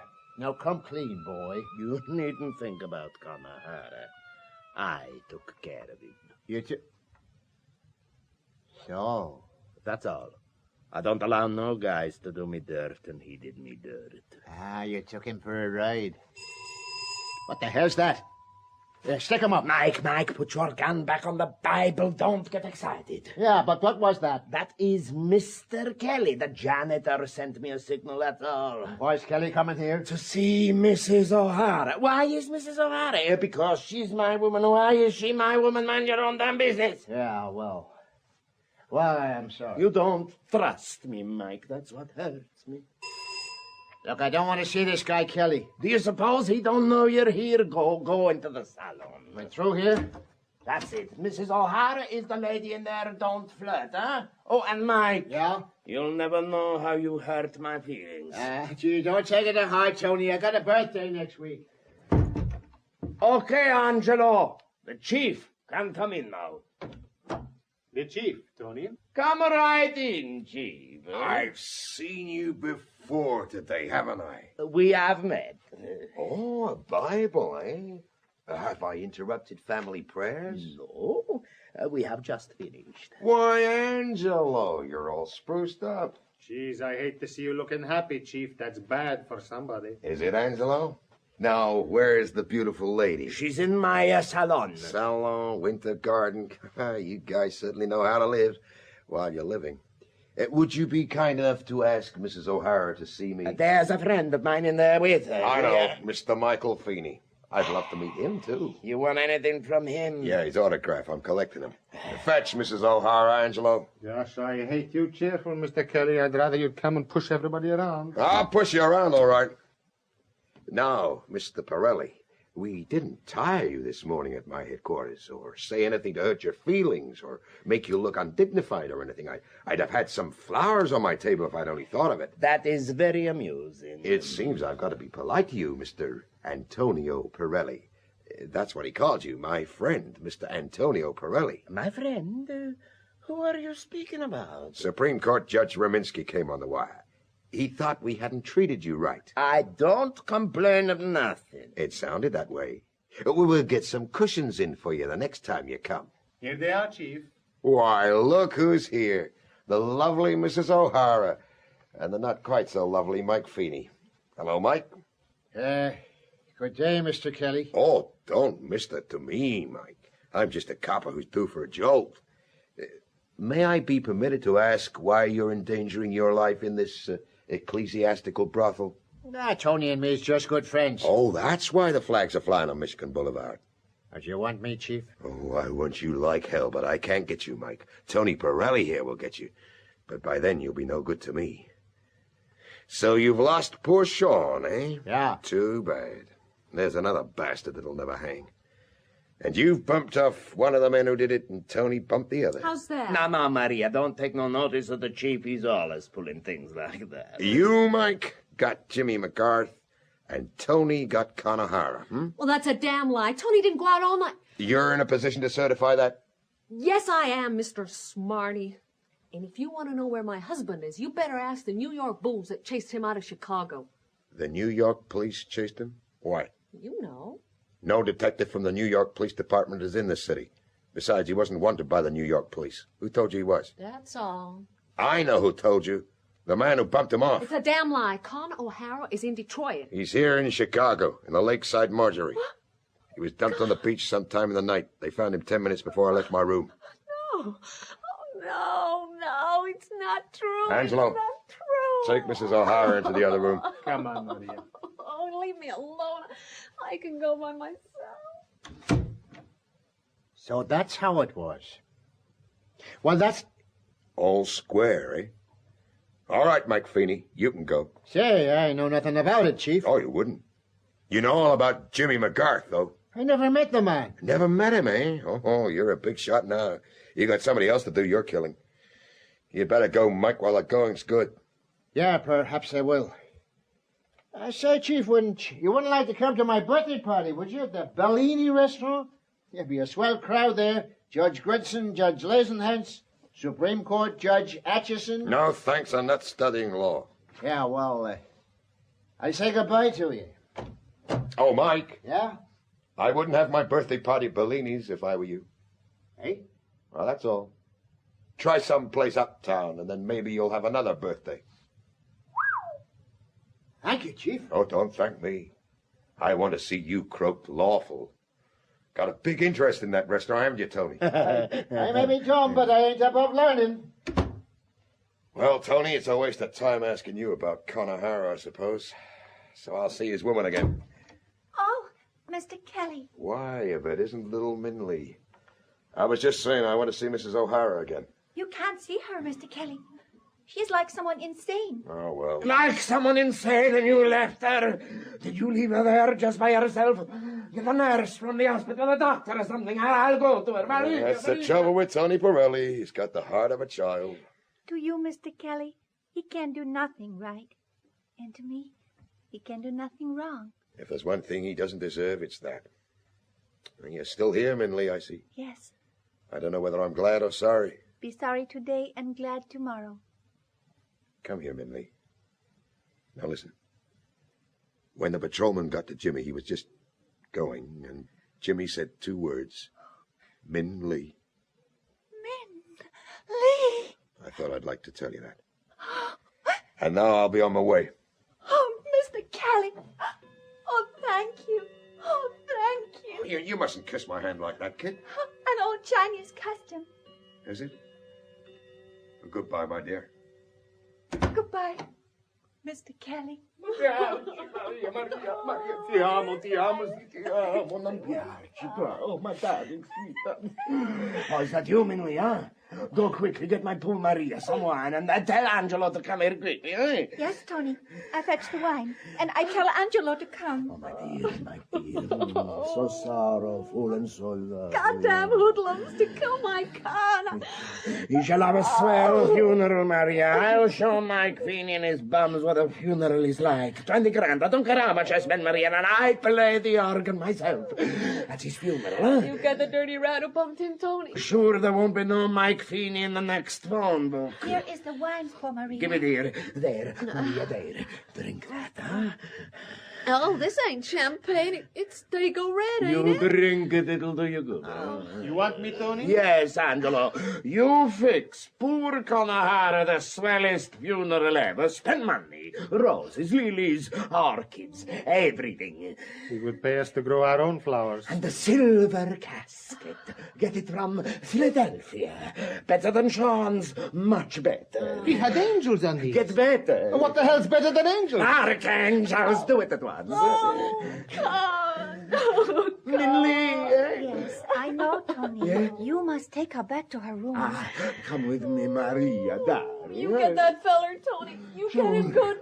Sure. You get the yeller dog who done it. Sure, I'll get him. Don't worry, baby. You leave that guy to me, honey. I look like hell in black. Oh. The way she's been missing Con since last night is something awful. Oh, you don't know, Angelo. She may love him. No, loving men is foolish, Minley, and she's anything but. It's a grand life. What will you do? Where will you end, Angelo? Me? I never think about it. I may be heading this gang one of these days if somebody don't bump me off. As it is, Minley, Tony was saying yesterday there's likely to be some changes at Cicero. There is a new manageress, a madam, going in. Is there? I hope he don't think up somebody I know for the job.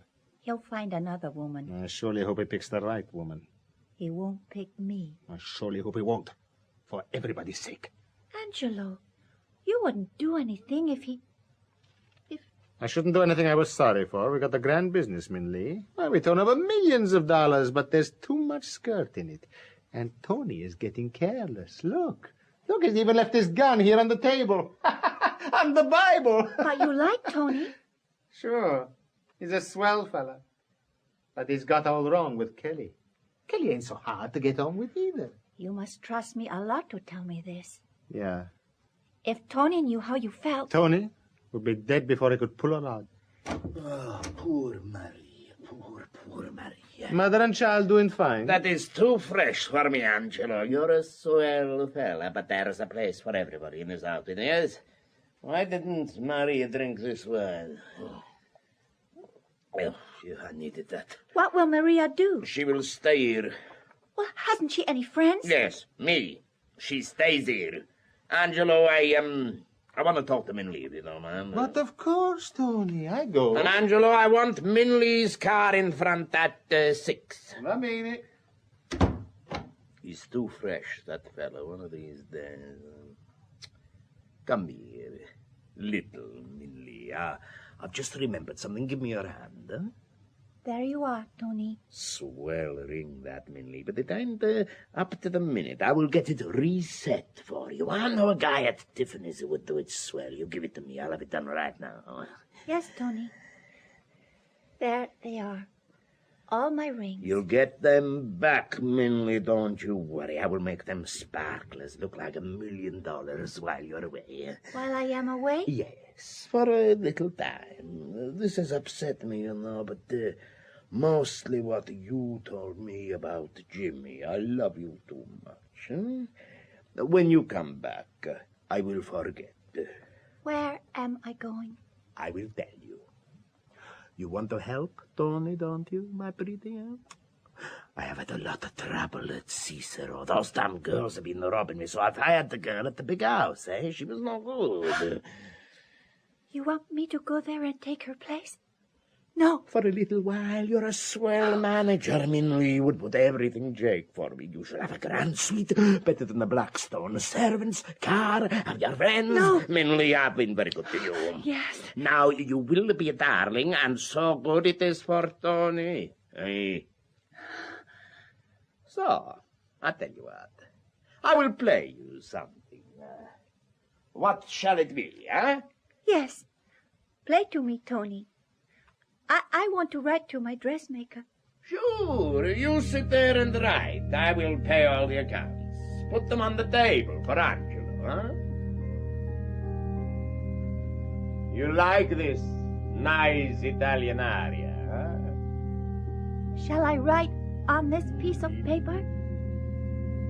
Tony! Here's your gun. You must have left it here when... Tony? Oh, well. When you finish writing, come here, Minley, and talk to me, huh? Yes, Tony. Dear Tony, I am here, beside you. Do you think you'd better pack your trunk, huh? Oh, never mind. There is plenty of time, huh? Yes. Yes, Tony.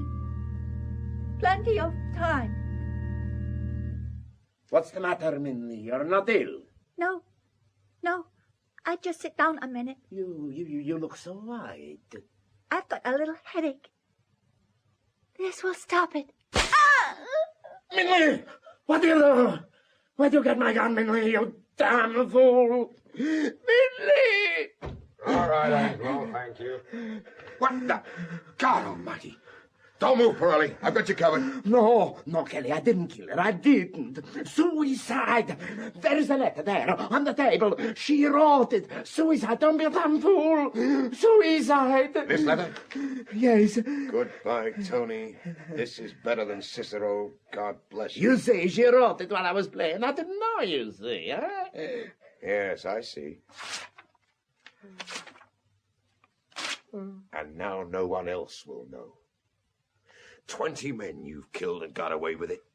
And now you're going to croak for something you never did.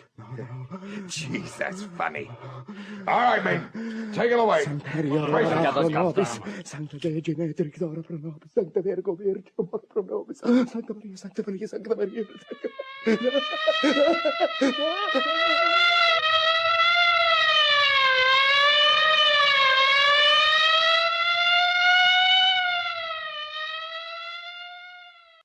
That was On the Spot by Edgar Wallace. It was adapted for stereo by Raymond Rakes.